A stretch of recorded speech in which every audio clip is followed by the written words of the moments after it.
अजूनी सैभं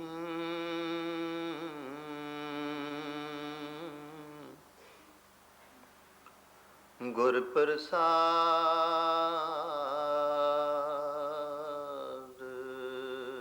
जप आद सच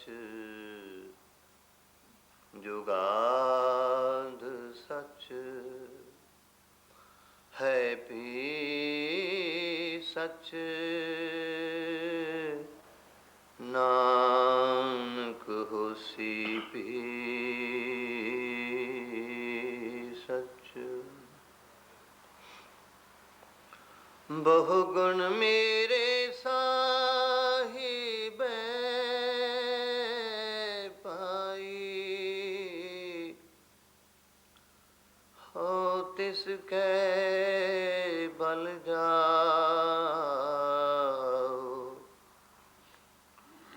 ओह निर्गुण यारे पालदा भाई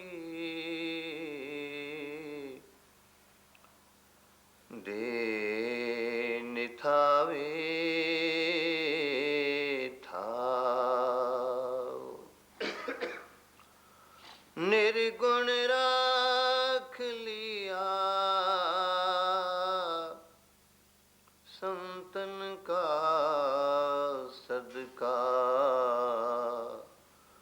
सतगुर टाक लिया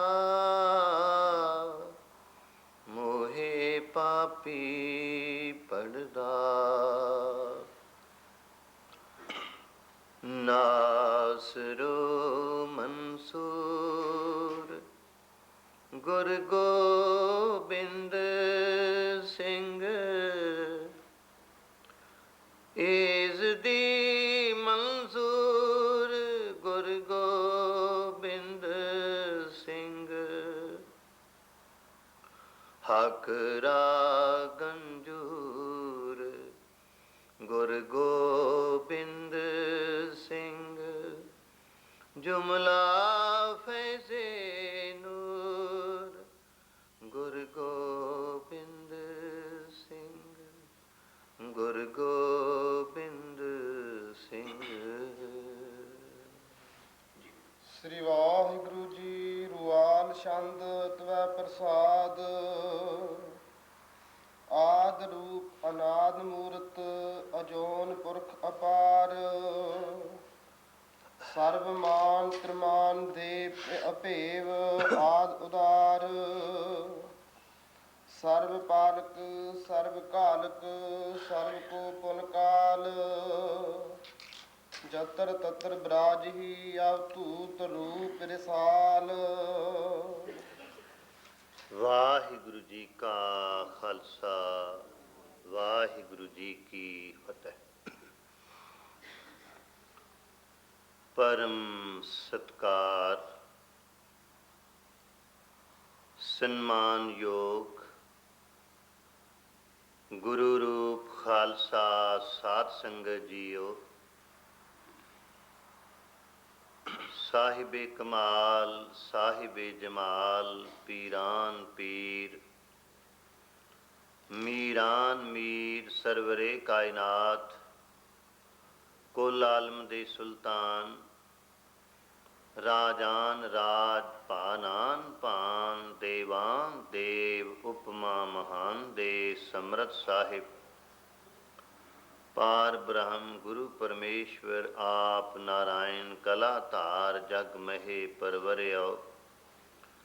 निरंकार आकार जोत जग मंडल करियो। वाहिगुरु स्वरूप निरंकार स्वरूप तन तन सतगुरु आद श्री गुरु ग्रंथ साहिब जी दी चरण शरण विच महापुरुषां दे अस्थान ते हाजिर हो के आप जी ने उस पावन पवित्र अमृत गुरबाणी जी का कीर्तन सरवण कीता है ਜਿਸ ਦੇ ਸੰਬੰਧ ਵਿੱਚ ਆਪ ਬਾਣੀ ਦੇ ਬੋਹੇ ਜੀ ਨੇ ਫਰਮਾਇਆ ਹੈ ਕਿ ਕੋਈ ਇਸ ਬਾਣੀ ਨੂੰ ਪੜ੍ਹੇ, ਕੋਈ ਇਸ ਬਾਣੀ ਨੂੰ ਸੁਣੇ, ਉਹਨਾਂ ਦਾ ਪਾਰ ਉਤਾਰਾ ਹੋਵੇਗਾ। ਉਹ ਭਵ ਸਾਗਰ ਤੋਂ ਆਸਾਨੀ ਦੇ ਨਾਲ ਪਾਰ ਹੋ ਸਕਣਗੇ। ਦਸ਼ਮੇਸ਼ ਪਿਤਾ, ਗਰੀਬ ਨਿਵਾਜ ਪਿਤਾ, ਸਰਬੰਸ ਦਾਨੀ ਪਿਤਾ, ਅੰਮ੍ਰਿਤ ਦਾਤਾਰ ਪਿਤਾ, ਗੁਰੂ ਪਰਮੇਸ਼ਵਰ ਗੁਰੂ ਨਾਨਕ ਦੇਵ ਜੀ ਦੀ 10ਵੀਂ ਜੋਤ ਹਨ। ਉਹਨਾਂ ਵਿੱਚ ਕਿਸੇ ਪ੍ਰਕਾਰ ਦੀ ਕੋਈ ਭਿੰਨਤਾ ਨਹੀਂ, ਕਿਸੇ ਪ੍ਰਕਾਰ ਦਾ ਕੋਈ ਫਰਕ ਨਹੀਂ। ਪਰ ਆਪ ਜੀ ਨੇ ਜੋ ਪਾਵਨ ਬਾਣੀ ਉਚਾਰਨ ਕੀਤੀ ਹੈ, ਉਸ ਦਾ ਨਾਮ ਪੰਥ ਨੇ ਦਸਮ ਗ੍ਰੰਥ ਸਾਹਿਬ ਜੀ ਰੱਖਿਆ ਹੈ। ਜਿਸ ਤਰ੍ਹਾਂ ਸ੍ਰੀ ਗੁਰੂ ਗ੍ਰੰਥ ਸਾਹਿਬ ਜੀ ਦੀ ਪਹਿਲੀ ਬਾਣੀ ਸ੍ਰੀ ਜਪੁ ਸਾਹਿਬ, ਜਿਸ ਨੂੰ ਸੰਗਤਾਂ ਸ੍ਰੀ ਜਪਜੀ ਸਾਹਿਬ ਕਹਿੰਦੀਆਂ ਹਨ, ਪਰ ਖੁਦ ਗੁਰੂ ਪਰਮੇਸ਼ਵਰ ਜੀ ਨੇ ਬਾਣੀ ਦਾ ਨਾਮ ਜਪ ਰੱਖਿਆ ਹੈ। ਬਾਬਾ ਮਿਹਰਬਾਨ ਜੀ ਗੁਰੂ ਰਾਮਦਾਸ ਜੀ ਦੇ ਪੋਤਰੇ ਨੇ ਵੀ ਆਪਣੀ ਜਨਮ ਸਾਖੀ ਵਿੱਚ ਇਹੋ ਸ਼ਬਦ ਕਹੇ ਨੇ, ਇਹੋ ਜਪ ਕਰਤੇ ਪੁਰਖ ਕਾ ਗੁਰੂ ਨਾਨਕ ਕੀਆ ਬਖਾਨ। ਸਾਖੀ ਬਾਬਾ ਮਿਹਰਬਾਨ ਜੀ ਕੀ। ਇਸੇ ਹੀ ਤਰ੍ਹਾਂ ਦਸ਼ਮੇਸ਼ ਪਿਤਾ ਜੀ ਨੇ ਦਸਮ ਗ੍ਰੰਥ ਦੇ ਆਰੰਭ ਵਿੱਚ ਸ੍ਰੀ ਜਾਪ ਸਾਹਿਬ ਉਚਾਰਨ ਕੀਤਾ ਹੈ, ਜਿਸ ਦਾ ਨਾਮ ਖੁਦ ਉਹਨਾਂ ਨੇ ਆਪ ਜਾਪ ਰੱਖਿਆ ਹੈ, ਜੈਸਾ ਕਿ ਆਰੰਭ ਵਿੱਚ ਅਸੀਂ ਸਰਵਣ ਕੀਤਾ ਹੈ। ਤੋ ਇਹ ਪਾਵਨ ਪਵਿੱਤਰ ਬਾਣੀ ਅਕਾਲ ਪੁਰਖ ਵਾਹਿਗੁਰੂ ਜੀ ਦੇ ਅਣਗਿਣਤ ਨਾਮਾਂ ਦਾ ਪ੍ਰਗਟਾਓ ਕਰਦੀ ਹੈ। ਮਨੁੱਖਤਾ ਨੂੰ, ਸੰਸਾਰ ਦੇ ਜੀਵਾਂ ਨੂੰ, ਫਿਰ ਵਿਸ਼ੇਸ਼ ਤੌਰ 'ਤੇ ਸਿੱਖੀ ਨੂੰ ਸਮਝਾਇਆ ਹੈ ਕਿ ਕਿਤੇ ਮੇਰਾ ਸਿੱਖ ਦੋ ਵਾਰੀ ਗੁਰਦੁਆਰੇ ਜਾ ਕੇ ਅੱਕ ਨਾ ਜਾਵੇ, ਥੱਕ ਨਾ ਜਾਵੇ। ਬਈ ਦੋਨਾਂ ਵਕਤ ਜਾਣ ਦਾ ਕੀ ਮਤਲਬ ਹੈ? ਹੋਇਆ ਕਦੇ ਮੱਸਿਆ ਮਸਾਦ ਵਾਲੇ ਦਿਨ, ਕਦੇ ਦਿਨ ਦਿਹਾੜੇ ਮਹੀਨੇ ਵਾਲੇ ਦਿਨ ਜਾ ਆਏ। ਰੋਜ਼ ਦੋ ਵਕਤ ਗੁਰਦੁਆਰੇ ਹੀ ਜਾਣਾ, ਇਹਨਾਂ ਨੂੰ ਤੇ ਹੋਰ ਕੋਈ ਕੰਮ ਹੀ ਨਹੀਂ, ਬਸ ਗੁਰਦੁਆਰੇ ਹੀ ਗੁਰਦੁਆਰੇ। ਸੌਥਾਲ ਇੱਕ ਸੱਜਣ ਕਹਿਣ ਲੱਗਾ, ਜੀ ਅਸੀਂ ਗੁਰਦੁਆਰੇ ਤੇ ਜਾਂਦੇ ਹਾਂ, ਪਰ ਕਦੇ ਕਦੇ ਜਾਂਦੇ ਹਾਂ। ਮੈਂ ਕਿਹਾ ਜ਼ਰੂਰ ਜਾਣਾ ਚਾਹੀਦਾ। ਕਹਿਣ ਲੱਗੇ, ਜੀ ਜਿਹੜੇ ਜਾਂਦੇ ਨੇ ਨਾ, ਉਹ ਕੀਰਤਨ ਕਥਾ ਸੁਣਨ ਘੱਟ ਜਾਂਦੇ ਨੇ, ਦੋਨਾਂ ਟਾਈਮ ਲੰਗਰ ਖਾਣ ਵਾਸਤੇ ਜਾਂਦੇ ਨੇ, ਵੀ ਘਰ ਆ ਕੇ ਬਣਾਉਣਾ ਨਾ ਪਵੇ। ਤੋ ਦਾਸ ਨੇ ਅਰਜ਼ ਕੀਤੀ, ਇਹ ਤੁਹਾਡਾ ਖਿਆਲ ਹੈ, ਇਹ ਸਤਿਗੁਰੂ ਦੀਆਂ ਦਾਤਾਂ ਹਨ, ਸਤਿਗੁਰੂ ਦੀਆਂ ਬਖਸ਼ਾਂ ਹਨ, ਮਿਹਰਾਮਤਾਂ ਹਨ। ਜਿਹੜੇ ਉੱਥੇ ਚਰਨ ਸ਼ਰਨ ਵਿੱਚ ਜਾ ਕੇ ਸੇਵਾ ਕਰਦੇ ਨੇ, ਉਹ ਆਪਣੇ ਘਰ ਵੀ ਬਣਾ ਸਕਦੇ ਨੇ, ਪਰ ਤੁਹਾਨੂੰ ਤੇ ਇੱਕ ਬਹਾਨਾ ਮਿਲ ਗਿਆ ਹੈ। ਤਾਂ ਇਸ ਪਾਸੇ ਨਾ ਜਾਂਦਿਆਂ ਹੋਇਆਂ ਹਜ਼ੂਰ ਨੇ ਸਮਝਾਇਆ, ਕਿਤੇ ਸਿੱਖ ਅੱਕ ਨਾ ਜਾਵੇ, ਥੱਕ ਨਾ ਜਾਵੇ। ਜਿਵੇਂ ਕਈ ਵਾਰੀ ਲੋਕ ਕਹਿ ਦਿੰਦੇ ਨੇ, ਜੀ ਕੌਣ ਸੁਖਮਨੀ ਸਾਹਿਬ ਰੋਜ਼ ਪੜ੍ਹੇ, ਏਡੀ ਵੱਡੀ ਬਾਣੀ ਤਾਂ ਸਿਰਫ ਵਿਹਲਿਆਂ ਵਾਸਤੇ ਹੈ। ਪਰ ਸਵਾਲ ਇਹ ਹੈ, ਜੋ ਬਾਣੀਆਂ ਸਤਿਗੁਰੂ ਜੀ ਨੇ ਸੰਖੇਪ ਰੂਪ ਵਿੱਚ ਉਚਾਰਨ ਕੀਤੀਆਂ ਹਨ, ਉਹ ਕਿਹੜੀਆਂ ਅਸੀਂ ਪੜ੍ਹਦੇ ਹਾਂ? 5 ਬਾਣੀਆਂ ਅੰਮ੍ਰਿਤ ਦੇ ਨਿਤਨੇਮ ਦੀਆਂ ਪੂਰਾ ਘੰਟਾ ਵੀ ਨਹੀਂ ਲੱਗਦਾ। ਪੰਥ ਰਤਨ ਸੰਤ ਗਿਆਨੀ ਗੁਰਬਚਨ ਸਿੰਘ ਜੀ ਖਾਲਸਾ ਜੀ ਪਿੰਡਰਾਂ ਵਾਲਿਆਂ ਦੇ ਵਿਦਿਆਰਥੀ, ਜਿਹੜੇ ਉਹਨਾਂ ਤੋਂ ਵਰੋਸਾਏ ਹੋਏ ਸਨ, ਇੱਕ ਤੋਂ ਇੱਕ ਚੜ੍ਹਦਾ। ਕਈਆਂ ਨੇ 4 ਸਾਹਾਂ ਵਿੱਚ ਜਪਜੀ ਸਾਹਿਬ ਦਾ ਪਾਠ ਕਰ ਜਾਣਾ, ਅੱਧਾ ਪੱਤਰਾ ਪਾਠ ਦਾ ਇੱਕੇ ਸਾਹ ਪੜ੍ਹ ਜਾਣਾ, 4 ਵਾਰੀ ਸਾਹ ਲੈਣਾ, ਜਪਜੀ ਸਾਹਿਬ ਸੰਪੂਰਨ ਹੋ ਗਿਆ। ਤੋ ਕਈਆਂ ਨੇ 4 ਮਿੰਟਾਂ ਵਿੱਚ ਪਾਠ ਕਰ ਜਾਣਾ। ਬੜੀ ਕਿਰਪਾ ਸੀ ਸਤਿਗੁਰੂ ਜੀ ਦੀ ਉਹਨਾਂ 'ਤੇ ਔਰ ਉਹਨਾਂ ਦੀ ਵਿਦਿਆਰਥੀਆਂ ਉੱਪਰ। ਜੋ ਵੀ ਕੋਲ ਦੀ ਲੰਘ ਗਿਆ, ਦਾਸ ਕਈ ਵਾਰੀ ਅਰਜ਼ ਕਰਦਾ ਹੁੰਦਾ ਹੈ ਕਿ ਜਿਹੜਾ ਇੱਕ ਵਾਰੀ ਪਿੰਡਰਾਂ ਵਾਲਿਆਂ ਦੇ ਸਾਹਮਣੇ ਦੀ ਲੰਘ ਗਿਆ, ਉਹ ਦੰਭੀਆਂ ਤੇ ਪਖੰਡੀਆਂ ਦੇ ਕਾਬੂ ਨਾ ਆਇਆ। ਤੇ ਜਿਹੜਾ ਇੱਕ ਵਾਰੀ ਰਾਧਾ ਸਵਾਮੀਆਂ ਦੇ ਕੋਲ ਦੀ ਲੰਘ ਗਿਆ, ਫਿਰ ਉਹਦਾ ਗੁਰੂ ਦਾ ਬਣਨਾ ਬੜਾ ਮੁਸ਼ਕਲ ਹੈ। ਪਿਆਲਾ ਖੋ ਇਹ ਭਾਵਨਾ ਪ੍ਰਾਪਤ ਹੁੰਦੀ ਹੈ, ਇਹ ਸਤਿਕਾਰ ਪ੍ਰਾਪਤ ਹੁੰਦਾ ਹੈ ਗੁਰਮੁਖਾਂ ਗੁਰਸਿੱਖਾਂ ਦੀ ਸੁਹਬਤ ਦੁਆਰਾ, ਸੰਗਤ ਦੁਆਰਾ। ਤੇ ਜਿਹੜਾ ਪਰਮ ਤਪਸਵੀ ਬਾਬਾ ਨੰਦ ਸਿੰਘ ਜੀ ਤੇ ਉਹਨਾਂ ਦੇ ਵਰਸਾਇਆ ਹੋਇਆਂ ਦੇ ਕੋਲ ਦੀ ਲੰਘ ਗਿਆ, ਜਾਂ ਇੱਕ ਵਾਰੀ ਆ ਕੇ ਬਹਿ ਗਿਆ, ਉਹਨੂੰ ਇਹ ਪਤਾ ਲੱਗ ਗਿਆ ਸੱਚੇ ਪਾਤਸ਼ਾਹ ਦੀ ਸੇਵਾ ਕਿਸ ਤਰ੍ਹਾਂ ਕਰਨੀ ਹੈ। ਪਿਆਲਾ ਖੋ ਤਾਂ ਬੇਨਤੀ ਕਰ ਰਹੇ ਸਾਂ, ਛੋਟੀਆਂ ਬਾਣੀਆਂ ਸੰਖੇਪ ਬਾਣੀਆਂ ਸੀ ਕਿਹੜੀਆਂ ਪੜ੍ਹਦੇ ਹਾਂ ਤਾਂ ਹਜ਼ੂਰ ਨੇ ਸਮਝਾਇਆ ਹੈ, ਪ੍ਰਭੂ ਦੇ ਇੱਕ ਨਾਮ ਦੁਆਰਾ ਪ੍ਰਭੂ ਦੇ ਕਦਮਾਂ ਤੇ ਆਪਣਾ ਸਿਰ ਰੱਖਣਾ ਹੈ, ਉਸ ਨੂੰ ਨਮਸਕਾਰ ਕਰਨੀ ਹੈ। ਅੱਜ ਦੇ ਵਿਚਾਰ ਦਾ ਆਗਾਜ਼ ਕਰਦਿਆਂ ਹੋਇਆਂ ਦਸ਼ਮੇਸ਼ ਪਿਤਾ ਜੀ ਜਾਪ ਸਾਹਿਬ ਵਿੱਚ ਤੇ ਦਸਮ ਗ੍ਰੰਥ ਵਿੱਚ ਪਹਿਲੀ ਵਾਰੀ ਇੱਕ ਨਵੇਂ ਛੰਦ ਦਾ ਵਰਣਨ ਕਰ ਰਹੇ ਨੇ। ਜਾਪ ਸਾਹਿਬ ਵਿੱਚ ਤਕਰੀਬਨ ਇਹ ਛੰਦ ਇੱਕੇ ਵਾਰੀ ਆਇਆ ਹੈ। ਹਜ਼ੂਰ ਫਰਮਾਉਂਦੇ ਹਨ ਜੀ, ਰੁਆਲ ਛੰਦ। ਰੁਆਲ ਛੰਦ ਇੱਕ ਛੰਦ ਦਾ ਨਾਮ ਹੈ ਜੋ ਰੁਆਲ ਹੈ। ਰੁਆਲ ਛੰਦ ਹਜ਼ੂਰ ਦਸ਼ਮੇਸ਼ ਪਿਤਾ ਜੀ ਇੱਕ ਛੰਦ ਦਾ ਉਚਾਰਨ ਕਰ ਰਹੇ ਹਨ, ਜਿਸ ਨੂੰ ਉਹਨਾਂ ਨੇ ਰੁਆਲ ਛੰਦ ਵਰਣਨ ਕੀਤਾ ਹੈ। ਪ੍ਰਸਾਦ ਪਰ ਇਹ ਮੈਂ ਆਪਣੀ ਮਰਜ਼ੀ ਨਾਲ ਨਹੀਂ ਉਚਾਰਨ ਕਰਦਾ, ਨਾ ਮੇਰੇ ਵਿੱਚ ਬਲ ਹੈ, ਤੇਰੀ ਕਿਰਪਾਲਤਾ ਦੁਆਰਾ ਮੈਂ ਇਸ ਛੰਦ ਦਾ ਉਚਾਰਨ ਕਰ ਰਿਹਾ ਹਾਂ। ਗੁਟਕਾ ਹੋਰ ਵੀ ਜ਼ਰਾ ਨਾਲ ਦੇਖ ਲੈਣਾ, ਦਾਸ ਨੂੰ ਭੁਲੇਖਾ ਜਿਹਾ ਲੱਗ ਰਿਹਾ ਹੈ। ਪਿਆਲਾ ਖੋ ਸ੍ਰੀ ਰੁਆਲ ਛੰਦ। ਹਾਂਜੀ। ਆਦ ਰੂਪ ਅਨਾਦ ਮੂਰਤ। हे ਅਕਾਲ ਪੁਰਖ ਵਾਹਿਗੁਰੂ, ਤੂੰ ਆਦ रूप, कुछ ना था तो खुदा था, कुछ ना होता तो खुदा होता, मिटाया मुझको होने ने, मैं ना होता तो क्या होता गालिब। आद रूप अनाद मूरत। हे ਅਕਾਲ ਪੁਰਖ ਵਾਹਿਗੁਰੂ, ਤੂੰ ਸੰਸਾਰ ਦੀ ਰਚਨਾ ਦੇ ਆਦ ਤੋਂ ਵੀ ਪਹਿਲੇ ਅਚਲ ਸਰੂਪ ਵਾਲਾ ਹੈ। ਤੇਰਾ ਸਰੂਪ ਸੰਸਾਰ ਦੇ ਵਜੂਦ ਵਿੱਚ ਆਉਣ ਤੋਂ ਵੀ ਪਹਿਲਾਂ ਸੀ।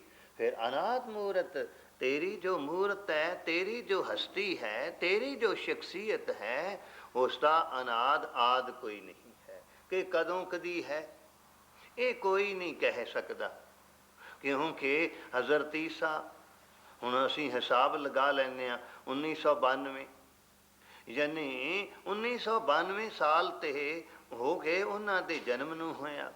ਇਸੇ ਤਰ੍ਹਾਂ ਬੁੱਧ ਹੈ, ਇਸੇ ਹੀ ਤਰ੍ਹਾਂ ਹਿਜਰੀ ਹੈ। ਇਹ ਹਜ਼ਰਤ ਮੁਹੰਮਦ ਸਾਹਿਬ ਦਾ ਹਿਸਾਬ ਕਿਤਾਬ, ਹਜ਼ਰਤ ਈਸਾ ਦਾ, ਹਜ਼ਰਤ ਬੁੱਧ ਦਾ ਹਿਸਾਬ ਕਿਤਾਬ ਤਾਂ ਦਰਸਾਇਆ ਜਾ ਸਕਦਾ। ਜਿਸ ਦੇਸ਼ ਵਿੱਚ ਤੁਸੀਂ ਰਹਿੰਦੇ ਹੋ, ਦਾਸ ਕਈ ਵਾਰੀ ਛੋਟੀ ਨਵੀਂ ਜਨਰੇਸ਼ਨ ਨੂੰ ਤੇ ਉਹਨਾਂ ਦੇ ਮਾਤਾ ਪਿਤਾ ਨੂੰ ਅਰਜ਼ ਕਰਦਾ ਹੁੰਦਾ ਹੈ ਕਿ ਇਹਨਾਂ ਬੱਚਿਆਂ ਨੂੰ ਜੋ ਇੱਧਰ ਜਨਮੇ ਨੇ, ਇਹਨਾਂ ਨੂੰ ਜਿਨ੍ਹਾਂ ਦੀ ਭਾਸ਼ਾ ਅੰਗਰੇਜ਼ੀ ਜ਼ਿਆਦਾ ਹੈ, ਇਹਨਾਂ ਨੂੰ Cunningham, Macauliffe, ਟੋਇਨਬੀ, Duncan green lease, ਇਸੇ ਹੀ ਤਰ੍ਹਾਂ ਮਿਸਟਰ ਟਰੰਪ, ਇਹਨਾਂ ਲੋਕਾਂ ਦੀਆਂ ਰਚਨਾਵਾਂ ਪੜ੍ਹਨ ਵਾਸਤੇ ਪ੍ਰੇਰਨਾ ਦਿਆ ਕਰੋ ਔਰ ਕਿਤਾਬਾਂ ਲਿਆ ਕੇ ਦਿਆ ਕਰੋ। ਚੰਦ ਜੀ ਜਿਵੇਂ ਯਤਨ ਕਰਦੇ ਨੇ, ਉਹਨਾਂ ਤੋਂ ਅੱਛੀ ਸੂਝ ਬੂਝ ਅਗਵਾਈ ਲੀਤੀ ਜਾ ਸਕਦੀ ਹੈ। ਕਨਿੰਗਮ ਨੇ ਲਿਖਿਆ ਹੈ, ਬੁੱਧ ਧਰਮ 2000 ਸਾਲ ਤੋਂ ਵੀ ਪੁਰਾਣਾ ਹੈ, ਬੁੱਢਾ ਹੋ ਗਿਆ ਹੈ ਧਰਮ। ਇਸੇ ਹੀ ਤਰ੍ਹਾਂ ਈਸਾਈ ਧਰਮ, ਈਸਾਈ ਖੁਦ ਹੋ ਕੇ ਕਨਿੰਗਮ ਬਿਆਨ ਕਰਦਾ ਹੈ, ਤੁਹਾਡੇ ਧਰਮ ਦੀ ਗੱਲ ਕਰਦਾ ਹੈ, ਜਿਸ ਨੂੰ ਤੁਸੀਂ ਮਾਮੂਲੀ ਗੱਲਾਂ ਤੋਂ ਤਿਆਗੀ ਜਾ ਰਹੇ ਹੋ। ਪਿਆਲਾ ਖੋ ਸ੍ਰੀ ਵਾਹਿਗੁਰੂ। ਜਦੋਂ ਹਜ਼ੂਰ ਨੇ ਪ੍ਰਸੰਨਤਾ ਵਿੱਚ ਆ ਕੇ ਆਪਣਾ ਕੰਘਾ ਆਪਣੇ ਕੇਸਾਂ ਸਮੇਤ ਤੇ ਆਪਣਾ ਦਸਤਾਰਾ ਦੇ ਦਿੱਤਾ, ਜਿਸ ਨੂੰ ਗੁਰੂ ਗੋਬਿੰਦ ਸਿੰਘ ਸਾਹਿਬ ਨੇ ਆਪਣੀ ਦਸਤਾਰ ਦੇ ਦਿੱਤੀ, ਉਹਨੂੰ ਸਾਰੇ ਜਹਾਨ ਦੀ ਨਹੀਂ, ਲੱਖਾਂ ਆਕਾਸ਼ਾਂ ਤੇ ਪਤਾਲਾਂ ਦੀ ਸਰਦਾਰੀ ਦੇ ਦਿੱਤੀ। ਪਰ ਪਤਨੀ ਨਹੀਂ ਸੀ ਜਾਣਦੀ। ਜਦੋਂ ਆ ਕੇ ਇਹ ਇੱਕ ਖਬਰ ਤਾਂ ਪਹਿਲਾਂ ਮਿਲ ਗਈ ਸੀ, ਪੁੱਤਰ ਸ਼ਹੀਦ ਹੋ ਗਏ ਨੇ, ਤੇ ਜਿਸ ਵੇਲੇ ਪਤਨੀ ਘਬਰਾਈ, ਦੁੱਖ ਮਹਿਸੂਸ ਕੀਤਾ, ਤੇ ਪੀਰ ਬੁੱਧੂ ਸ਼ਾਹ ਕਹਿਣ ਲੱਗੇ, ਭਾਗਵਾਨੇ ਤੂੰ ਖੁਸ਼ਕਿਸਮਤ ਨਹੀਂ ਹੈ, ਮੇਰੇ ਮੁਰਸ਼ਦ ਦੇ ਇੱਕ ਇੱਕ ਕੇਸ ਤੋਂ ਹਰ ਦੋ ਆਲਮ ਕੀਮਤੇ, ਯਕ ਤਾਰ ਮੂਏ ਯਾਰੇ ਮਾ। ਭਾਈ ਸਾਹਿਬ, ਭਾਈ ਨੰਦ ਲਾਲ, ਉਹਦੇ ਇੱਕ ਕੇਸ ਤੋਂ ਦੋ ਜਹਾਨਾਂ ਦੀ ਗੱਲ ਨਹੀਂ, ਲੱਖਾਂ ਜਹਾਨਾਂ ਤੇ ਸੁੱਖ ਕੁਰਬਾਨ ਕੀਤੇ ਜਾ ਸਕਦੇ ਨੇ। ਦੇਖੋ ਨੇ ਤਾਂ ਇਸ ਆਪਣੇ ਕੰਘੇ ਸਮੇਤ ਕਿਤਨੇ ਹੋਰ ਕੇਸ, ਕਿਤਨੇ ਸਾਰੇ ਕੇਸ ਦੇ ਦਿੱਤੇ ਨੇ। ਹਜ਼ਰਤ ਬਲ ਦੀ ਦਰਗਾਹ ਹੈ ਕਸ਼ਮੀਰ ਵਿੱਚ, ਉਥੇ ਹਜ਼ਰਤ ਮੁਹੰਮਦ ਸਾਹਿਬ ਪੈਗੰਬਰੇ ਇਸਲਾਮ ਦਾ ਮੁਬਾਰਕ ਮੂਏ ਹੈ, ਪਵਿੱਤਰ ਕੇਸ ਹੈ। ਔਰ ਇੱਕ ਕੇਸ ਅੱਜ ਵੀ ਉਹਨੂੰ ਸੰਭਾਲਿਆ ਹੋਇਆ। ਕਹਿਣ ਲੱਗੀ ਮੁਸਲਮਾਨਾਂ ਨੂੰ ਤੇ ਇੱਕ ਪੈਗੰਬਰੇ ਇਸਲਾਮ ਦੇ ਇੱਕ ਕੇਸ ਉੱਪਰ ਮਾਨ ਹੈ। ਦੇਖ ਮੇਰੇ ਮੁਰਸ਼ਿਦ ਨੇ ਤੇ ਅਣਗਿਣਤ ਕੇਸ ਦੇ ਦਿੱਤੇ ਨੇ, ਨਾਲ ਆ ਦਸਤਾਰ ਦੇ ਦਿੱਤੀ ਹੈ। ਪਤਨੀ ਨੇ ਆਪਣੇ ਵੱਲੋਂ ਕੁਝ ਸਿਆਣਪ ਦਾ ਪ੍ਰਗਟਾਓ ਕੀਤਾ ਤੇ ਕਹਿਣ ਲੱਗੇ ਤੈਨੂੰ ਅਜੇ ਸੋਝੀ ਨਹੀਂ, ਜਦੋਂ ਸੋਝੀ ਪ੍ਰਾਪਤ ਹੋਵੇਗੀ ਫਿਰ ਸਮਝ ਲਵੇਂਗੀ ਕਿ ਗੁਰੂ ਗੋਬਿੰਦ ਸਿੰਘ ਜੀ ਦੇ ਇਹਨਾਂ ਕੇਸਾਂ ਤੋਂ 2-4 ਪੁੱਤਰਾਂ ਦੀ ਗੱਲ ਨਹੀਂ, ਲੱਖਾਂ ਪੁੱਤਰ ਵੀ ਕੁਰਬਾਨ ਕੀਤੇ ਜਾ ਸਕਦੇ ਨੇ। ਪਰ ਇਹ ਵੱਖਰੀ ਗੱਲ ਹੈ ਕਿ ਪੀਰ ਬੁੱਧੂ ਸ਼ਾਹ ਨੇ ਆਪਣੇ 2 ਬੇਟੇ ਦਸ਼ਮੇਸ਼ ਪਿਤਾ ਜੀ ਦੇ ਚਰਨ ਕਮਲਾਂ ਤੋਂ ਕੁਰਬਾਨ ਕਰਦਿਆਂ ਹੋਇਆਂ ਇਹ ਕੇਸਾਂ ਦੀ ਬਖਸ਼ਿਸ਼ ਪ੍ਰਾਪਤ ਕੀਤੀ। ਪਰ ਹੈਰਾਨੀ ਇਸ ਪਹਿਲੂ ਤੋਂ ਹੁੰਦੀ ਏ ਕਿ ਸਾਹਿਬ ਗੁਰੂ ਗੋਬਿੰਦ ਸਿੰਘ ਜੀ ਨੂੰ ਇਹ ਕੇਸ ਕਿਤਨੇ ਪਿਆਰੇ ਸਨ। ਪੀਰ ਬੁੱਧੂ ਸ਼ਾਹ ਦੇ ਲਫ਼ਜ਼ਾਂ ਮੁਤਾਬਕ ਦਸ਼ਮੇਸ਼ ਪਿਤਾ ਜੀ ਨੇ ਖੁਦ ਆਪਣੇ ਲੱਖਾਂ ਸਪੁੱਤਰਾਂ ਦੇ ਸੀਸ ਇਹਨਾਂ ਕੇਸਾਂ ਦੀ ਭੇਟ ਚੜਾ ਦਿੱਤੇ, ਫਿਰ ਵੀ ਇਹਨਾਂ ਕੇਸਾਂ ਦੀ ਕੀਮਤ ਅਦਾ ਨਹੀਂ ਹੋ ਸਕੀ। ਪਿਆਰ ਲੱਖੋ ਜਿਨ੍ਹਾਂ ਨੂੰ ਅਸੀਂ ਮਾਮੂਲੀ ਗੱਲਾਂ ਦੇ ਪਿੱਛੇ ਆਪ ਘਟਵਾਉਣ ਦਾ ਯਤਨ ਕਰਦੇ ਹਾਂ ਔਰ ਭੁੱਲਾਂ ਕਰਦੇ ਹਾਂ। ਤਾਂ ਬੇਨਤੀ ਅਸੀਂ ਜੋ ਕਰ ਰਹੇ ਸਾਂ, ਕਨਿੰਗਮ ਨੇ ਇਹ ਵਿਚਾਰ ਦਿੱਤਾ ਹੈ ਈਸਾਈ ਧਰਮ ਵੀ 2000 ਸਾਲ ਤਕਰੀਬਨ ਪੁਰਾਣਾ ਹੋ ਚੱਲਿਆ ਹੈ, ਵੱਡਾ ਹੋ ਚੱਲਿਆ ਹੈ। ਇਸਲਾਮ ਦੇ ਸੰਬੰਧ ਵਿੱਚ ਵੀ ਕਹਿੰਦਾ ਹੈ ਕਿ ਇਹ ਵਿਧੀ ਜਵਾਨੀ ਵੀ ਢਲ ਚੁੱਕੀ ਹੈ। ਹਿੰਦੂ ਧਰਮ ਨੂੰ ਵੀ ਉਹ ਕਹਿੰਦਾ ਹੈ 5000 ਸਾਲ ਤੋਂ ਪੁਰਾਣਾ ਧਰਮ ਹੈ, ਬੋਧਾ ਹੋ ਚੁੱਕਾ ਹੈ। ਬੂਟਾ ਕੋਈ ਪੁਰਾਣਾ ਹੋ ਜਾਵੇ, ਹਵਾ ਚੱਲਣ ਦੀ ਦੇਰ ਹੈ, ਢਹਿ ਪੈਂਦਾ ਹੈ। ਪਰ ਉਹ ਕਹਿੰਦੇ ਨੇ ਦੁਨੀਆ ਵਿੱਚ ਇੱਕੋ ਹੀ ਧਰਮ ਨੌਜਵਾਨ ਧਰਮ ਹੈ, ਯੰਗ ਧਰਮ ਹੈ, ਜਿਸ ਨੂੰ ਸਿੱਖ ਧਰਮ ਕਹਿੰਦੇ ਨੇ। Cunningham the history of Sikhs. ਪਿਆਰ ਲੱਖੋ ਅਨਾਦ ਮੂਰਤ ਤੇਰੇ ਸਰੂਪ ਦੀ, ਤੇਰੀ ਹਸਤੀ ਦੀ ਆਦ ਕੋਈ ਨਹੀਂ ਵੀ ਤੂੰ 2000 ਸਾਲਾਂ ਦਾ ਹੈ ਜਾਂ 4 ਯੁਗਾਂ ਦਾ ਹੈ। ਆਦ ਤੋਂ ਰਹਿਤ ਸਰੂਪ ਵਾਲਾ ਹੈ, ਅਜੋਨ ਪੁਰਖ ਅਪਾਰ, ਜੂਨਾ ਤੋਂ ਰਹਿਤ ਹੈ, ਅਪਾਰ ਪੁਰਖ ਅਪਾਰ, ਅਪਾਰ ਬੇਅੰਤ ਹੈ, ਪੂਰਨ ਪੁਰਖ ਹੈ। ਸਰਬਮਾਨ ਤ੍ਰਿਮਾਨ, ਸਰਬਮਾਨ ਤ੍ਰਿਮਾਨ ਦੇਵ, ਸਾਰੇ ਜੀਵਾਂ ਦਾ ਮਾਨ ਨੀਕ ਹੈ। ਤ੍ਰਿਮਾਨ ਦੇਵ ਤੇ ਜਿਹੜੇ 3 ਦੇਵ ਦੇਵਤੇ ਨੇ, ਵਿਸ਼ਨੂੰ ਬ੍ਰਹਮਾ ਸ਼ਿਵਾ, ਇਹਨਾਂ ਸਾਰਿਆਂ ਦਾ ਵੀ ਤੂੰ ਦੇਵਤਾ ਹੈ। ਤਿੰਨੇ ਤੈਨੂੰ ਮੰਨਦੇ ਨੇ, ਆਪਣਾ ਦੇਵ ਸਮਝਦੇ ਹਨ। ਅਭੇਵ ਆਦ ਉਦਾਰ, ਭੇਦ ਪਾਉਣ ਤੋਂ ਰਹਿਤ ਹੈ, ਆਦ ਸਭ ਦਾ ਮੁੱਢ ਰੂਪ ਹੈ, ਤਿੰਨਾਂ ਦੇਵਤਿਆਂ ਦਾ ਮੁੱਢ ਰੂਪ ਹੈ, ਉਦਾਰ ਦਾਤਾਰ ਹੈ। ਸਰਬ ਪਾਲਕ, ਸਰਬ ਕਾਲਕ। ਹੁਣ ਚਾਲ ਦਾ ਫਰਕ ਪੈ ਗਿਆ ਕਿਉਂਕਿ ਇਸ ਛੰਦ ਦੀਆਂ ਪੰਕਤੀਆਂ ਲੰਬੀਆਂ ਨੇ। ਇਸ ਵਾਸਤੇ ਸਰਕਾਰ ਫਰਮਾਉਂਦੇ ਨੇ ਸਰਬ ਪਾਲਕ, ਸਭਨਾਂ ਦੇ ਪ੍ਰਤਪਾਲਕ ਹੋ। ਸਰਬ ਘਾਲਕ, ਸਾਰਿਆਂ ਦੇ ਤਾਂ ਹੀ ਰਿਜ਼ਕ ਘਾਲਕ, ਘੱਲਣ ਵਾਲੇ ਹੋ, ਸਭਨਾਂ ਨੂੰ ਰਿਜ਼ਕ ਘੱਲਣ ਵਾਲੇ ਹੋ, ਰਿਜ਼ਕ ਦੇਣ ਵਾਲੇ ਹੋ। ਸਰਬ ਕੋ ਪੁਨ ਕਾਲ, ਤੇ ਪੁੰਨ ਦਾ ਅਰਥ ਹੁੰਦਾ ਹੈ ਫਿਰ ਅੰਤ ਨੂੰ ਸਾਰਿਆਂ ਦਾ ਕਾਲ ਕਰਨ ਵਾਲੇ ਹੋ, ਸਾਰਿਆਂ ਦੀ ਮ੍ਰਿਤੂ ਕਰਨ ਵਾਲੇ ਹੋ। ਜਤਰ ਤਤਰ ਬਿਰਾਜ ਹੀ, ਜਤਰ ਤਤਰ ਜਿੱਥੇ ਤਿੱਥੇ, ਜਤਰ ਜਿੱਥੇ ਤਤਰ ਤਿੱਥੇ, ਜਿੱਥੇ ਤਿੱਥੇ। ਇਹ ਅਕਾਲ ਪੁਰਖ ਵਾਹਿਗੁਰੂ ਜੀਓ ਆਪ ਬਿਰਾਜਦੇ ਹੋ, ਸੁਭਾਏ ਮਾਨ ਹੁੰਦੇ ਹੋ। ਜਿਵੇਂ ਆਪ ਗੁਰੂ ਚਰਨਾਂ ਵਿੱਚ ਬੈਠੇ ਹੋ, ਸ਼ਿਸ਼ੋਭਤ ਹੋਏ ਹੋ। ਪੰਥ ਦੀ ਭਾਸ਼ਾ ਵਿੱਚ, ਪੰਥਕ ਸ਼ਬਦਾਂ ਵਿੱਚ ਕਿਹਾ ਜਾਂਦਾ ਹੈ ਬਿਰਾਜਮਾਨ ਹੋਏ। ਔਰ ਇਹ ਸ਼ਬਦ ਪੰਥ ਨੂੰ ਗੁਰੂ ਗੋਬਿੰਦ ਸਿੰਘ ਜੀ ਮਹਾਰਾਜ ਨੇ ਦਿੱਤਾ ਹੈ, ਕਿਉਂਕਿ ਜਿੱਥੇ ਵੀ ਜਾਂਦੇ ਆ ਉੱਥੇ ਤੂੰ ਬਿਰਾਜਮਾਨ ਹੈ। ਜਿੱਥੇ ਤਿੱਥੇ ਅਕਾਲ ਪੁਰਖ ਵਾਹਿਗੁਰੂ ਜੋ ਹੈ ਬਿਰਾਜਦਾ ਹੈ। ਅਵਧੂਤ ਰੂਪ ਰਿਸਾਲ, ਕਿਉਂਕਿ ਕੁਝ ਅੱਖਰ ਨੇ ਜਿਨ੍ਹਾਂ ਦੀ ਡਬਲ ਆਵਾਜ਼ ਹੁੰਦੀ ਏ। ਧੱਦੇ ਨੂੰ ਧਾ ਕਰਕੇ ਵੀ ਕਵਾਂਗੇ ਤੇ ਧਾ ਕਰਕੇ ਵੀ ਕਵਾਂਗੇ। ਅਵਧੂਤ ਰੂਪ ਰਸਾਲ, ਇਸ ਲਈ ਅਵਧੂਤ ਸੁੱਧ ਸਰੂਪ। ਜਿਹੜਾ ਪਰਮ ਤਿਆਗੀ ਹੋਵੇ, ਮਸਤ ਵਿਰਤੀ ਵਿੱਚ ਰਹਿਣ ਵਾਲਾ ਹੋਵੇ, ਉਸ ਨੂੰ ਅਵਧੂਤ ਕਹਿ ਦਿੰਦੇ ਨੇ। ਹਾਂ, ਅੱਜ ਕੱਲ੍ਹ ਉਂਝ ਵੀ ਭੰਗ ਪੀਪ ਚੜਾਈ ਹੋਵੇ, ਸੁਲਫਾ ਸੁਲਗਾਇਆ ਹੋਵੇ, ਮੂੰਹ ਤੇ ਰਾਖ ਮਲੀ ਹੋਈ ਹੋਵੇ, ਬਸ ਜਿਹਨੂੰ ਆਪਣੇ ਆਪ ਦੀ ਹੋਸ਼ ਨਾ ਹੋਵੇ, ਕੁਝ ਲੋਕ ਉਹਨੂੰ ਵੀ ਅਵਧੂਤ ਕਹਿ ਦਿੰਦੇ ਨੇ। ਜੈਨੀਆਂ ਦੇ ਵਿੱਚ ਜਿਹੜਾ ਘੋਰੀ ਪੰਥ ਹੈ, ਕਿਉਂਕਿ ਜਿਹੜੇ ਦਿਗੰਬਰ ਜੈਨ ਸਾਧੂ ਹਨ ਉਹਨਾਂ ਨੂੰ ਵੀ ਅਵਧੂਤ ਕਿਹਾ ਜਾਂਦਾ ਹੈ। ਸ਼ਵੇਤਾਂਬਰ, ਦਿਗੰਬਰ ਜੈਨੀਆਂ ਦੇ ਦੋ ਫਿਰਕੇ ਹਨ। ਸ਼ਵੇਤਾਂਬਰ ਜਿਹੜੇ ਨੇ ਤਕਰੀਬਨ 500 ਸਾਲ ਤੋਂ ਕੁਝ ਸਮਾਂ ਥੋੜ੍ਹਾ ਵਧੇਕ ਹੋਣ ਤੋਂ ਸ਼ੁਰੂ ਹੋਏ ਨੇ, ਮਗਰ ਜੈਨੀਆਂ ਦਾ ਸ਼ੁੱਧ ਜੋ ਪੰਥ ਹੈ ਉਹ ਹੈ ਦਿਗੰਬਰੀਆਂ ਦਾ ਪੰਥ, ਜਿਹੜੇ ਕੋਈ ਵੀ ਸਰੀਰ ਤੇ ਵਸਤਰ ਨਹੀਂ ਪਹਿਨਦੇ। ਮੈਂ ਉਸ ਪਾਸੇ ਨਾ ਜਾਵਾਂ। ਅਵਧੂਤ ਜੈਨੀਆਂ ਦੇ ਵਿੱਚ ਦਿਗੰਬਰ ਸਾਧੂ ਨੂੰ ਅਵਧੂਤ ਕਿਹਾ ਜਾਂਦਾ ਹੈ, ਪਰ ਇੱਥੇ ਮਹਾਂਪੁਰਸ਼ ਪਰੰਪਰਾਇਕ ਟਕਸਾਲ ਦਾ ਅਰਥ ਕਰਦੇ ਸਨ, ਜੋ ਦਸ਼ਮੇਸ਼ ਪਿਤਾ ਜੀ ਦੇ ਖੁਦ ਮੁਖਾਰ ਬਿੰਦ ਤੋਂ ਨਿਕਲਿਆ ਅਵਧੂਤ ਰੂਪ, ਅਵਧੂਤ ਸੁਧ ਸਰੂਪ ਵਾਲਾ ਰਸਾਲ। ਅਵਧੂਤ ਤਾਂ ਭਿਆਨਕ ਨਜ਼ਰ ਆਉਂਦਾ ਹੈ, ਤੂੰ ਐਸੇ ਸੁਧ ਸਰੂਪ ਵਾਲਾ ਨਹੀਂ, ਰਸਾਲ ਸੁੰਦਰ ਸਰੂਪ ਵਾਲਾ ਹੈ। ਇਸ ਨੂੰ ਤੇਰੀ ਨਜ਼ਰ ਜਿਸ ਉੱਪਰ ਵੀ ਪੈਂਦੀ ਹੈ ਉਹ ਵੀ ਕਿਰਤਾਰਥ ਹੋ ਜਾਂਦਾ ਹੈ, ਔਰ ਜਿਸ ਮਨੁੱਖ ਦੀ ਤੇਰੇ ਤੇ ਨਜ਼ਰ ਪੈਂਦੀ ਹੈ, ਜਿਸ ਦੀਆਂ ਨਿਗਾਹਾਂ ਤੈਨੂੰ ਦੇਖ ਲੈਂਦੀਆਂ ਨੇ, ਉਹ ਮਨੁੱਖ ਵੀ ਸੁਧ ਹੋ ਜਾਂਦਾ ਹੈ, ਤੇਰੇ ਤੋਂ ਫਿਦਾ ਹੋ ਜਾਂਦਾ ਹੈ, ਕੁਰਬਾਨ ਹੋ ਜਾਂਦਾ ਹੈ। ਸੁਧ ਸਰੂਪ ਵਾਲਾ ਰਸਾਲ ਪਿਆਰੇ ਸਰੂਪ ਵਾਲਾ ਹੈ, ਸੁੰਦਰ ਸਰੂਪ ਵਾਲਾ ਹੈ ਜੀ। ਨਾਮ ਠਾਮ ਨਾ ਜਾਤ ਜਾਕਰ ਜਿਸ ਪਰਮੇਸ਼ਰ ਦਾ ਕੋਈ ਨਾਮ ਨਹੀਂ, ਕੋਈ ਥਾਂ ਨਹੀਂ, ਕੋਈ ਜਾਤ ਨਹੀਂ ਹੈ। ਰੂਪ ਰੰਗ ਨਾ ਰੇਖ ਜਿਸ ਦਾ ਕੋਈ ਆਕਾਰ ਨਹੀਂ, ਕੋਈ ਰੰਗ ਨਹੀਂ, ਕੋਈ ਰੇਖ ਰੇਖਾ ਲਕੀਰ ਆਦਿਕ ਨਹੀਂ। ਆਦ ਪੁਰਖ ਉਦਾਰ ਮੂਰਤ ਉਹ ਆਦ ਪੁਰਖ ਹੈ, ਸਭ ਦਾ ਆਰੰਭਕ ਪੁਰਖ, ਕਿਉਂਕਿ ਬਾਈਬਲ ਨੇ, ਕੁਰਾਨ ਮਜੀਦ ਨੇ ਤੇ ਬਾਬੇ ਆਦਮ ਤੇ ਅੰਮਾ ਹਵਾ ਨੂੰ ਪਹਿਲੇ ਇਸਤਰੀ ਪੁਰਸ਼ ਪ੍ਰਵਾਨ ਕੀਤਾ ਹੈ, ਪਰ ਦਸ਼ਮੇਸ਼ ਪਿਤਾ ਜੀ ਕਹਿੰਦੇ ਨਹੀਂ, ਆਦ ਪੁਰਖ ਉਹ ਸਭਨਾ ਦਾ ਆਦ ਮੁੱਢ ਰੂਪ ਹੈ, ਪੂਰਨ ਪੁਰਖ ਹੈ, ਉਦਾਰ ਸਰੂਪ ਵਾਲਾ ਹੈ। ਅਜੋਨ ਆਦ ਅਸੇਖ ਜੂਨਾ ਤੋਂ ਰਹਿਤ, ਆਦ ਰੂਪ ਅਸੇਖ ਗਿਣਤੀ ਤੋਂ ਰਹਿਤ ਹੈ।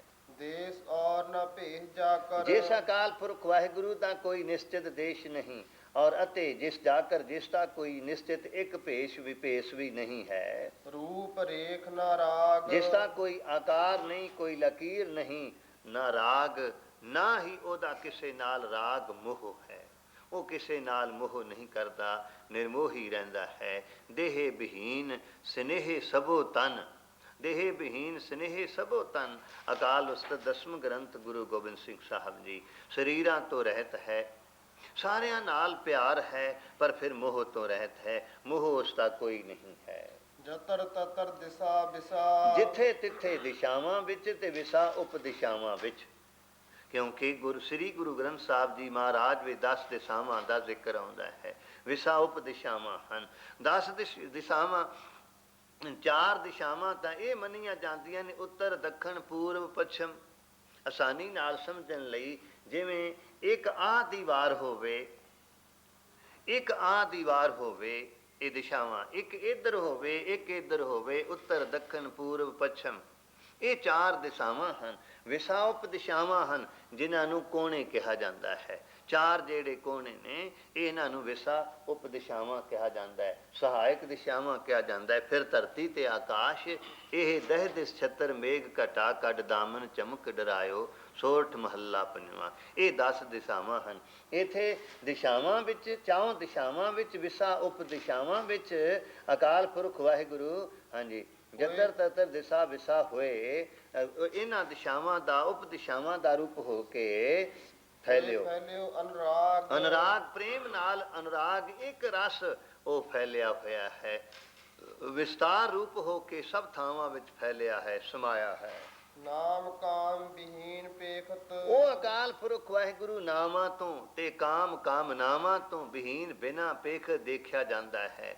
ਨਾ ਉਹਦੇ ਵਿੱਚ ਨਾਮ ਦੀ ਇੱਛਾ ਹੈ, ਨਾ ਉਹਦੇ ਵਿੱਚ ਕੋਈ ਕਾਮਨਾ ਹੈ, ਉਹ ਇਹਨਾਂ ਚੀਜ਼ਾਂ ਤੋਂ ਰਹਿਤ ਦੇਖਿਆ ਜਾਂਦਾ ਹੈ। ਤਾਮ ਨੂੰ ਨਹਿ ਜਾਹੇ, ਹਾਂਜੀ, ਕਾਲ ਨਾਮ ਕਾਮ ਵਿਹੀਨ ਪੇਖਤ ਧਾਮ ਹੂੰ ਨਹਿ ਜਾਹੇ। ਨਾਵਾਂ ਤੋਂ ਕਾਮਨਾਵਾਂ ਤੋਂ ਵਿਹੀਨ, ਬਿਨਾ ਪੇਖ ਦੇਖਿਆ ਜਾਂਦਾ ਹੈ, ਧਾਮ ਹੂੰ ਨਹਿ ਜਾਹੇ। ਇਸ ਅਕਾਲ ਪੁਰਖ ਵਾਹਿਗੁਰੂ ਦਾ ਨਿਸ਼ਚਿਤ ਤੌਰ ਤੇ ਇੱਕ ਘਰ ਵੀ ਕੋਈ ਨਹੀਂ ਹੈ ਜੀ। ਸਰਬਮਾਨ ਸਰਵਤਰ ਮਾਨ, ਸਰਬਮਾਨ ਸਾਰਿਆਂ ਸਮਿਆਂ ਦੇ ਵਿੱਚ, ਸਾਰਿਆਂ ਸਮਿਆਂ ਦੇ ਵਿੱਚ ਉਹ ਮਾਨ ਨੀਕ ਹੈ, ਇਸੇ ਲਈ ਸਰਬੱਤਰ ਮਾਨ, ਉਹਨੂੰ ਸਾਰੇ ਹੀ ਮੰਨਦੇ ਹਨ। ਸदैव ਮਾਨਤ ਤਾਹੇ, ਸदैव ਸਦਾ ਹੀ ਤਿਸ ਪਾਰ ਬ੍ਰਹਮ ਪਰਮੇਸ਼ਵਰ ਨੂੰ ਸਾਰੇ ਜੀਵ ਮੰਨਦੇ ਹਨ। ਏਕ ਮੂਰਤ ਅਨੇਕ ਦਰਸ਼ਨ। ਹਾਂ, ਏਕ ਮੂਰਤ, ਉਹਦਾ ਸਰੂਪ, ਉਹਦੀ ਹਸਤੀ ਤਾਂ ਇੱਕੋ ਹੀ ਹੈ। ਅਨੇਕ ਦਰਸ਼ਨ, ਪਰ ਉਹਦੇ ਅਨੇਕਾਂ ਰੰਗਾਂ ਤੇ ਰੂਪਾਂ ਵਿੱਚ ਦਰਸ਼ਨ ਹੋ ਰਹੇ ਨੇ। ਜਿਵੇਂ ਗੁਰੂ ਨਾਨਕ ਸਾਹਿਬ ਜੀ ਤੋਂ ਲੈ ਕੇ ਦਸਮ ਪਿਤਾ ਤੱਕ, ਸ੍ਰੀ ਗੁਰੂ ਗ੍ਰੰਥ ਸਾਹਿਬ ਜੀ ਮਹਾਰਾਜ ਤੱਕ, ਖਾਲਸੇ ਪੰਥ ਤੱਕ, ਤੇ ਫਿਰ ਹਜ਼ੂਰ ਨੇ ਇੱਥੋਂ ਤੱਕ ਕਹਿ ਦਿੱਤਾ ਇੱਕ ਇੱਕ ਸਿੱਖ ਮੇਰਾ ਰੂਪ ਹੈ। ਫਿਰ ਭਾਈ ਕਨ੍ਹਈਆ ਜੀ ਨੂੰ ਸਮਝਾ ਦਿੱਤਾ, ਕਨ੍ਹਈਆ ਤੂੰ ਸੱਚ ਦੇ ਹੀ ਦੇਖਿਆ ਹੈ। ਸਾਰਿਆਂ ਵਿੱਚ ਉਹ ਪਾਰ ਬ੍ਰਹਮ ਪਰਮੇਸ਼ਰ ਹੀ ਤਾਂ ਸਮਾਇਆ ਹੋਇਆ ਹੈ, ਉਸ ਤੋਂ ਇਲਾਵਾ ਤਾਂ ਦੂਸਰਾ ਕੋਈ ਹੈ ਹੀ ਨਹੀਂ। ਉਹਦੇ ਅਨੇਕਾਂ ਦਰਸ਼ਨ ਹਨ। ਕੀਨ ਰੂਪ ਅਨੇਕ। ਉਸ ਪ੍ਰਭੂ ਨੇ ਅਨੇਕਾਂ ਰੂਪ ਧਾਰਨ ਕੀਤੇ ਹੋਏ ਹਨ। ਗੁਰੂ ਤੇਗ ਬਹਾਦਰ ਸਾਹਿਬ ਜੀ ਦੇ ਸੰਬੰਧ ਵਿੱਚ ਇਤਿਹਾਸਕਾਰਾਂ ਨੇ ਲਿਖਿਆ ਹੈ ਕਿ ਇੱਕ ਰੂਪ ਤਾਂ ਪਹਿਰੇਦਾਰਾਂ ਨੂੰ ਗੁਰੂ ਤੇਗ ਬਹਾਦਰ ਜੀ ਦਾ ਕੈਦ ਵਿੱਚ, ਜੇਲ੍ਹ ਵਿੱਚ, ਪਿੰਜਰੇ ਵਿੱਚ ਦਰਸ਼ਨ ਦੀਦਾਰ ਬਖਸ਼ਦਾ ਸੀ। ਤੇ ਭਾਵਨਾ ਤੇ ਸ਼ਰਧਾ ਵਾਲੇ ਸਿੱਖ ਜਦੋਂ ਉਹਨਾਂ ਨੂੰ ਯਾਦ ਕਰਦੇ ਸਨ, ਬੇਨਤੀ ਕਰਦੇ ਸਨ, ਜੀ ਸਾਡੇ ਘਰ ਵੀ ਚਰਨ ਪਾ ਜਾਓ। ਸੁਨਾ ਹੈ हर आशिक के घर आप तशरीफ लाते हैं, आज मेरे घर भी चरागा हो जाए। मैं सुनिया है कि तुसी सारे साधकां दे घर चरण पांदे हो, धन गुरु तेग बहादुर साहिब जी हो, आज मेरे घर भी चरण पा जाओ ते मेरा घर भी रोशन हो जावे। ਤਾਂ ਹਜ਼ੂਰ ਸੰਗਤਾਂ ਨੂੰ ਦਰਸ਼ਨ ਦੀਦਾਰ ਵੀ ਬਖਸ਼ਦੇ ਸਨ। ਸ਼ਾਹੀ ਇਮਾਮ ਜਾਮਾ ਮਸਜਿਦ ਦੇ ਇਮਾਮ ਨੇ ਇੱਕ ਵਾਰੀ ਇਹ ਸ਼ਿਕਾਇਤ ਵੀ ਕੀਤੀ ਸੀ, ਜੀ ਪੀਰੇ ਹਿੰਦ ਜੋ ਨੇ ਉਹ ਤੁਸੀਂ ਕਹਿੰਦੇ ਹੋ ਕੈਦ ਕੀਤੇ ਹੋਏ ਨੇ, ਪਰ ਮੈਂ ਤੇ ਉਹਨਾਂ ਨੂੰ ਆਪਣੇ ਮੁਰੀਦਾਂ ਦੇ ਘਰ ਜਾਂਦਿਆਂ ਦੇਖਿਆ। ਇਸ ਵਾਸਤੇ ਉਸ ਅਕਾਲ ਪੁਰਖ ਵਾਹਿਗੁਰੂ ਜੀ ਨੇ ਕੀਨ ਰੂਪਾਂ ਨੇ ਅਨੇਕਾਂ ਰੂਪ ਧਾਰਨ ਕੀਤੇ ਹੋਏ ਹਨ। ਖੇਲ ਖੇਲ ਅਖੇਲ ਖੇਲਣ। ਖੇਲ ਖੇਲ ਅਖੇਲ ਖੇਲਣ, ਖੇਲ ਸੰਸਾਰ ਦੇ ਖੇਲ ਨੂੰ ਖੇਲਣ ਵਾਲਾ ਬਣ ਕੇ ਖੇਲਣ ਖੇਲਦਾ ਹੈ ਜੀ। ਅੰਤ ਕੋ ਫਿਰ ਏਕ। ਤੇ ਅੰਤ ਨੂੰ ਫਿਰ ਉਹ ਇੱਕ ਅਕਾਲ ਪੁਰਖ ਵਾਹਿਗੁਰੂ ਇਕੱਲੇ ਦਾ ਇਕੱਲਾ ਰਹਿ ਜਾਂਦਾ ਹੈ, ਜਿਵੇਂ ਬੈਠਾ ਵੇਖੈ ਵੱਖ ਅਕੇਲਾ। ਤਿਲੰਗ ਮਹੱਲਾ ਪਹਿਲਾ। ਖੇਲ ਖੇਲ ਅਖੇਲ ਖੇਲਣ, ਅੰਤ ਕੋ ਫਿਰ ਏਕ। ਇੱਕੇ ਹੀ ਸ਼ਬਦ ਨੂੰ ਦਸ਼ਮੇਸ਼ ਪਿਤਾ ਜੀ ਨੇ ਬਿਆਨ ਕੀਤਾ। ਖੇਲ ਸੰਸਾਰ ਦਾ ਜੋ ਖੇਲ ਖੇਲਿਆ ਜਾਂਦਾ ਹੈ, ਖੇਲਣ ਉਹਨੂੰ ਖੇਲਦਾ ਹੈ, ਅਖੇਲ ਫਿਰ ਖੇਲ ਤੋਂ ਰਹਿਤ ਹੈ, ਖੇਲ ਵਿੱਚ ਸ਼ਾਮਲ ਨਹੀਂ ਹੁੰਦਾ। ਕਿਉਂਕਿ ਬਹੁਤ ਲੋਕ ਐਸੇ ਹੁੰਦੇ ਨੇ ਜੋ ਖੇਲ ਖਿਡਾਰੀਆਂ ਨੂੰ ਖਿਡਾਉਂਦੇ ਜ਼ਰੂਰ ਨੇ। ਵਿਚਾਰਾ ਕੋਸ਼ ਹੁਣ ਫੁੱਟਬਾਲ ਵਿੱਚ ਟੀਮ ਅਗਾਂਹ ਨਹੀਂ ਨਾ ਜਾ ਸਕੀ, ਸੈਮੀਫਾਈਨਲ ਤੱਕ ਨਹੀਂ ਪਹੁੰਚ ਸਕੀ, ਕੋਚ ਨੇ ਵਿਚਾਰੇ ਨੇ ਅਸਤੀਫਾ ਦੇ ਦਿੱਤਾ। ਖੇਲਿਆ ਤੇ ਹੈ ਨਹੀਂ ਉਹ, ਪਰ ਖੇਲ ਕਰਾਉਣ ਵਾਲਾ ਉਹ ਜ਼ਰੂਰ ਹੈ। ਇਸੇ ਤਰ੍ਹਾਂ ਕੁਝ ਲੋਕ ਸਿਆਸਤ ਵੀ, ਖਾਸ ਤੌਰ ਤੇ ਹਿੰਦੁਸਤਾਨ ਵਿੱਚ 5-7 ਘਰਾਣੇ ਨੇ ਜਿਹੜੇ ਸਾਰੀ ਸਿਆਸਤੀ ਖੇਲ ਖਿਲਾਈ ਜਾਂਦੇ ਨੇ। ਬੇਨਤੀ ਕਰ ਰਿਹਾ ਸਾਂ, ਉਹ ਅਕਾਲ ਪੁਰਖ ਵਾਹਿਗੁਰੂ ਸੰਸਾਰ ਦਾ ਖੇਲ ਜੋ ਖੇਲਿਆ ਜਾ ਰਿਹਾ ਹੈ, ਉਹਨੂੰ ਖੇਲਣ ਵਾਲਾ ਹੋ ਕੇ ਖੇਲ ਖੇਲਦਾ ਹੈ, ਅਖੇਲ ਫਿਰ ਖੇਲ ਤੋਂ ਰਹਿਤ ਹੈ। ਇਹਦੇ ਨਾਲ ਉਹਦਾ ਕੋਈ ਸੰਬੰਧ ਨਹੀਂ। ਅੰਤ ਕੋ ਫਿਰ ਏਕ, ਅੰਤ ਨੂੰ ਫਿਰ ਇੱਕੋ ਇੱਕ ਅਕਾਲ ਪੁਰਖ ਵਾਹਿਗੁਰੂ ਆਪ ਰਹਿ ਕੇ ਸਾਰੇ ਸੰਸਾਰ ਦੀ ਖੇਡ ਨੂੰ ਦੇਖ ਕੇ, ਖਿਡਾ ਕੇ ਆਪ ਨਿਰਲੇਪ ਹੋ ਜਾਂਦਾ ਹੈ। ਇਹ ਖੇਲ ਸਮਾਪਤ ਹੋ ਜਾਂਦੀ ਹੈ, ਮਗਰ ਉਹ ਅਕਾਲ ਪੁਰਖ ਵਾਹਿਗੁਰੂ ਸਦਾ ਸਦਾ ਕਾਇਮ ਰਹਿੰਦਾ ਹੈ ਜੀ। ਦੇਵ ਭੇਵ ਨਾ ਜਾਣਹੀ। ਹਾਂ ਜੀ, ਦੇਵ ਭੇਵ ਨਾ ਜਾਣਹੀ, ਦੇਵ ਭੇਵ ਨਾ ਜਾਣਹੀ। ਦੇਵਤੇ ਵੀ ਜਿਸ ਅਕਾਲ ਪੁਰਖ ਵਾਹਿਗੁਰੂ ਦੇ ਭੇਦ ਨੂੰ ਨਹੀਂ ਜਾਣਦੇ, ਜਿਹ ਵੇਦ ਔਰ ਕਤੇਬ। ਜਿਸ ਅਕਾਲ ਪੁਰਖ ਵਾਹਿਗੁਰੂ ਦੇ ਭੇਦ ਨੂੰ ਵੇਦਾਂ ਔਰ ਅਤੇ ਕਤੇਬਾਂ ਮੁਸਲਮਾਨਾਂ ਦੇ ਧਰਮ ਗ੍ਰੰਥ ਵੀ ਜਿਸ ਦੇ ਭੇਦ ਨੂੰ ਨਹੀਂ ਜਾਣਦੇ। ਰੂਪ ਰੰਗ ਨਾ ਜਾਤ ਪਾਤ। ਅਕਾਲ ਪੁਰਖ ਵਾਹਿਗੁਰੂ ਦਾ ਆਕਾਰ, ਰੰਗ, ਜਾਤ ਅਤੇ ਸ਼੍ਰੇਣੀ ਕੋਈ ਵੀ ਨਹੀਂ। ਸੋ ਜਾਨੀ ਕਹਿ ਜੇਬ। ਹਾਂ, ਕਹਿੰਦੇ ਨੇ ਸੋ ਜਾਨੀ ਕਹਿ ਜੇਬ। ਜੇਬ ਦਾ ਅਰਥ ਹੈ ਸੋਭਾ। ਅਰਥ ਕਰਨ ਵੇਲੇ ਜ਼ੇਬ ਕਹਾਂਗੇ, ਪਰਸ਼ੀਅਨ ਦਾ ਫਾਰਸੀ ਦਾ ਸ਼ਬਦ ਹੈ, ਪਰ ਜੋ ਹਜ਼ੂਰ ਨੇ ਲਿਖਿਆ ਅਸੀਂ ਇਸੇ ਨੂੰ ਸਹੀ ਪ੍ਰਵਾਨ ਕਰਾਂਗੇ। ਪਿਆਲਾ ਖੋ ਸ੍ਰੀ ਵਾਹਿਗੁਰੂ। ਸੋ ਜਾਣੇ ਕਿਹ ਜੇਬ। ਜੇਬ ਉਸ ਅਕਾਲ ਪੁਰਖ ਵਾਹਿਗੁਰੂ ਦੀ ਜੇਬ ਸੋਭਾ ਕਿਸ ਪ੍ਰਕਾਰ ਜਾਣੀ ਜਾਵੇ, ਕਿਸ ਪ੍ਰਕਾਰ ਜਾਣੀਏ, ਜਿਸ ਦਾ ਰੰਗ ਨਹੀਂ, ਰੂਪ ਨਹੀਂ, ਆਕਾਰ ਨਹੀਂ। ਹਾਂ, ਆਹ ਸਾਰੇ ਸੰਸਾਰ ਦੀ ਤਰਫ ਦੇਖ ਕੇ ਉਹਦੀ ਸੋਭਾ ਜਿਹੜੀ ਇਹ ਜਾਣੀ ਜਾਂਦੀ ਏ, ਮੇਰੇ ਲਾਲਨ ਕੀ ਸੋਭਾ, ਸਦ ਨਵ ਤਨ ਮਨ ਰੰਗੀ ਸੋਭਾ। ਕਲਿਆਣ ਮਹੱਲਾ ਪੰਜਵਾ ਜੀ। ਤਾਤ ਮਾਤ ਨਾ ਜਾਤ ਜਾ ਕਰ। ਹਾਂ, ਤਾਤ ਦੇ ਅਰਥ ਬਹੁਤ ਸਾਰੇ ਮਹਾਂਪੁਰਸ਼ ਕਰਦੇ ਸਨ, ਵਿਦਵਾਨਾਂ ਨੇ ਵੀ ਕੀਤੇ ਨੇ। ਤਾਤ ਪਿਆਰੇ ਨੂੰ ਵੀ ਕਹਿੰਦੇ ਨੇ। ਤਾਤ ਭਰਾ ਨੂੰ ਵੀ ਕਹਿੰਦੇ ਨੇ ਔਰ ਤਾਤ ਬੇਟੇ ਨੂੰ ਵੀ ਕਹਿੰਦੇ ਨੇ, ਪਰ ਮਜ਼ਮੂਨ ਮੁਤਾਬਕ, ਸਬਜੈਕਟ ਮੁਤਾਬਕ ਇਹਦਾ ਵਿਚਾਰ ਕੀਤਾ ਜਾ ਸਕਦਾ ਹੈ। ਚਲੇ ਤਾਤ ਸੰਗ ਤਾਤ, ਸ੍ਰੀ ਗੁਰੂ ਨਾਨਕ ਪ੍ਰਤਾਪ ਮਹਾਕਵੀ ਭਾਈ ਸੰਤੋਖ ਸਿੰਘ ਜੀ। ਤਾਤ ਪਿਤਾ ਦੇ, ਤਾਤ ਗੁਰੂ ਨਾਨਕ ਸਾਹਿਬ ਸਪੁੱਤਰ ਆਪਣੇ ਪਿਤਾ ਦੇ ਨਾਲ ਉਂਗਲੀ ਪਕੜ ਕੇ ਚੱਲੇ ਕਿੱਥੇ? ਪਾਠਸ਼ਾਲਾ ਪੜ੍ਹਨ ਵਾਸਤੇ। ਜਦੋਂ ਬਾਬਾ ਮਹਿਤਾ ਕਾਲੂ ਜੀ ਨਾਲ ਲੈ ਕੇ ਗੋਪਾਲ ਪਾਂਧੇ ਦੇ ਪਾਠਸ਼ਾਲਾ ਸਕੂਲੇ ਲੈ ਜਾਣ ਲੱਗੇ, ਉਦੋਂ ਮਹਾਕਵੀ ਜੀ ਨੇ ਲਿਖਿਆ, ਚੱਲੇ ਤਾਤ ਸੰਗ ਤਾਤ, ਤਾਤ ਸੰਗ ਪਿਤਾ ਦੇ ਨਾਲ, ਤਾਤ ਪੁੱਤਰ ਗੁਰੂ ਨਾਨਕ ਸਾਹਿਬ ਚਲੇ ਜਾ ਰਹੇ ਨੇ। ਇੱਥੇ ਹੈ ਤਾਤ ਮਾਤ, ਕਿਉਂਕਿ ਮਾਤਾ ਸ਼ਬਦ ਹੈ, ਮਾਤਾ ਦੇ ਨਾਲ ਸੰਬੰਧ। ਦੂਸਰਾ, ਮਹਾਂਪੁਰਸ਼ਾਂ ਨੂੰ ਪੜ੍ਹਾਉਂਦੇ ਸਨ ਵੇਦਾਂਤ ਦੀਆਂ ਚੀਜ਼ਾਂ। ਜਹਾਂ ਇੱਕ ਕੀ ਗਿਣਤੀ ਆਵੇ ਤਹਾਂ ਅਨੇਕ ਆਵਸ਼ ਰਹਾਵੇ। ਜਿੱਥੇ ਇੱਕ ਚੀਜ਼ ਦੀ ਗਿਣਤੀ ਆਵੇਗੀ, ਕਿਉਂਕਿ ਅੰਮ੍ਰਿਤ ਭੋਜਨ ਬਣਿਆ, ਉਹਦੇ ਵਿੱਚ ਨਾਲ ਗਿਣਨਾ ਸ਼ੁਰੂ ਹੋ ਜਾਵੇਗਾ ਵੀ ਖੀਰ ਵੀ ਬਣੀ ਸੀ ਸੌਗੀ ਪਾ ਕੇ, ਕਾਜੂ ਪਾ ਕੇ, ਬਦਾਮ ਪਾ ਕੇ, ਹਾਂ ਕਿਸਮਿਸ ਪਾ ਕੇ, ਕਿਆ ਜਾਣੀਏ ਕਿਤਨੀਆਂ ਚੀਜ਼ਾਂ ਪਾ ਕੇ, ਨਾਲ ਮਿੱਠੇ ਚਾਵਲ ਬਣੇ ਸਨ, ਜਲੇਬੀ ਬਣੀ ਸੀ, ਪ੍ਰਸਾਦੇ ਪੂੜੀਆਂ, ਕੜਾਹ ਪ੍ਰਸਾਦ ਬਣਿਆ ਸੀ। ਉੱਥੇ ਆਪਣੇ ਆਪ ਉਹ ਚੀਜ਼ਾਂ ਆ ਜਾਣਗੀਆਂ, ਕਿਉਂਕਿ ਇੱਕ ਭੋਜਨ ਜਿਹੜਾ ਉਹ ਖਾਲੀ ਇੱਕ ਲਫ਼ਜ਼ ਨਹੀਂ ਹੈ। ਇਸੇ ਤਰ੍ਹਾਂ ਜਿੱਥੇ ਮਾਤਾ ਜਾਂ ਪਿਤਾ ਦਾ ਵਰਣਨ ਆਵੇਗਾ, ਉਥੇ ਜੇ ਬਾਪ ਦਾ ਨਾਂ ਹੈ ਤੇ ਮਾਤਾ ਜ਼ਰੂਰ ਆਪਣੇ ਆਪ ਆ ਜਾਵੇਗੀ। ਇੱਥੇ ਤਾਤ ਮਾਤ, ਤਾਤ ਪਿਤਾ, ਜਿਸ ਅਕਾਲ ਪੁਰਖ ਵਾਹਿਗੁਰੂ ਦਾ ਕੋਈ ਪਿਤਾ ਨਹੀਂ, ਮਾਤਾ ਮਾਤਾ ਵੀ ਕੋਈ ਨਹੀਂ, ਤਾਤ ਮਾਤ ਨਾ ਜਾਤ ਜਾਕਰ, ਜਾਤ ਜਾਤੀ ਵੀ ਜਿਸ ਅਕਾਲ ਪੁਰਖ ਵਾਹਿਗੁਰੂ ਦੀ ਕੋਈ ਜਾਤ ਨਹੀਂ। ਸਿੱਖ ਤਾਂ ਜਾਤੀਆਂ ਵਿੱਚ ਉਲਝੇ ਹੋਏ ਨੇ, ਇਲਾਕਿਆਂ ਵਿੱਚ ਉਲਝੇ ਹੋਏ ਨੇ।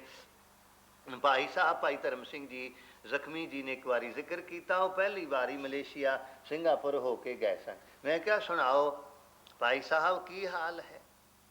ਕਹਿਣ ਲੱਗੇ ਬਸ ਕੁਛ ਨਾ ਪੁੱਛੋ ਜੀ, ਅਖੇ ਸਾਨੂੰ ਬੁਲਾਇਆ ਸੀ ਸ਼ਹਿਰੀ ਸਿੱਖਾਂ ਨੇ, ਅਸੀਂ ਉੱਥੇ ਉਸ ਗੁਰਦੁਆਰੇ ਠਹਿਰੇ, ਤੇ ਜਿਹੜੇ ਅਖੇ ਸਾਨੂੰ ਸਮਝਦੇ ਸਨ ਵੀ ਇਹ ਦੁਆਬੇ ਦੇ ਨੇ, ਉਹ ਤਾਂ ਜਿਹਨੂੰ ਅਸੀਂ ਫੋਨ ਕਰੀਏ ਉਹ ਕਹੇ ਜੀ ਭਾਈ ਸਾਹਿਬ ਵਕਤ ਨਹੀਂ ਹੈ।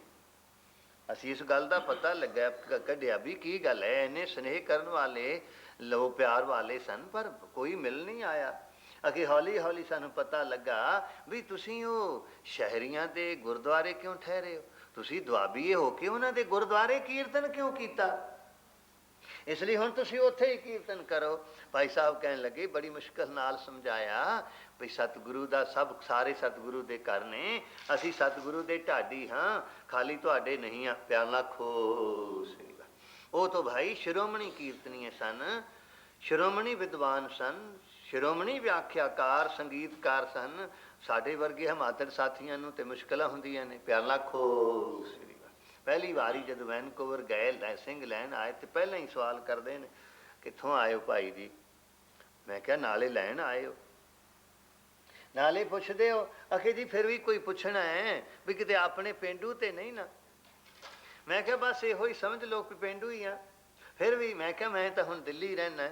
ਦੂਸਰਾ ਹੌਲੀ ਜੀ ਕਹਿਣ ਲੱਗਾ ਕਾਂਗਰਸੀ ਹੋਣਗੇ। ਚੱਲ ਆਖੋ ਤੋ ਬੇਨਤੀ ਕਰ ਰਿਹਾ ਸਾਂ, ਅਰਜ਼ ਕਰ ਰਿਹਾ ਸਾਂ, ਇਉਂ ਲੋਕ ਜਿਹੜੇ ਨੇ ਇਲਾਕਾ ਪ੍ਰਸਤੀ ਵਿੱਚ ਉਲਝੇ ਹੋਏ ਨੇ, ਜਾਤ ਪਾਤ ਵਿੱਚ ਉਲਝੇ ਹੋਏ ਨੇ। ਸਤਿਗੁਰੂ ਨੇ ਸਾਰੀਆਂ ਚੀਜ਼ਾਂ ਮਿਟਾ ਕੇ ਇਹ ਸਮਝਾ ਦਿੱਤੀਆਂ ਸਨ। ਮੈਨੂੰ ਕੋਈ ਪੁੱਛੇ ਤਾਂ ਮੈਂ ਹਮੇਸ਼ਾ ਇੱਕੋ ਹੀ ਕਹਿਣਾ ਵੀ ਹਾਂ ਮੈਂ ਦੁਆਬੀ ਆ। ਉਹ ਪੁੱਛਣਗੇ ਕਿਹੜਾ ਪਿੰਡ ਹੈ? ਮੈਂ ਕਿਹਾ ਅਨੰਦਪੁਰ ਸਾਹਿਬ। ਪਿਆਰ ਲੱਖੋ, ਕਿਉਂਕਿ ਅਨੰਦਪੁਰ ਸਾਹਿਬ ਹਰ ਸਿੱਖ ਅਨੰਦਪੁਰ ਵਾਸੀ ਹੈ। ਜਦੋਂ ਅੰਮ੍ਰਿਤ ਛਕਾਇਆ ਜਾਂਦਾ ਹੈ, ਵਾਸੀ ਅਨੰਦਪੁਰ ਦੀ ਖਾਲਸੇ ਨੂੰ ਸਤਿਗੁਰੂ ਜੀ ਨੇ ਬਣਾਇਆ ਹੈ।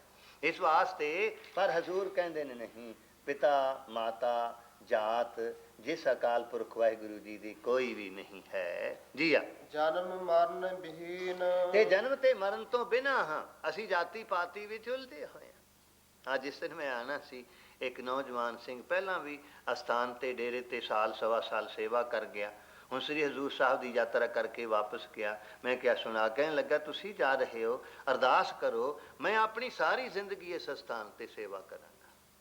ਜਾਤੀ ਦੇ ਤੌਰ ਤੇ ਉਹ ਜਿਹਨੂੰ ਅਸੀਂ ਨੀਵੀਂ ਜਾਤੀ ਸਮਝਦੇ ਹਾਂ, ਉਸ ਜਾਤੀ ਵਿੱਚੋਂ ਹੈ, ਪਰ ਕਰਮ ਕਿਤਨਾ ਉੱਚਾ ਹੈ ਕਿ ਐਡਾ ਦਾਨ ਕੋਈ ਕਰ ਸਕਦਾ ਹੈ? ਸਾਰੀ ਉਮਰ ਜੀ ਇਸ ਥਾਂ ਤੇ ਮੈਂ ਸਤਿਗੁਰੂ ਗੁਰੂ ਗ੍ਰੰਥ ਸਾਹਿਬ ਜੀ ਦੀ ਸੇਵਾ ਕਰਾਂਗਾ, ਇਹ ਅਰਦਾਸ ਕਰਨਾ। ਜਦੋਂ ਉਹਨੇ ਉਹ ਅਰਦਾਸ ਵਿੱਚ ਸ਼ਾਮਿਲ ਹੋਣ ਲੱਗਾ ਤਾਂ ਇੱਕ ਹੋਰ ਬਜ਼ੁਰਗ ਰਹਿੰਦੇ ਨੇ, ਕਹਿਣ ਲੱਗੇ ਜੀ ਜ਼ਿੰਦਗੀ ਹੁਣ ਨਦੀ ਕਿਨਾਰੇ ਆ ਪਹੁੰਚੀ ਹੈ, ਕੀ ਪਤਾ ਕਿਤਨੇ ਦਿਨ ਤੇ ਮਹੀਨੇ ਨੇ, ਮੇਰੀ ਵੀ ਨਾਲ ਅਰਦਾਸ ਕਰ ਦਿਓ ਕਿ ਜਦੋਂ ਮੈਂ ਜਾਵਾਂ ਇੱਥੋਂ ਹੀ ਮੇਰੀ ਅਰਥੀ ਉੱਠੇ। ਪਿਆਲਾ ਖੋਸ ਹੈ ਕੋਈ ਇਹਨਾਂ ਦਾਨ ਕਰਨ ਵਾਲਾ? ਆਹ ਇੱਕ ਦਾਨ ਹੈ ਮਹਾਂਪੁਰਸ਼ਾਂ ਨੂੰ। ਸੰਤ ਬਾਬਾ ਈਸ਼ਰ ਸਿੰਘ ਜੀ ਨੂੰ ਜੀਵਨ ਦਾਨ ਕੀਤਾ ਬਾਬਾ ਜੀ ਨੇ, ਔਰ ਅਗਾਂਹ ਉਹਨਾਂ ਦੇ ਕਦਮਾਂ ਵਿੱਚ ਅਗਾਂਹ ਕਿੰਨੀਆਂ ਜ਼ਿੰਦਗੀਆਂ ਜੀਵਨ ਦਾਨ ਹੋ ਗਈਆਂ। ਪਿਆਲਾ ਖੋਸ ਹੁਣ ਇਹਨਾਂ ਦਾ ਇਸ ਚੀਜ਼ ਦਾ ਮੁਕਾਬਲਾ ਹੋ ਸਕਦਾ ਹੈ? ਇਹ ਮਾਇਆ, ਇਹ ਪਦਾਰਥ, ਇਹ ਦੁਨੀਆ ਦੀਆਂ ਚੀਜ਼ਾਂ ਉਹਨਾਂ ਲੋਕਾਂ ਦੀ ਸੇਵਾ ਦਾਨ ਦੇ ਬਰੋਬਰ ਤੁਲ ਸਕਦੀਆਂ ਨੇ? ਆ ਬੱਚੇ ਆਪਣੇ ਅੱਛੇ ਘਰਾਣਿਆਂ ਦੇ ਸਭ ਸੁੱਖ ਹੋਣ ਦੇ ਬਾਵਜੂਦ ਵੀ ਬਾਬਾ ਜੀ ਨੂੰ ਆਪਣਾ ਜੀਵਨ ਅਰਪਣ ਕਰੀ ਬੈਠੇ ਨੇ। ਇਹਦੇ ਮੁਕਾਬਲੇ ਤੇ ਸੋਨੇ ਦੀਆਂ ਸਿਲਾ ਨਹੀਂ ਹੋ ਸਕਦੀਆਂ, ਹੀਰੇ ਜਵਾਹਰਾਤਾਂ ਦੇ ਪੱਥਰ ਨਹੀਂ ਹੋ ਸਕਦੇ।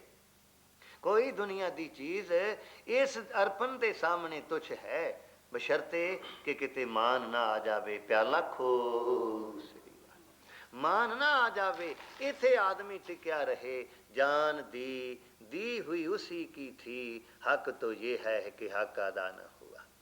ਅਸੀਂ ਹਜ਼ਾਰਾਂ ਵਿਦਿਆਰਥੀ ਵੀ ਪੰਥ ਰਤਨ ਸੰਤ ਗਿਆਨੀ ਗੁਰਬਚਨ ਸਿੰਘ ਜੀ ਨੂੰ ਆਪਣਾ ਜੀਵਨ ਅਰਪਣ ਕਰ ਦਈਏ ਤਾਂ ਵੀ ਉਹਨਾਂ ਦਾ ਅਹਿਸਾਨ ਅਦਾ ਨਹੀਂ ਕੀਤਾ ਜਾ ਸਕਦਾ।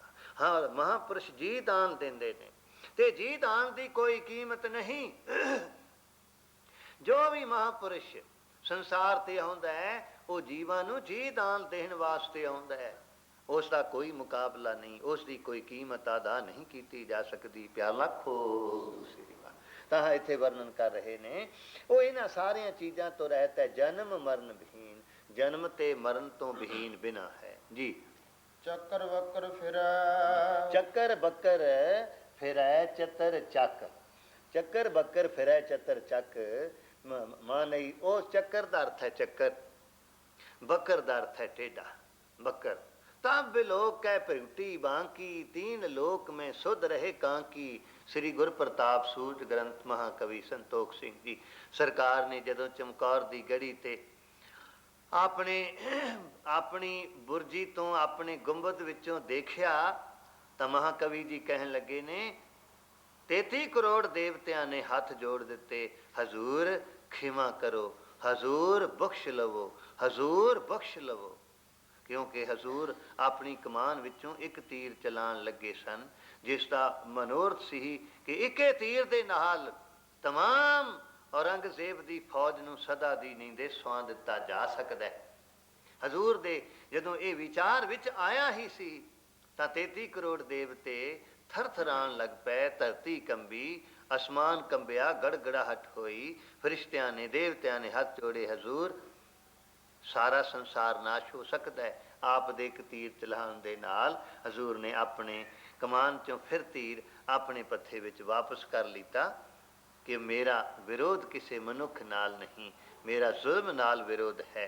जेड़े जुल्म करन वाले आगू हो के सेनापति कमांडर बन के आए ने वो तो दीवारां दे ओहले छुप रहे ने, मैं तीर चलावां ते किस ते चलावां। प्याला खोस हजूर रवाल सर भी जदों एक तीर आपने आसमान की तरफ छड्या तां अनगिनत देवते और इस तीर्थ का देवता रवाल हजूर के कदमां विच पहुंचिया सी।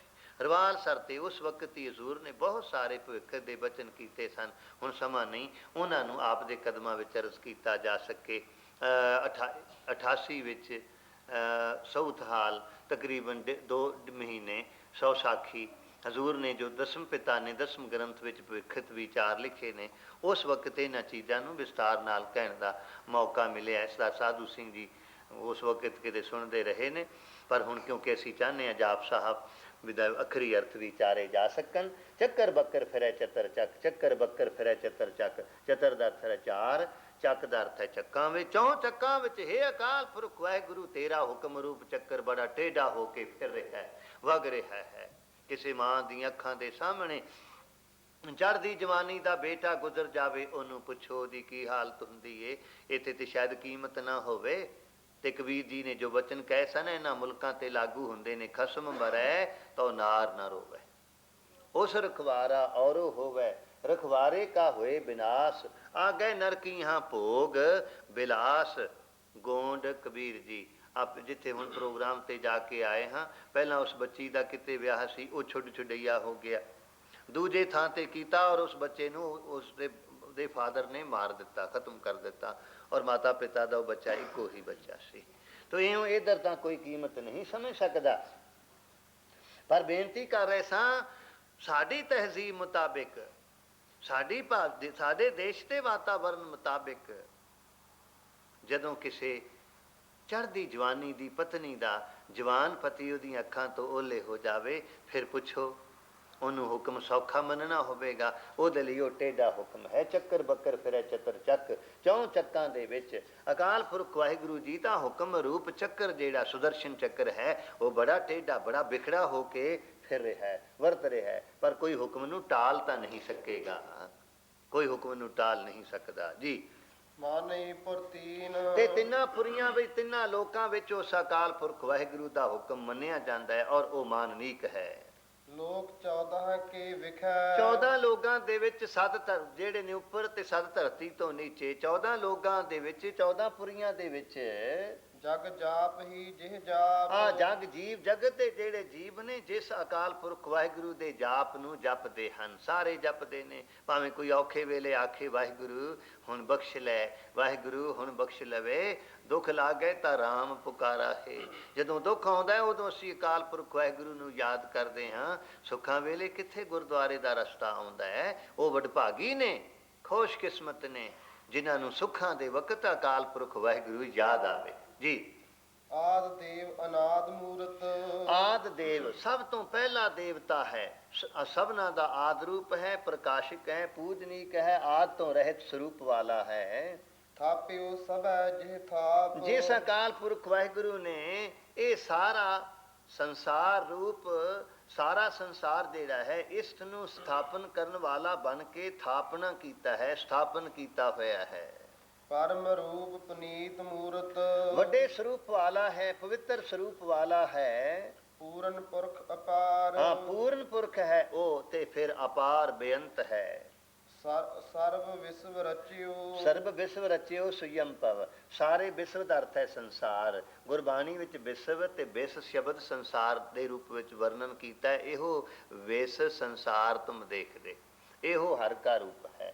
ਰਾਮ ਕਲੀ ਮਹੱਲਾ ਤੀਜਾ ਆਨੰਦ। ਉੱਥੇ ਵਿਸ ਦਾ ਅਰਥ ਜ਼ਹਿਰ ਨਹੀਂ ਕਰਨਾ। ਫਰੀਦਾ ਇਹ ਵਿਸ ਗੰਦਲਾਂ ਧਰੀਆਂ ਖੰਡ ਲਿਵਾੜ, ਇੱਕ ਰਾਹੇ ਦੇ ਰਹਿ ਗਏ, ਇੱਕ ਰਾਧੀ ਗਏ ਉਜਾੜ। ਸ਼ਲੋਕ ਸ਼ੇਖ ਫਰੀਦ ਕੇ। ਉੱਥੇ ਵਿਸ ਦਾ ਅਰਥ ਹੈ ਜ਼ਹਿਰ, ਇੱਥੇ ਵਿਸ ਦਾ ਅਰਥ ਹੈ ਵਿਸ਼ਵ ਸੰਸਾਰ। ਗੁਰੂ ਅਮਰਦਾਸ ਜੀ ਨੇ ਜੋ ਵਰਣਨ ਕੀਤਾ ਹੈ ਉਹ ਵਿਸ ਸੰਸਾਰ ਤੁਮ ਦੇਖਦੇ, ਵਿਸ਼ਵ ਸੰਸਾਰ। ਇਹ ਸਾਰਾ ਜੋ ਸੰਸਾਰ ਹੈ ਉਸ ਅਕਾਲ ਪੁਰਖ ਵਾਹਿਗੁਰੂ ਨੇ ਰਚਿਆ ਹੈ। ਸੁਯਮ ਭਵ, ਆਪ ਆਪਣੇ ਆਪ ਤੋਂ ਪੈਦਾ ਹੋਣ ਵਾਲਾ, ਆਪਣੇ ਆਪ ਤੋਂ ਪ੍ਰਕਾਸ਼ਵਾਨ ਹੈ। ਉਸ ਨੂੰ ਕਿਸੇ ਨੇ ਜਨਮ ਨਹੀਂ ਦਿੱਤਾ ਜੀ। ਗੜਨ ਭੰਜਨਹਾਰ ਸੰਸਾਰ ਦੇ ਤਾਈਂ ਗੜਨ ਘੜਨ ਵਾਲਾ ਹੈ, ਭੰਜਨਹਾਰ ਭੰਨਣ ਵਾਲਾ ਵह ਹੈ। ਸੰਸਾਰ ਨੂੰ ਦੀ ਰਚਨਾ ਕਰਨ ਵਾਲਾ ਹੈ, ਰਚਨਾ ਰਚਣ ਵਾਲਾ ਹੈ, ਤੇ ਸੰਸਾਰ ਦੀ ਰਚਨਾ ਨੂੰ ਸਮਾਪਤ ਕਰਨ ਵਾਲਾ ਹੈ ਜੀ। ਇਹੋ ਸ਼ਬਦ ਮਹਾਕਵੀ ਜੀ ਨੇ ਗੁਰੂ ਅਮਰਦਾਸ ਜੀ ਦੇ ਮੁਤਲਕ ਵਰਣਨ ਕੀਤੇ ਨੇ। ਗੁਰੂ ਅੰਗਦ ਦੇਵ ਜੀ ਨੇ ਫਰਮਾਇਆ ਸੀ, ਹੇ ਪੁਰਖਾ ਪਕੜ ਭੰਨ ਬੇਸਮਰੱਥ, ਜਗ ਜੀਵ ਕਾ ਤੁਮ ਹੱਥ। ਸ੍ਰੀ ਗੁਰ ਪ੍ਰਤਾਪ ਸੂਰਤ ਗ੍ਰੰਥ ਜੀ। ਕਾਲਹੀਨ ਕਲਾ ਸੰਯੁਕਤ, ਕਾਲ ਤੋਂ ਰਹਿਤ ਹੈ ਤੇ ਸਾਰੀਆਂ ਕਲਾ ਸ਼ਕਤੀਆਂ ਦੇ ਸੰਯੁਗਤ ਸਮੇਤ ਹੈ, ਸਹਿਤ ਹੈ। ਅਕਾਲ ਪੁਰਖ ਆਦੇਸ਼, ਕਾਲ ਤੋਂ ਰਹਿਤ ਹੈ, ਪੂਰਨ ਪੁਰਖ ਹੈ, ਆਦੇਸ਼ ਹੈ। ਤੈਨੂੰ ਨਮਸਕਾਰ ਹੈ, ਤੈਨੂੰ ਪ੍ਰਣਾਮ ਹੈ। ਧਰਮ ਧਾਮ ਸੋ ਭਰਮ ਰਹਿਤ, ਤੂੰ ਧਰਮ ਦਾ ਘਰ ਹੈ ਤੇ ਭਰਮਾਂ ਤੋਂ ਤੂੰ ਰਹਿਤ ਹੈ। ਧਰਮੀ ਮਨੁੱਖ ਵਿੱਚ ਭਰਮ ਭਲਾ ਕਿੱਥੇ ਹੋ ਸਕਦਾ ਹੈ? ਪਰ ਸਾਡੇ ਦੇਸ਼ ਵਿੱਚ ਤੇ ਲੋਕਾਂ ਨੇ ਧਰਮ ਨੂੰ ਭਰਮ ਬਣਾ ਲਿੱਤਾ ਹੈ। ਚਾਹੀਦਾ ਤਾਂ ਸੀ ਕਿ ਧਰਮੀ ਮਨੁੱਖ ਭਰਮ ਤੋਂ ਰਹਿਤ ਹੋ ਜਾਵੇ। ਅੱਜ ਹੀ ਪਿੱਪਲ ਨੂੰ ਪਾਣੀ ਪਾ ਦਿਓ ਤੇ ਕਹਿੰਦੇ ਨੇ ਚੂਹੇ ਦੀ ਬਿੱਲ ਉੱਪਰ ਸੇਵੀਆਂ ਚੜਾ ਦਿਓ। ਆਹ ਪੱਥਰ ਹੈ, ਇਹਨੂੰ ਮੱਥਾ ਟੇਕ ਦਿਓ। ਨਾਨਾ ਪ੍ਰਕਾਰ ਦੇ ਵੱਖਰੇ ਵੱਖਰੇ ਭਿੰਨ ਭਿੰਨ ਪ੍ਰਕਾਰ ਦੇ ਦੇਵਤੇ, ਭਰਮਾਂ ਦੀ ਬਾਤ ਹੈ। ਧਰਮ ਧਾਮ, ਇਹ ਅਕਾਲ ਪੁਰਖ ਵਾਹਿਗੁਰੂ ਤੂੰ ਧਰਮ ਦਾ ਘਰ ਹੈ, ਸੋ ਭਰਮ ਰਹਿਤ। ਉਹ ਜੋ ਅਕਾਲ ਪੁਰਖ ਵਾਹਿਗੁਰੂ ਹੈ ਭਰਮਾਂ ਤੋਂ ਰਹਿਤ ਹੈ ਜੀ। ਅਭੂਤ ਅਲਖ ਭੇਸ, ਅਭੂਤ ਪੰਜਾਂ ਤੱਤਾਂ ਤੋਂ ਰਹਿਤ ਹੈ ਤੇ ਇਹਦੇ ਨਾਲ ਨਾਲ ਅਲਖ ਦੇਖਣ ਜਾਣਨ ਤੋਂ ਰਹਿਤ ਹੈ। ਭੇਸਾਂ ਬਨਾਵਟਾਂ ਤੋਂ ਤੂੰ ਰਹਿਤ ਹੈ। ਅੰਗ ਰਾਗ ਨਾ ਰੰਗ ਜਾ हे ਕਹੈ। ਅਕਾਲ ਪੁਰਖ ਵਾਹਿਗੁਰੂ, ਤੇਰਾ ਕੋਈ ਅੰਗ ਨਹੀਂ ਤੇ ਰਾਗ ਨਾ, ਕਿਸੇ ਨਾਲ ਤੇਰਾ ਮੋਹ ਵੀ ਨਹੀਂ, ਰੰਗ ਤੇਰਾ ਕੋਈ ਰੰਗ ਆਦਿਕ ਵੀ ਨਹੀਂ, ਕਾਲਾ ਪੀਲਾ ਇਹ ਕੋਈ ਰੰਗ ਨਹੀਂ। ਜਿਸ ਅਕਾਲ ਪੁਰਖ ਵਾਹਿਗੁਰੂ ਦਾ ਨਾ ਕੋਈ ਅੰਗ ਹੈ, ਨਾ ਮੋਹ ਹੈ, ਨਾ ਰੰਗ ਹੈ, ਜਾਤ ਪਾਤ ਨਾ ਨਾਮ। ਉਸ ਅਕਾਲ ਪੁਰਖ ਵਾਹਿਗੁਰੂ ਦੀ ਨਾ ਜਾਤੀ ਹੈ, ਨਾ ਸ਼੍ਰੇਣੀ ਹੈ, ਨਾ ਕੋਈ ਨਿਸ਼ਚਿਤ ਤੌਰ ਤੇ ਇੱਕ ਨਾਮ ਹੀ ਹੈ, ਨਿਸ਼ਚਿਤ ਤੌਰ ਤੇ ਇੱਕ ਨਾਮ ਹੀ ਨਾਮ ਵੀ ਨਹੀਂ ਹੈ। ਜ਼ਿਮੀਂਦਾਰ ਗੁੜ ਬਣਾ ਰਿਹਾ ਸੀ, ਆਪਨੇ ਪਿੰਡਾਂ ਵਿੱਚ ਦੇਖਿਆ ਹੋਵੇਗਾ, ਪਹਿਲਾਂ ਸਾਡੇ ਬਜ਼ੁਰਗ ਵੱਡੇ ਗੁੜ ਬਣਾਇਆ ਕਰਦੇ ਸਨ। ਪਿਆਲਾ ਖੋ ਸ੍ਰੀ ਕਮਾਦ ਆਪਣੇ ਹੋਣੇ, ਉਹਨਾਂ ਨੂੰ ਦੁਵਿਧਾ ਫਿਰ ਰਸ ਨਿਕਾਲਣਾ, ਗੁੜ ਬਣਾਉਣਾ। ਉਹ ਗੁੜ ਬਣਾ ਰਿਹਾ ਸੀ, ਪਾਸ ਦੀ ਸਾਧੂ ਲੰਘਿਆ ਤੇ ਬੜੇ ਪਿਆਰ ਨਾਲ ਆ ਕੇ ਹੱਥ ਜੋੜ ਕੇ ਪੈਰੀਂ ਹੱਥ ਲਾ ਕੇ ਆਖਿਓ, ਬਾਬਾ ਜੀ ਆਓ, ਮੈਂ ਗਰੀਬ ਆਦਮੀ ਹਾਂ, ਗੁੜ ਖਾ ਜਾਓ। ਹਜ਼ੂਰ ਦਸਮ ਪਾਤਸ਼ਾਹ ਵੀ ਸਾਰਾ ਕੁਝ ਕੁਰਬਾਨ ਕਰਕੇ ਜਦੋਂ ਸ੍ਰੀ ਦਮਦਮਾ ਸਾਹਿਬ ਤੋਂ ਕੁਝ ਅਗਾਂਹ ਇਸੇ ਇਲਾਕੇ ਵਿੱਚ ਵਧੇ, ਜੱਸੀ ਪਿੰਡ ਆਏ, ਉੱਥੇ ਲੋਕਾਂ ਨੇ ਗੁੜ ਭੇਟ ਕੀਤਾ ਤੇ ਹਜ਼ੂਰ ਨੇ ਕਿਹਾ, ਜੱਸੀ ਆਏ ਚੱਲੇ ਗੁੜ ਖਾਏ ਚੱਲੇ। ਸ੍ਰੀ ਗੁਰ ਪ੍ਰਤਾਪ ਸੂਰਜ ਗ੍ਰੰਥ ਪਿਆਲਾ ਖੋ ਸ੍ਰੀ ਵਾਹਿਗੁਰੂ। ਹਾਂ, ਹਜ਼ੂਰ ਨੇ ਗੁੜ ਖਾਧਾ, ਬਹੁਤ ਪ੍ਰਸੰਨ ਹੋਇਆ। ਔਰ ਇਹ ਸ਼ਬਦ ਹਜ਼ੂਰ ਦੇ ਆਪਣੇ ਸਨ, ਜਿਨ੍ਹਾਂ ਨੂੰ ਇਤਿਹਾਸਕਾਰਾਂ ਲਿਖ ਦਿੱਤਾ ਹੈ, ਜੱਸੀ ਆਏ ਚੱਲੇ ਗੁੜ ਖਾਏ ਚੱਲੇ। ਹਾਂ, ਇਹੀ ਉਹੀ ਇਲਾਕਾ ਹੈ ਜਿਸ ਇਲਾਕੇ ਵਿੱਚ ਸੰਤ ਬਾਬਾ ਹਰਨਾਮ ਸਿੰਘ ਜੀ ਪੁੱਚੋ ਵਾਲਿਆਂ ਨੇ ਕਾ ਸਾਧਨਾ ਕੀਤੀ ਤੇ ਸੰਤ ਬਾਬਾ ਅਨੰਦ ਸਿੰਘ ਜੀ ਮਹਾਰਾਜ ਜਿੱਥੋਂ ਵਰਸ ਆਏ। ਪਿਆਲਾ ਖੋ ਸ੍ਰੀ ਵਾਹਿਗੁਰੂ। ਤੋ ਇੱਥੇ ਵਰਣਨ ਕਰ ਰਹੇ ਨੇ, ਉਹਨੇ ਕਿਹਾ ਜੀ ਬਾਬਾ ਜੀ ਗੁੜ ਖਾ ਜਾਓ। ਮਹਾਤਮਾ ਨੇ ਬੜੇ ਪਿਆਰ ਨਾਲ ਗੁੜ ਖਾਧਾ, ਗੰਨੇ ਦਾ ਰਸ ਪੀਤਾ ਤੇ ਕਹਿਣ ਲੱਗੇ, ਪਿਆਰਿਆ ਕੁਝ ਧਰਮ ਕਰਮ ਵੀ ਕਰਨਾ ਹੈ। ਜੀ ਆਪਾਂ ਜੱਟ ਬੂਟ ਹਾਂ, ਅਸੀਂ ਕੀ ਜਾਣੀਏ। ਕੁਛ ਨਹੀਂ ਜੀ ਮੈਂ ਕਰਦਾ, ਮੇਰਾ ਕੋਈ ਕਰਮ ਧਰਮ ਨਹੀਂ, ਬਸ ਇਹੋ ਹੀ ਹੈ, ਘਰੋਂ ਖੇਤਾਂ ਵਿੱਚ, ਖੇਤਾਂ ਚੋਂ ਘਰ, ਇਹ ਬੈਲ ਹੀ ਮੇਰੇ ਦੇਵਤੇ ਨੇ ਤੇ ਇਹਨਾਂ ਦੀ ਸੇਵਾ ਹੀ ਮੇਰੀ ਪੂਜਾ ਹੈ। ਇਹ ਮੇਰੇ ਦੇਵਤੇ ਨੇ, ਕਿਉਂਕਿ ਇਹਨਾਂ ਦੁਆਰਾ ਮੈਨੂੰ ਸਭ ਕੁਝ ਪ੍ਰਾਪਤ ਹੁੰਦਾ ਹੈ। ਕਹਿਣ ਲੱਗੇ, ਅੱਛਾ ਫਿਰ ਲੈ ਤੈਨੂੰ ਇੱਕ ਮੰਤਰ ਦੇਨੇ ਆ, ਗੋਪਾਲ ਗੋਪਾਲ ਜਪਿਆ ਕਰ। ਮਹਾਤਮਾ ਤੇ ਇਹਨਾਂ ਕਹਿ ਕੇ ਚਲੇ ਗਏ, ਉਹ ਭੁੱਲ ਗਿਆ, ਉਹਨੂੰ ਯਾਦ ਨਾ ਰਿਹਾ। ਪਰ ਸੋਚਿਆ ਮਹਾਤਮਾ ਕੋਈ ਦੇ ਕੇ ਗਏ ਸਨ ਤੇ ਉਹਨੂੰ ਗਵਾਉਣਾ ਨਹੀਂ ਚਾਹੀਦਾ। ਮਹਾਂਪੁਰਸ਼ ਕੋਈ ਵੀ ਚੀਜ਼ ਦਿੰਦਾ ਹੈ ਤੇ ਉਹ ਸੰਭਾਲਣ ਵਾਲੀ ਹੈ। ਪਿਆਲਾ ਖੋ। ਬਾਅਦ ਵਿੱਚ ਉਹਨਾਂ ਚੀਜ਼ਾਂ ਦਾ ਪਤਾ ਲੱਗਦਾ ਹੈ ਵੀ ਉਹਨਾਂ ਨੇ ਦਿੱਤੀ ਸੀ ਤੇ ਕਿਸ ਵਾਸਤੇ ਦਿੱਤੀ ਸੀ, ਪਹਿਲਾਂ ਅਸੀਂ ਧਿਆਨ ਨਹੀਂ ਦਿੰਦੇ। ਸੰਭਾਲਣਾ ਚਾਹੀਦਾ ਹੈ ਉਹਨੂੰ। ਗੋਪਾਲ ਤਾਂ ਭੁੱਲ ਗਿਆ, ਉਹ ਕਹਿਣ ਲੱਗੀ ਠੀਕ ਹੈ ਠੀਕ ਹੈ, ਗੁੜ ਖਾਧਾ ਸਾਨੇ ਨਾ, ਬਸ ਇਹੋ ਜਿਹਾ ਕੋਈ ਮਿਲਵਾਂ ਕਹਿ ਗਏ ਸਨ, ਗੁੜ ਲਾਲ ਗੁੜ ਲਾਲ। ਉਹ ਗੁੜ ਲਾਲ ਜਪੀ ਗਿਆ ਤਾਂ ਇੱਕ ਦਿਨ ਪਾਰ ਬ੍ਰਹਮ ਪਰਮੇਸ਼ਵਰ ਪ੍ਰਤੱਖ ਹੋ ਕੇ ਕਹਿਣ ਲੱਗੇ, ਸੁਣਾ ਵੀ ਭਗਤਾ ਕੋਈ ਤੇਰੀ ਸੇਵਾ ਕਰਾਂ। ਆਖੀ ਤੁਸੀਂ ਕੌਣ ਹੋ ਜੀ? ਕਹਿਣ ਲੱਗੇ ਮੈਂ ਗੁੜ ਲਾਲ ਹਾਂ। ਪਿਆਲਾ ਖੋ ਸ੍ਰੀ ਵਾਹਿਗੁਰੂ। ਇਉਂ ਉਹਦਾ ਨਿਸ਼ਚਿਤ ਨਾਮ ਨਹੀਂ। ਕਹਿੰਦੇ ਨੇ ਇੱਕ ਵਿਚਾਰਵਾਨ ਨੇ ਕਿਹਾ ਹੈ ਕਿ ਮਨ ਦੀ ਸ਼ਰਧਾ ਦੇ ਨਾਲ, ਮਨ ਦੇ ਭਾਵ ਦੇ ਨਾਲ ਕੋਈ ਯਾਦ ਕਰੇ, ਉਸ ਸ਼ਖਸ ਕਾ इंतजार है मुझे। प्याला खो श्री वाहिगुरू। मैं अजे तक उस आदमी के इंतजार विच हाँ जो दिल दे करीने दे नाल, दिल दे सिदक नाल मैनू याद तां करे। ਉਹਨੂੰ ਯਾਦ ਕਰਨ ਦਾ ਤਰੀਕਾ ਸਿਦਕ ਹੈ, ਭਾਵਨਾ ਹੈ, ਸ਼ਰਧਾ ਹੈ, ਨਿਸ਼ਚਿਤ ਉਹਦਾ ਨਾਮ ਨਹੀਂ। ਕੋਈ ਵੀ ਨਾਮ ਲੈ ਕੇ ਉਹਨੂੰ ਪੁਕਾਰੋ, ਗੋਪਾਲ ਕਹੋ ਜਾਂ ਗੁੜ ਲਾਲ ਕਹੋ, ਬਖਸ਼ਿਆ ਕਰਦਾ ਹੈ। ਇਵੇਂ ਉਹ ਅਕਾਲ ਪੁਰਖ ਵਾਹਿਗੁਰੂ ਜੋ ਹੈ ਨਾ ਨਾਮ, ਉਹਦਾ ਕੋਈ ਨਿਸ਼ਚਿਤ ਨਾਮ ਵੀ ਨਹੀਂ, ਨਾਮਾਂ ਤੋਂ ਰਹਿਤ ਹੈ। ਨਿਰਾਕਾਰ ਦਾ ਵਰਣਨ ਕਰ ਰਹੇ ਹਨ ਜੀ। ਗਰਭ ਗੰਜਨ ਦੁਸ਼ਟ ਭੰਜਨ। ਗਰਭ ਅਹੰਕਾਰ ਨੂੰ ਕੱਟਣ ਵਾਲਾ ਹੈ, ਦੁਸ਼ਟਾਂ ਦੇ ਤਾਈਂ ਭੰਨਣ ਵਾਲਾ, ਨਾਸ਼ ਕਰਨ ਵਾਲਾ ਹੈ। ਮੁਕਤ ਦਾਇਕ ਕਾਮ। ਜਿਸ ਦੇ ਸਾਰੇ ਕੰਮ ਜਿਹੜੇ ਨੇ ਮੁਕਤੀਦਾਇਕ ਨੇ, ਮੁਕਤ ਦੇਣ ਵਾਲੇ ਨੇ। ਉਹ ਕੋਈ ਵੀ ਕਰਮ ਕਰੇ ਮੁਕਤੀ ਦੇਣ ਵਾਲਾ ਹੈ। ਪੱਥਰਾਂ ਨੂੰ ਬੰਨ ਕੇ ਬਣਾ ਦਿੱਤਾ ਰਸਤਾ, ਸਮੁੰਦਰ ਤੇ ਪੁਲ ਬੰਨ ਦਿੱਤਾ, ਨਾਮਦੇਵ ਦੀ ਛਪਰੀ ਬੰਨ ਦਿੱਤੀ, ਬਲਿਹਾਰੇ ਤੇ ਸਦਕੇ ਹੋ ਗਈ ਪੜੋਸਣ। ਨਾਮਿਆ ਓਏ ਤੂੰ ਤੇ ਗਰੀਬ ਸੈਂ, ਇਹ ਛਪਰੀ ਤੇ ਬਹੁਤ ਹੀ ਸੁੰਦਰ ਹੈ, ਮੈਂ ਵੀ ਇਹੋ ਜਿਹੀ ਛਪਰੀ ਬਣਵਾਉਣਾ ਚਾਹੁੰਦੀ ਹਾਂ। ਉਹਨੇ ਕਿਹਾ ਹੈ ਮੁਸ਼ਕਿਲ ਬੀਬੀ।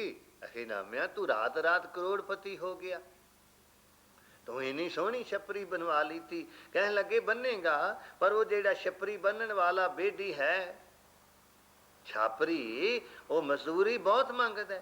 ਉਹਨੇ ਕਿਹਾ ਇਹ ਗੱਲ ਹੈ, ਮਜ਼ਦੂਰੀ ਦੀ ਗੱਲ ਹੈ। ਜਿੰਨੀ ਤੂੰ ਦਿੱਤੀ ਏ ਤੋਪ ਹੈ, ਦੁੱਗਣੀ ਮਜ਼ਦੂਰੀ ਦੇ ਹੋ। ਸੋਰਠ ਨਾਮਦੇਵ ਜੀ, ਤੇਰੇ ਨਾਲੋਂ ਡਬਲ ਮਜ਼ਦੂਰੀ, ਦੁੱਗਣੀ ਮਜ਼ਦੂਰੀ ਦੇ ਦੇਵਾਂਗੀ। ਪਰ ਉਹਨੇ ਆਖਿਆ ਭਾਈ ਇਹਨਾਂ ਮਜ਼ਦੂਰੀਆਂ ਦੀ ਗੱਲ ਨਹੀਂ ਨਾ, ਉਹ ਇਹਨਾਂ ਮਜ਼ਦੂਰੀਆਂ ਨਾਲ ਪ੍ਰਾਪਤ ਹੁੰਦਾ ਹੈ। ਉਹਦੀ ਤਾਂ ਪ੍ਰੀਤ ਦੀ ਮਜ਼ਦੂਰੀ ਹੈ, ਪ੍ਰੀਤ ਉਹਨੂੰ ਕਰੇਗੀ, ਬਖਸ਼ਿਸ਼ਾਂ ਹੋ ਜਾਣਗੀਆਂ। ਇਸ ਲਈ ਉਹਦਾ ਹਰ ਕਰਮ ਮੁਕਤਦਾਇਕ ਹੈ। ਨਾਮਦੇਵ ਦੀ ਛਪਰੀ ਕੀ ਬੰਨੀ, ਆਸ ਪੜੋਸ ਦੇ ਸਾਰੇ ਲੋਕ ਭਗਤ ਬਣ ਗਏ, ਨਾਮਦੇਵ ਦੀ ਰੀਸ ਕਰਨ ਲੱਗ ਪਏ, ਭਗਤੀ ਕਰਨ ਲੱਗ ਪਏ। ਇਉਂ ਮੁਕਤਦਾਇਕ ਕਾਮ, ਉਹਦਾ ਕਰਮ ਮੁਕਤਦਾਇਕ, ਮੁਕਤੀ ਦੇਣ ਵਾਲਾ ਹੈ। ਉਹਦੇ ਕਰਮ ਮੁਕਤੀ ਦਾਤੇ ਹਨ ਜੀ। ਆਪ ਰੂਪ ਅਮੀਕ ਅਨਉਸਤਤ, ਆਪ ਰੂਪ ਅਮੀਕ, ਆਪਣੇ ਆਪ ਰੂਪ ਵਾਲਾ ਹੈ। ਅਮੀਕ ਡੂੰਘੇ ਤੋਂ ਡੂੰਘਾ ਹੈ, ਅਣਭੇਦ ਮੋਤੀ ਵਾਂਗ ਉਹ ਅਕਾਲ ਪੁਰਖ ਵਾਹਿਗੁਰੂ ਹੈ। ਅਮੀਕ ਅਨੁਸਤਤ, ਉਸਤਤੀ ਤੋਂ ਰਹਿਤ ਹੈ, ਉਹਦੀ ਕੋਈ ਉਸਤਤ ਨਹੀਂ ਕਰ ਸਕਦਾ। ਏਕ ਪੁਰਖ ਅਵਧੂਤ, ਇੱਕ ਪੂਰਨ ਪੁਰਖ ਹੈ, ਅਵਧੂਤ ਸੁੱਧ ਸਰੂਪ ਹੈ। ਗਰਭ ਗੰਜਨ ਸਰਬ ਭੰਜਨ, ਅਹੰਕਾਰ ਨਾਸ਼ਕ ਹੈ, ਸਾਰੇ ਅਹੰਕਾਰੀਆਂ ਨੂੰ ਭੰਨਣ ਵਾਲਾ, ਨਾਸ਼ ਕਰਨ ਵਾਲਾ ਹੈ। ਆਦ ਰੂਪ ਅਸੂਤ, ਆਦ ਰੂਪ ਵਾਲਾ ਹੈ। ਅਸੂਤ ਕਹਿੰਦੇ ਨੇ ਉਹ ਕਿਸੇ ਦਾ ਪੁੱਤਰ ਨਹੀਂ, ਯਾਨੀ ਅਜਨਮ ਹੈ। ਉਹ ਕਿਸੇ ਨਾਲ, ਜਿਸ ਨਾਲ ਵੀ ਵਰਤਾਓ ਕਰਦਾ ਹੈ, ਸੂਤ ਸੂਤੀ ਵਰਤਾਓ ਕਰਦਾ ਹੈ, ਠੀਕ ਠਾਕ ਵਰਤਾਓ ਕਰਦਾ ਹੈ, ਵਿੰਗਾ ਟੇਢਾ ਨਹੀਂ, ਵਲਾਂ ਛਲਾਂ ਤੋਂ ਰਹਿਤ ਹੈ। ਉਹ ਅਕਾਲ ਪੁਰਖ ਵਾਹਿਗੁਰੂ ਅਸੂਤ ਅਜਨਮਾ ਹੈ, ਪੁੱਤਰ ਰੂਪ ਹੋ ਕੇ ਜਨਮ ਨਹੀਂ ਲੈਂਦਾ, ਜਨਮ ਤੋਂ ਰਹਿਤ ਹੈ ਜੀ। ਅੰਗਹੀਨ ਅਭੰਗ ਅਨਾਤਮ, ਅੰਗਾਂ ਤੋਂ ਰਹਿਤ ਹੈ, ਆਪ ਨਾਸ਼ ਤੋਂ ਰਹਿਤ ਹੈ। ਅਨਾਤਮ ਵਿਸ਼ੇਸ਼ ਕਰਕੇ ਸਭ ਦਾ ਆਤਮ ਸਰੂਪ ਹੈ। ਏਕ ਪੁਰਖ ਅਪਾਰ, ਇੱਕ ਪੂਰਨ ਪੁਰਖ ਬੇਅੰਤ ਅਕਾਲ ਪੁਰਖ ਵਾਹਿਗੁਰੂ ਹੈ। ਸਰਬ ਲਾਇਕ ਸਰਬ ਕਾਇਕ, ਸਰਬ ਲਾਇਕ ਅਕਾਲ ਪੁਰਖ ਵਾਹਿਗੁਰੂ ਸਾਰਿਆਂ ਦੀ ਪ੍ਰਤਪਾਲਾ ਕਰਨ ਦੇ ਯੋਗ ਹੈ, ਤੇ ਸਾਰਿਆਂ ਨੂੰ ਕਾਇਕ ਨਾਸ਼ ਕਰਨ ਦੇ ਵੀ ਉਹ ਕਾਬਿਲ ਹੈ। ਸਰਬ ਕੋ ਪ੍ਰਤਪਾਰ, ਤੇ ਸਭਨਾਂ ਦੀ ਉਹ ਪ੍ਰਤਪਾਲਾ ਕਰਨ ਦੇ ਵੀ ਕਾਬਿਲ ਹੈ, ਸਭਨਾਂ ਦੀ ਪ੍ਰਤਪਾਲਾ ਵੀ ਕਰਦਾ ਹੈ, ਸਭਨਾਂ ਨੂੰ ਪ੍ਰਤਪਾਲਦਾ ਵੀ ਹੈ। ਸਰਬ ਗੰਤਾ ਸਰਬ ਹੰਤਾ, ਸਾਰਿਆਂ ਤੱਕ ਉਹਦੀ ਗੰਤਾ ਗਮਤਾ ਪਹੁੰਚ ਹੈ। ਸਰਬਹੰਤਾ, ਸਾਰਿਆਂ ਨੂੰ ਉਹ ਨਾਸ਼ ਵੀ ਕਰਨ ਵਾਲਾ ਹੈ। ਸਰਬ ਤੇ ਅਨਭੇਖ, ਸਾਰਿਆਂ ਭੇਖਾਂ ਤੋਂ ਅਨ ਰਹਿਤ ਹੈ ਉਹ ਅਕਾਲ ਪੁਰਖ ਵਾਹਿਗੁਰੂ। ਸਭ ਭੇਖਾਂ ਧਾਰੀਆਂ ਤੋਂ ਉਹ ਅਕਾਲ ਪੁਰਖ ਵਾਹਿਗੁਰੂ ਰਹਿਤ ਹੈ। ਭੇਖਾਂ ਦੁਆਰਾ ਉਹਦੀ ਪ੍ਰਾਪਤੀ ਕੋਈ ਨਹੀਂ ਕਰ ਸਕਦਾ ਜੀ। ਸਰਬ ਸ਼ਾਸਤਰ ਨਾ ਜਾਣਹੀ, ਸਾਰੇ ਸ਼ਾਸਤਰ ਵੀ ਨਹੀਂ ਜਾਣਦੇ। ਕਿਆ? ਜੇ ਰੂਪ ਰੰਗ ਅਰ ਰੇਖ, ਜਿਸ ਦੇ ਆਕਾਰ ਨੂੰ, ਰੰਗ ਨੂੰ ਅਤੇ ਰੇਖ ਰੇਖਾਵਾਂ ਨੂੰ ਸਾਰੇ ਸ਼ਾਸਤਰ ਵੀ ਨਹੀਂ ਜਾਣਦੇ, ਪਹਿਚਾਨਦੇ। ਉਹਨਾਂ ਦੇ ਗਿਆਨ ਵਿੱਚ ਇਹ ਨਹੀਂ ਆਉਂਦਾ। ਪਰਮ ਵੇਦ ਪੁਰਾਨ ਜਾ ਕਹਿ, ਪਰਮ ਵੇਦ ਪੁਰਾਨ ਜਾ ਕਹੇ। ਵੱਡੇ ਵੱਡੇ ਵੇਦ ਤੇ ਪੁਰਾਨ ਜਿਸ ਅਕਾਲ ਪੁਰਖ ਵਾਹਿਗੁਰੂ ਨੂੰ ਨੇਤ ਭਾਗਤ ਨਿਤ, ਨਿਤਾ ਪ੍ਰਤੀ ਨੇਤ ਬੇਅੰਤ ਬੇਅੰਤ ਕਹਿੰਦੇ ਨੇ। ਸਾਰੇ ਪੁਰਾਣ, ਸਾਰੇ ਵੇਦ, ਵੱਡੇ ਤੋਂ ਵੱਡੇ ਵੇਦਾਂ ਦੇ ਵਕਤੇ ਵੇਦ, ਜਿੱਥੇ ਪੁਰਾਣ ਜਿਸ ਅਕਾਲ ਪੁਰਖ ਵਾਹਿਗੁਰੂ ਨਿਤਾ ਪ੍ਰਤੀ ਬੇਅੰਤ ਬੇਅੰਤ ਕਹਿੰਦੇ ਨੇ। ਕੋਟ ਸਿਮਰਤ ਪੁਰਾਨ ਸ਼ਾਸਤਰ, ਕਹਿੰਦੇ ਨੇ 6 ਸ਼ਾਸਤਰਾਂ ਦੀ ਗੱਲ ਨਹੀਂ, ਕਰੋੜਾਂ ਸਿਮਰਤੀਆਂ, ਕਰੋੜਾਂ ਪੁਰਾਣ, ਕਰੋੜਾਂ ਸ਼ਾਸਤਰ ਜਿਹੜੇ ਨੇ, ਇਹਨਾਂ ਨੂੰ ਵੀ ਪੜ੍ਹ ਲਵੇ। ਇਹਨਾਂ ਦੇ ਵਿਦਵਾਨ ਉਹਦਾ ਕਥਨ ਕਰਨ ਦੀ ਕੋਸ਼ਿਸ਼ ਕਰਨ, ਨਾ ਆਵਈ ਬਹੁ ਚਿੱਤ, ਫਿਰ ਵੀ ਉਹ ਅਕਾਲ ਪੁਰਖ ਵਾਹਿਗੁਰੂ ਇਹਨੇ ਧਰਮ ਗ੍ਰੰਥਾਂ ਦੇ ਗਿਆਨ ਧਿਆਨ ਦੁਆਰਾ ਚੇਤੇ ਨਹੀਂ ਆਉਂਦਾ। ਚਾਹੀਦਾ ਤੇ ਸੀ ਇਹਨਾਂ ਦੇ ਗਿਆਨ ਦੁਆਰਾ ਉਹਨੂੰ ਚੇਤੇ ਕਰਦੇ, ਪਰ ਮਨੁੱਖ ਨੇ ਆਪਣੇ ਇਸ ਗਿਆਨ ਨੂੰ ਦਾ ਵੀ ਅਹੰਕਾਰ ਕੀਤਾ। ਇਸ ਲਈ ਇਹਨਾਂ ਦੇ ਗਿਆਨ ਧਿਆਨ ਦੁਆਰਾ ਵੀ ਉਹ ਚੇਤੇ ਨਹੀਂ ਆਉਂਦਾ, ਯਾਨੀ ਉਹਦਾ ਅੰਤ ਨਹੀਂ ਪਾਇਆ ਜਾ ਸਕਦਾ ਜੀ। ਮਦ ਭਾਰ ਛੰਦ, ਹਾਂ, ਪਹਿਲੀ ਵਾਰੀ ਹੁਣ ਮਦ ਭਾਰ ਛੰਦ, ਇੱਕ ਛੰਦ ਦਾ ਨਾਮ ਵਰਣਨ ਕਰਦੇ ਹਨ। ਤਵਾ ਪ੍ਰਸਾਦ, ਮਦ ਭਾਰ ਛੰਦ, ਇਹ ਅਕਾਲ ਪੁਰਖ ਵਾਹਿਗੁਰੂ ਤੇਰੀ ਕਿਰਪਾਲਤਾ ਕਰਕੇ ਮੈਂ ਮਦ ਭਾਰ ਛੰਦ ਦਾ ਵਰਣਨ ਕਰਦਾ ਹਾਂ ਜੀ। ਗੁਣ ਗਨ ਉਦਾਰ, ਗੁਣ ਗਨ ਉਦਾਰ, ਗਨ ਦਾ ਅਰਥ ਹੈ ਬਹੁਤ ਸਾਰੇ ਗੁਣਾਂ ਦਾ ਉਦਾਰ ਦਾਤਾ ਹੈ। ਗਨ ਸਮੂਹ ਬਹੁਤ ਸਾਰੇ ਗੁਣਾਂ ਦਾ ਉਦਾਰ ਦਾਤਾ ਹੈ, ਗੁਣ ਹੀ ਗੁਣ ਬਖਸ਼ਦਾ ਹੈ। ਮਹਿਮਾ ਅਪਾਰ, ਤੇਰੀ ਮਹਿਮਾ ਅਪਾਰ ਬੇਅੰਤ ਹੈ। ਆਸਨ ਅਭੰਗ, ਹਾਂ, ਤੇਰਾ ਜੋ ਆਸਨ ਲੱਗਾ ਹੋਇਆ ਹੈ, ਤੇਰੀ ਜੋ ਸਥਿਤੀ ਹੈ, ਆਸਨ ਸਥਿਤੀ ਜੋ ਤੇਰੀ ਹੈ, ਅਭੰਗ ਨਾਸ਼ਤਾ ਤੋਂ ਰਹਿਤ ਹੈ। ਉਪਮਾ ਅਨੰਗ, ਇਹ ਅਕਾਲ ਪੁਰਖ ਵਾਹਿਗੁਰੂ ਉਪਮਾ ਅਨੰਗ, ਅਨੰਗ ਕਾਮਦੇਵ। ਸੁੰਦਰਤਾ ਵਿੱਚ ਸਭ ਤੋਂ ਕਾਮ ਨੂੰ ਮਹਾਨ ਸੁੰਦਰ ਮੰਨਿਆ ਗਿਆ ਹੈ। ਤਾਈਂ ਗੁਰੂ ਪਰਮੇਸ਼ਵਰ ਜੀ ਨੇ ਫਰਮਾਇਆ ਸੀ, ਇਹਨਾਂ ਦੋਨਾਂ ਦੀ ਦੋਸਤੀ ਹੈ, ਰੂਪੈ ਕਾਮੈ ਦੋਸਤੀ। ਮਲਾਰ ਕੀ ਵਾਰ ਮਹੱਲਾ ਪਹਿਲਾ। ਉਪਮਾਨ ਅੰਗ ਤੇਰੀ ਸੁੰਦਰਤਾ ਦੇ ਸਾਹਮਣੇ ਅਨੰਗ ਕਾਮ ਦੇਵ ਦੀ ਉਪਮਾ ਵੀ ਤੁੱਛ ਹੈ। ਤੂੰ ਉੰਦ ਤੇਰੀ ਸੁੰਦਰਤਾ ਇਹਨਾਂ ਤੋਂ ਵੀ ਮਹਾਨ ਹੈ। ਕੋਈ ਉਪਮਾ ਤੇਰੀ ਸੁੰਦਰਤਾ ਦੀ ਕੋਈ ਉਪਮਾ ਨਹੀਂ ਦਿੱਤੀ ਜਾ ਸਕਦੀ।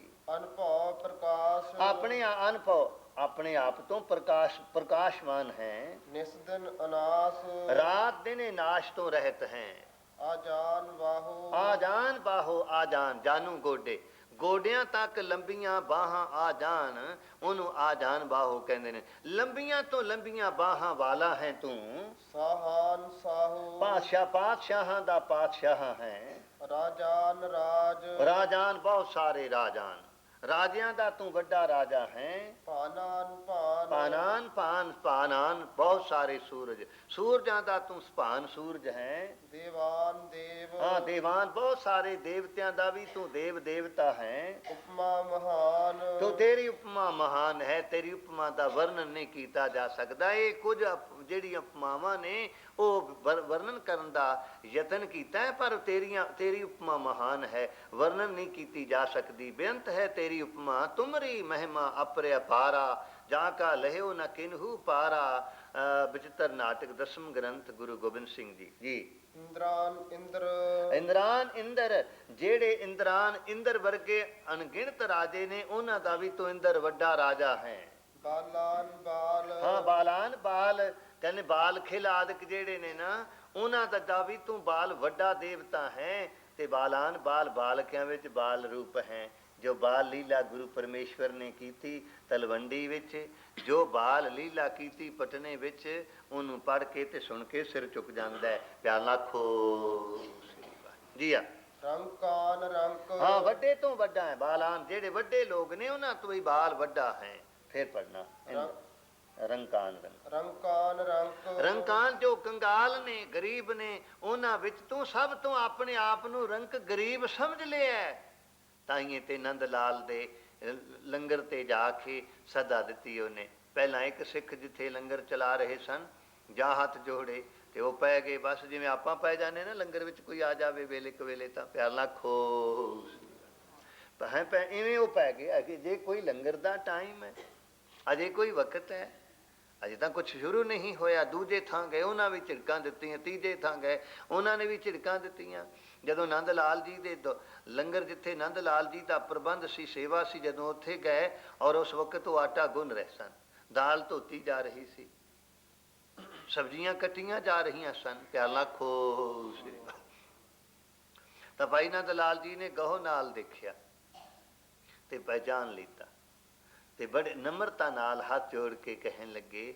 ਆਟਾ ਅੱਗੇ ਰੱਖ ਦਿੱਤਾ ਅੱਧਾ ਗੁੱਜਾ ਦਾਲ ਅੱਧੀ ਧੋਤੀ ਹੋਈ ਤੋਂ ਦਾਲ ਅੱਗੇ ਰੱਖ ਦਿੱਤੀ। ਕੁਝ ਬਾਲਣ ਕਹਿਣ ਲੱਗੇ ਆ ਕੁਝ ਹਾਜ਼ਰ ਹੈ ਜੇ ਹੁਕਮ ਕਰੋ ਤਾਂ ਤਿਆਰ ਕਰਕੇ ਚੁਕਾ ਦੇਵਾਂ।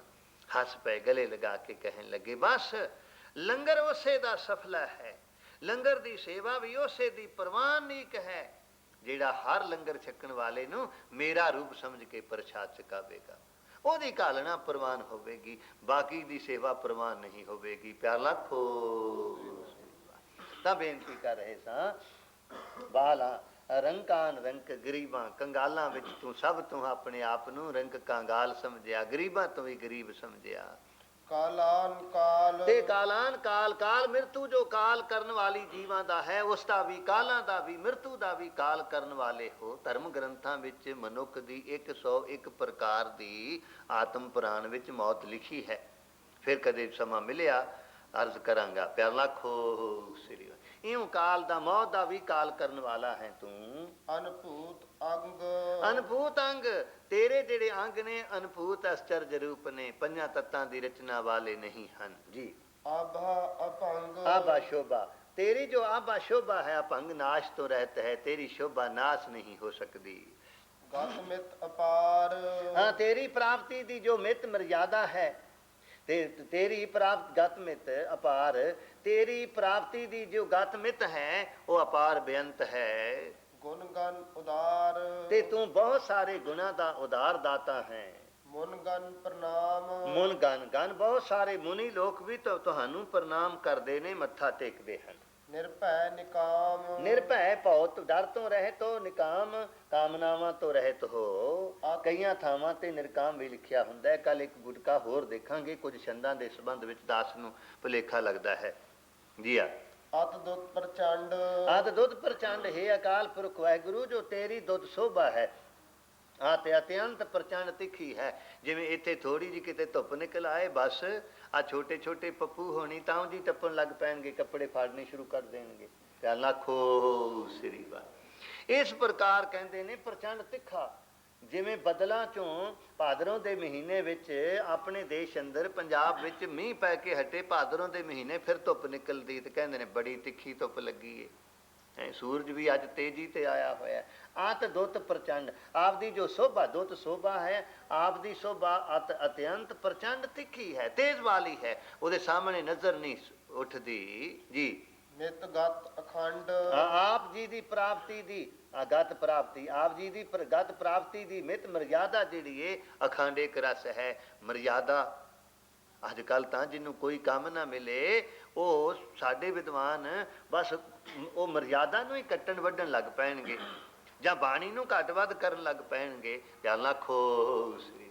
ਉਹ ਕੀ ਕਹਿੰਦੇ ਸਨ ਸਰਦਾਰ ਸਾਧੂ ਸਿੰਘ ਜੀ, ਸੁਲਮਾਨ ਰਸ਼ੀਦੀ ਪਤਾ ਨਹੀਂ ਕਿੱਥੇ ਰਹਿੰਦਾ ਹੈ।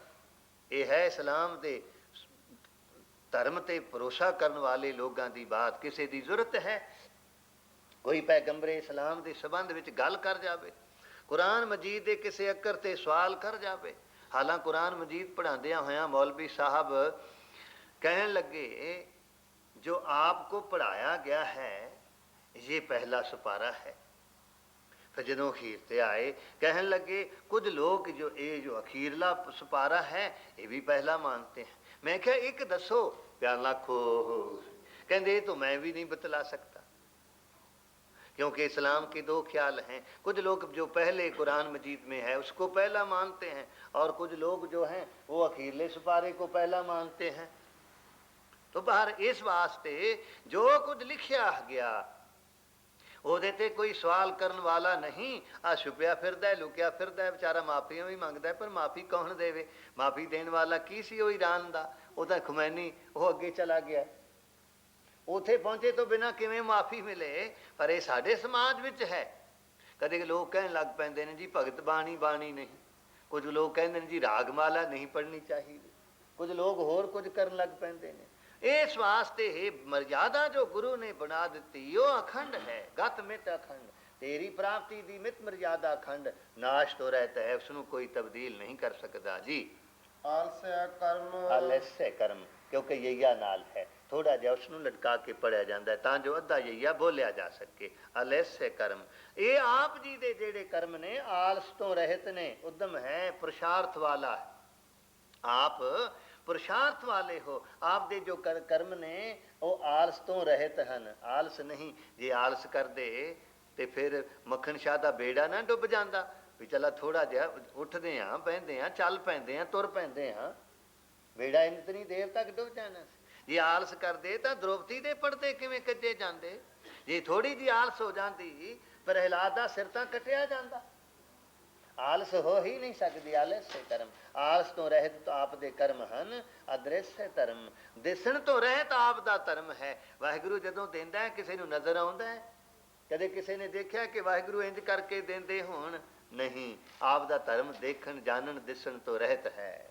ਸਰਬਾ ਪ੍ਰਣਾਡੈ। ਸਰਬਾ ਪ੍ਰਣਾਡੈ, ਸਰਬਾ ਪ੍ਰਣਾਡੈ ਇਹ ਸ਼ਬਦ ਇਕੱਠਾ ਹੈ। ਸੰਸਕ੍ਰਿਤ ਦੇ ਸ਼ਬਦ ਮੁਤਾਬਕ ਕੰਨੇ ਦੇ ਵਿੱਚੋਂ ਐੜਾ ਨਿਕਲਦਾ ਹੈ ਸਾਰਿਆਂ ਦਾ। ਭਰਨ ਸ਼ੋ ਭੂਖਣ ਹੈ, ਜ਼ੇਵਰ ਹੈ, ਗਹਿਣੇ ਕਿਉਂ ਪਾਉਂਦੇ ਨੇ? ਪਿਆਰ ਲਾਖੋ ਸ੍ਰੀ। ਇੱਥੇ ਤੇ ਬੱਚੇ ਬੱਚੀਆਂ ਗਲਾਂ ਵਿੱਚ ਸੋਨੇ ਦੀਆਂ ਏਡੀਆਂ ਏਡੀਆਂ ਸੰਗਲੀਆਂ ਪਾਉਂਦੀਆਂ ਨੇ। ਏਡੀਆਂ ਤੇ ਪੰਜਾਬ ਦੇ ਵਿੱਚ ਭੈਂਸਿਆਂ ਨੂੰ ਬੰਨਣ ਵਾਸਤੇ ਨਹੀਂ ਪਾਈਆਂ ਜਾਂਦੀਆਂ। ਤੇ ਜੇ ਕੋਈ ਕਾਲਾ, ਇਧਰ ਕਾਲੇ ਕਹਿੰਦੇ ਨੇ ਉਹ ਜਿਹੜੇ ਲੰਬੇ ਲੰਬੇ ਭਾਰੇ ਦਿਓ ਜੇ ਜੈਸੇ ਹੁੰਦੇ ਨੇ। ਜੇ ਕੋਈ ਕਾਲਾ ਗਲ ਨੂੰ ਹੱਥ ਪਾ ਲਵੇ, ਜੋ ਨਾ ਸੰਗਲੀ ਟੁੱਟੇ ਤੇ ਨਾ ਗਲਾ ਭਾਵੇਂ ਕੱਟਿਆ ਜਾਵੇ, ਇੰਨੀ ਮੋਟੀ ਸੰਗਲੀ ਪਾਈ ਹੁੰਦੀ ਹੈ ਕਿ ਉਹ ਟੁੱਟਦੀ ਨਹੀਂ। ਇਸ ਵਾਸਤੇ ਪਰਨਾਡੇ ਜ਼ੇਵਰ ਕਿਉਂ ਪਾਉਂਦੇ ਨੇ? ਮਨੁੱਖ ਦੀ ਕਮਜ਼ੋਰੀ ਹੈ। ਮਨੁੱਖ ਸਮਝਦਾ ਮੈਂ ਜ਼ੇਵਰ ਪਾ ਕੇ ਕਿਸੇ ਭੇਡ ਨੂੰ ਸੋਨੇ ਦੇ 10 ਹਾਰ ਪਾ ਦਿਓ ਭਲਾ ਸੋਹਣਾ ਹੋ ਜਾਵੇਗਾ। ਆ ਸਿਰ ਕੱਟੀਆਂ ਭੇਡਾਂ ਵਰਗੀਆਂ ਕੁੜੀਆਂ ਨੂੰ ਕਿੰਨੇ ਜ਼ੇਵਰ ਪਾ ਦਿਓ, ਬਿਲਕੁਲ ਜਿਵੇਂ ਭੇਡਾਂ ਹੁੰਦੀਆਂ ਨੇ। ਪਿਆਰ ਲਾਖੋ सिर मुन्नियां, ना सिर ते चुन्नियां। ਇਉਂ ਨਜ਼ਰ ਆਉਂਦੀਆਂ ਨੇ। ਨਹੀਂ, ਮਨੁੱਖ ਦੀ ਕਮਜ਼ੋਰੀ ਹੈ। ਮਨੁੱਖ ਦਾ ਇੱਕੋ ਜ਼ੇਵਰ ਹੈ, ਸਹਿਨਸ਼ੀਲਤਾ ਹੋਵੇ, ਗੁਣ ਹੋਣ, ਨਮਰਤਾ ਹੋਵੇ, ਗੁਰੂ ਦਾ ਸਿਦਕ ਹੋਵੇ, ਗੁਰੂ ਦਾ ਪਿਆਰ ਹੋਵੇ। ਪਿਆਲਾ ਖੋ ਸ੍ਰੀ ਵਾਹਿਗੁਰੂ। ਇਸ ਵਾਸਤੇ ਸਰਬਾ ਪ੍ਰਣਾਡਾ ਹੈ, ਸਰਬਾ ਪ੍ਰਣਾਡਾ ਹੈ। ਸਾਰਿਆਂ ਦਾ ਆਭਰਨ ਜ਼ੇਵਰ ਹੈ, ਤੂੰ ਗਹਿਣਾ ਹੈ, ਆਡਾ ਆਸਰਾ ਹੈ। ਸਭਨਾਂ ਦਾ ਜ਼ੇਵਰ ਹੈ, ਸਭਨਾਂ ਦਾ ਆਸਰਾ ਹੈ। ਤੇਰੀ ਸ਼ੋਭਾ ਜਿਸ ਮਨੁੱਖ ਨੂੰ ਤੂੰ ਬਖਸ਼ ਦਿੰਦਾ ਹੈ, ਉਹਦੀ ਸ਼ੋਭਾ ਨੂੰ ਤੂੰ ਆਸਰਾ ਬਣ ਕੇ ਕਾਇਮ ਰੱਖਦਾ ਹੈ, ਕੋਈ ਖੋ ਨਹੀਂ ਸਕਦਾ ਜੀ। ਅੰਡੰਡ ਬਾਡਿਆ ਅਨਡੰਡ ਬੰਡ ਹੈ, ਡੰਡ ਤੋਂ ਰਹਿਤ ਹੈ, ਤੈਨੂੰ ਕੋਈ ਦੰਡ ਦੇ ਸਕਦਾ ਹੈ? ਵੱਡ ਹੈ, ਨਿਤਾ ਪ੍ਰਤੀ ਵਾਧਾ ਰਹਿੰਦਾ ਹੈ, ਨਿਤਾ ਪ੍ਰਤੀ ਵਾਧਾ ਰਹਿੰਦਾ ਹੈ। ਹੇ ਅਕਾਲ ਪੁਰਖ ਵਾਹਿਗੁਰੂ, ਕੁਝ ਲੋਕਾਂ ਨੇ ਭਗਵਾਨ ਮਹਾਂਵੀਰ ਨੂੰ ਵਰਤਮਾਨ ਵੀ ਕਿਹਾ ਸੀ, ਵਰਤਮਾਨ ਵੀ ਜਿਹੜਾ ਵਾਧਾ ਰਹੇ। ਪਰ ਅੱਜ ਭਗਵਾਨ ਮਹਾਂਵੀਰ ਦਾ ਸਰੀਰ ਦੇ ਤੌਰ ਤੇ ਕੁਛ ਨਹੀਂ ਪ੍ਰਾਪਤ ਹੁੰਦਾ, ਸਿਵਾਏ ਉਹਨਾਂ ਦੇ ਧਰਮਾਵਲੰਬੀਆਂ ਤੋਂ, ਧਰਮ ਤੇ ਪੈਰੋਕਾਰਾਂ ਤੋਂ ਇਲਾਵਾ ਭਗਵਾਨ ਮਹਾਂਵੀਰ ਨਹੀਂ। ਗੁਰੂ ਗੋਬਿੰਦ ਸਿੰਘ ਜੀ ਕਹਿੰਦੇ ਨੇ, ਭੁਲੇਖੇ ਵਿੱਚ ਹੋ ਜਾਣੀਓ। ਉਹ ਵਰਦਮਾਨ ਵਰਦਮਾਨ ਨਹੀਂ, ਵਰਦਮਾਨ ਹੋਵਤ ਦਿਨ ਪ੍ਰਤਨਿਤ ਆਵਤ ਨਿਕਟ ਬਿਖਮ ਜਰੀ। ਸੋਈਏ ਸ੍ਰੀ ਮੁਖਬਾ ਕੀ ਮਹੱਲਾ ਪੰਜਵਾਂ। ਤੂੰ ਵਾਧਾ ਜਾਣਾ ਹੈ, ਜਿੰਨਾ ਤੂੰ ਵਾਧਾ ਜਾਣਾ ਹੈ ਉਮਰ ਦੇ ਤੌਰ ਤੇ, ਉਹਨਾਂ ਤੇਰੇ ਨਜ਼ਦੀਕ ਬੁਢੇਪਾ ਤੇ ਮੌਤ ਆ ਰਹੀ ਹੈ। ਵਰਤਮਾਨ ਅਕਾਲ ਪੁਰਖ ਵਾਹਿਗੁਰੂ ਹੈ, ਵਾਧਾ ਹੈ, ਨਿਤਾ ਪ੍ਰਤੀ ਵਾਧਾ ਰਹਿੰਦਾ ਹੈ, ਤੇਰਾ ਪ੍ਰਤਾਪ ਵਾਧਾ ਜਾਂਦਾ ਹੈ ਜੀ। ਚਾਚਰੀ ਛੰਦ। ਹਾਂ, ਇੱਕ ਫਿਰ ਛੰਦ ਜਿਹੜਾ ਦੂਸਰਾ ਤੀਸਰਾ ਛੰਦ ਸੀ, ਉਸ ਫਿਰ ਚਾਚਰੀ ਛੰਦ ਦਾ ਵਰਣਨ ਕਰਦੇ ਹਨ। ਤਾ ਪ੍ਰਸਾਦ ਤੇਰੀ ਕਿਰਪਾਲਤਾ ਦੁਆਰਾ ਚਾਚਰੀ ਛੰਦ ਕਥਨ ਕਰਦਾ ਹਾਂ। ਗੋਬਿੰਦੇ ਤੂੰ ਪ੍ਰithvi ਦਾ ਰੱਖਿਅਕ ਹੈ। ਮੁਕੰਦੇ ਹਾਂ, ਪੁਰਾਤਨ ਬੀੜਾਂ ਵਿੱਚ ਗੋਬਿੰਦੇ ਗੱਗੇ ਨੂੰ ਔਂਕੜ ਵੀ ਲੱਗਾ ਹੋਇਆ ਮਿਲਦਾ ਹੈ। ਪਿਆਲਾ ਖੋ ਇਸ ਕਾਬਿਲ ਤਾਂ ਨਹੀਂ ਸਾਂ, ਹੁਣ ਵੀ ਨਹੀਂ। ਪਰ ਮਹਾਂਪੁਰਸ਼ਾਂ ਪਾਸ ਰਹਿੰਦਿਆਂ ਸ੍ਰੀ ਗੁਰੂ ਗ੍ਰੰਥ ਸਾਹਿਬ ਜੀ ਦੀ ਕਥਾ ਜੋ ਉਹਨਾਂ ਨੇ ਪੜ੍ਹਾਈ, ਕੋਸ਼ਿਸ਼ ਕੀਤੀ ਉਸ ਨੂੰ ਲਿਖਣ ਦੀ। ਜੋ ਉਹਨਾਂ ਦਸਮ ਗ੍ਰੰਥ ਪੜ੍ਹਾਇਆ, ਕੋਸ਼ਿਸ਼ ਕੀਤੀ ਮੁਸ਼ਕਲਾਤ ਜਿਹੜੇ ਅਰਥ ਸਨ ਉਹਨਾਂ ਨੂੰ ਨੋਟ ਕਰਨ ਦੀ। ਇਸ ਲਈ ਜਾਪ ਸਾਹਿਬ ਪੰਜ ਬਾਣੀਆਂ ਦੇ ਨਿਤਨੇਮ ਦੀ ਜੋ ਟੀਕਾ ਹੈ, ਜਾਪ ਸਾਹਿਬ ਦੀ ਕਥਾ, ਇਹ ਲਿਖਦਿਆਂ ਲਿਖਦਿਆਂ ਮੈਂ ਇੰਨਾ ਬਿਮਾਰ ਹੋ ਗਿਆ ਸਾਂ, ਮੇਰੇ ਬਚਨ ਦੀ ਆਸ ਕੋਈ ਨਹੀਂ ਸੀ। ਪਿਆਲਾ ਖੋ। ਪਰ ਇਹ ਉਹਨਾਂ ਦੀ ਬਖਸ਼ਿਸ਼ ਹੈ। ਜੇ ਉਹਨਾਂ ਨੇ ਅੱਖਰ ਬਖਸ਼ੇ ਤਾਂ ਕੋਈ ਸਮਾਂ ਵੀ ਬਖਸ਼ਿਆ ਹੈ। ਇਸ ਲਈ ਗੁਟਕਿਆਂ ਦੇ ਦੇਖਣਾ ਹੈ। ਗੋਬਿੰਦੇ ਮਿਲਵਾਂ ਔਂਕੜ ਵੀ ਨੀਚੇ ਲੱਗਾ ਹੈ, ਪ੍ਰithvi ਤੇ ਰੱਖਿਅਕ ਹੈ ਜੀ। ਉਦਾਰੇ ਮੁਕੰਦੇ ਮੁਕਤੀ ਦਾ ਦਾਤਾ ਹੈ, ਉਦਾਰ ਦਾਤਾਰ ਹੈ, ਅਪਾਰੇ ਬੇਅੰਤ ਹੈ, ਹਰਿਯੰ ਸਭ ਨੂੰ ਹਰੇ ਪਰੇ ਕਰਨ ਵਾਲਾ ਹੈ, ਕਰਿਯੰ ਸਾਰਿਆਂ ਤੇ ਕਰੀਅੰ ਕਿਰਪਾਲਤਾ ਕਰਨ ਵਾਲਾ ਹੈ, ਨਿਰਨਾਮੇ ਨਾਵਾਂ ਤੋਂ ਰਹਿਤ ਹੈ, ਅਕਾਮੇ ਕਾਮਨਾਵਾਂ ਤੋਂ ਰਹਿਤ ਹੈ ਜੀ। ਭੁਜੰਗ ਪ੍ਰਿਆਤ ਛੰਦ। ਭੁਜੰਗ ਪ੍ਰਿਆਤ ਛੰਦ ਦਾ ਫਿਰ ਵਰਣਨ ਕਰਦੇ ਨੇ, ਕਿਉਂਕਿ ਅੱਜ ਮੱਧ ਤੱਕ ਸੰਪੂਰਨ ਕਰਨ ਦਾ ਖਿਆਲ ਹੈ ਜੀ। ਚਤਰ ਚੱਕਰ ਕਰਤਾ। ਚੌਂ ਚੱਕਾਂ ਦੇ ਤਾਈ ਉੱਤਰ ਦੱਖਣ ਪੂਰਬ ਪੱਛਮ ਦਾ ਕਰਨ ਵਾਲਾ ਹੈ।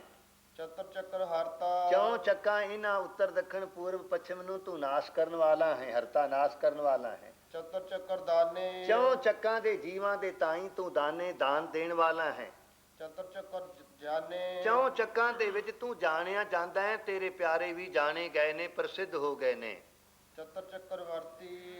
ਚਤਰ ਚੱਕਰ, ਚੌਂ ਚੱਕਾਂ ਦੇ ਵਿੱਚ ਤੂੰ ਵਰਤੀ ਵਰਤ ਰਿਹਾ ਹੈ, ਚੱਕਰਵਰਤੀ ਬਾਦਸ਼ਾਹ ਹੋ ਕੇ, ਰਾਜਾ ਹੋ ਕੇ। ਚਤਰ ਚੱਕਰ ਭਰਤੀ। ਚੌਂ ਚੱਕਾਂ ਦੇ ਜੀਵਾਂ ਦੇ ਤਾਈ ਭਰਤੀ ਪੂਰਤੀ ਕਰਨ ਵਾਲਾ ਹੈ, ਰਿਜ਼ਕ ਦਾਤਾ ਹੈ। ਚਤਰ ਚੱਕਰ ਪਾਲੇ। ਚੌਂ ਚੱਕਾਂ ਦੇ ਜੀਵਾਂ ਦੀ ਪ੍ਰਤਪਾਲਾ ਕਰਨ ਵਾਲਾ ਹੈ। ਚਤਰ ਚੱਕਰ ਕਾਲੇ। ਚੌਂ ਚੱਕਾਂ ਦੇ ਜੀਵਾਂ ਦੀ ਦਾਤ ਤੂੰ ਕਾਲੇ ਕਾਲ ਕਰਨ ਵਾਲਾ ਹੈ। ਚਤਰ ਚੱਕਰ ਪਾਸੇ। ਚੌਂ ਚੱਕਾਂ ਦੇ ਜੀਵਾਂ ਦੇ ਤੂੰ ਬਿਲਕੁਲ ਪਾਸ ਹੈ, ਨਜ਼ਦੀਕ ਹੈ। ਤੂੰ ਦੇਖ ਤਾਂ ਸਹੀ, ਉਸ ਨੂੰ ਤੱਕ ਤਾਂ ਸਹੀ, ਉਸ ਨੂੰ ਦੇ ਨਜ਼ਰ ਉਠਾ ਕੇ ਦੇਖ, ਉਹ ਤੇ ਤੇਰੇ ਸਾਹਮਣੇ ਹੈ। ਆਵਾਜ਼ ਆਈ, ਮਹਾ ਸਿੰਘ, ਮਹਾ ਸਿੰਘ, ਮਹਾ ਸਿੰਘ, ਤੇ ਕੁਝ ਸਰੀਰ ਨੇ ਹਰਕਤ ਕੀਤੀ। ਫਿਰ ਆਵਾਜ਼ ਆਈ, ਅੱਖਾਂ ਖੋਲ ਕੇ ਦੇਖ, ਮੈਂ ਤੇਰੇ ਸਾਹਮਣੇ ਖਲੋਤਾ ਹੋਇਆ।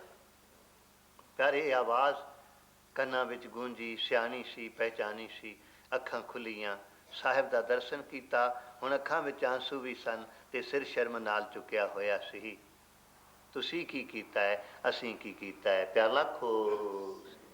ਇਸ ਵਾਸਤੇ ਕਹਿੰਦੇ ਨੇ ਪਾਸੇ ਚੌਂ ਚੱਕਾਂ ਦੇ ਜੀਵਾਂ ਦੇ ਤੁਸੀਂ ਪਾਸ ਹੀ ਹੋ, ਨਜ਼ਦੀਕ ਹੋ, ਨੇੜੇ ਤੋਂ ਨੇੜੇ ਹੋ। ਚਤੁਰ ਚੱਕਰ ਵਾਸੇ ਤੇ ਚੌਂ ਚੱਕਾਂ ਦੇ ਵਿੱਚ ਆਪ ਵਾਸੇ, ਵਾਸਾ ਕਰਨ ਵਾਲੇ ਵਸਦੇ ਹੋ। ਚਤੁਰ ਚੱਕਰ ਮਾਨਿਆ ਚੌਂ ਚੱਕਾਂ ਦੇ ਜੀਵ, ਚੌਂ ਚੱਕਾਂ ਦੇ ਜੀਵਾਂ ਦੇ ਆਪ ਮਾਨਨੀਕ ਹੋ, ਮੰਨਣ ਯੋਗ ਹੋ। ਚਤੁਰ ਚੱਕਰ ਦਾਨਿਆ ਤੇ ਚੌਂ ਚੱਕਾਂ ਦੇ ਜੀਵਾਂ ਦੇ ਤਾਈਂ ਆਪ ਜਾਣਦੇ ਹੋ, ਦਾਨ ਦਿੰਦੇ ਹੋ, ਬਖਸ਼ਿਆਂ ਕਰਦੇ ਹੋ ਜੀ। ਚਾਚਰੀ ਛੰਦ ਹਾਂ, ਫਿਰ ਚਾਚਰੀ ਛੰਦ ਵਰਣਨ ਕਰ ਰਹੇ ਨੇ ਜੀ। ਨਾ ਸਤਰ ਤੇਰਾ ਕੋਈ ਸਤਰ ਦੁਸ਼ਮਣ ਨਹੀਂ ਹੈ, ਨਾ ਮਿੱਤਰ ਨਾ ਤੇਰਾ ਕੋਈ ਮਿੱਤਰ ਹੈ, ਦੋਸਤ ਹੈ ਕੋਈ, ਨਾ ਭਰਮ ਨਾ ਭਰਮੰ, ਨਾ ਹੈ ਅਕਾਲ ਪੁਰਖ ਵਾਹਿਗੁਰੂ ਤੇਰੇ ਵਿੱਚ ਕੋਈ ਭਰਮ ਹੈ, ਨਾ ਪਿੱਤਰ ਨਾ ਤੇਰਾ ਕੋਈ ਪਿੱਤਰ ਹੈ, ਦਾਸ ਹੈ, ਤੂੰ ਦਾਸਤਾਈ ਤੋਂ ਵੀ ਰਹਿਤ ਹੈ, ਤੇਰਾ ਕੋਈ ਦਾਸ ਨਹੀਂ। ਜੋ ਤੇਰੇ ਦਾਸ ਹੋ ਗਏ ਤੂੰ ਉਹਨਾਂ ਦੇ ਕਦਮਾਂ ਤੇ ਸਿਰ ਰੱਖ ਕੇ ਆਪਣੇ ਆਪ ਨੂੰ ਉਹਨਾਂ ਦਾ ਦਾਸ ਸਾਬਤ ਕਰ ਦਿੱਤਾ ਜੀ। ਨਾ ਕਰਮੰ,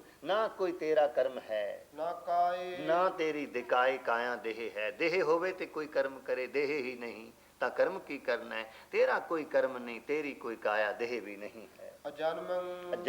ਜਨਮ ਤੋਂ ਰਹਿਤ ਹੈ, ਅਜਾਏ ਪੈਦਾ ਹੋਣ ਤੋਂ ਰਹਿਤ ਹੈ, ਜਗ੍ਹਾ ਤੋਂ ਰਹਿਤ ਹੈ।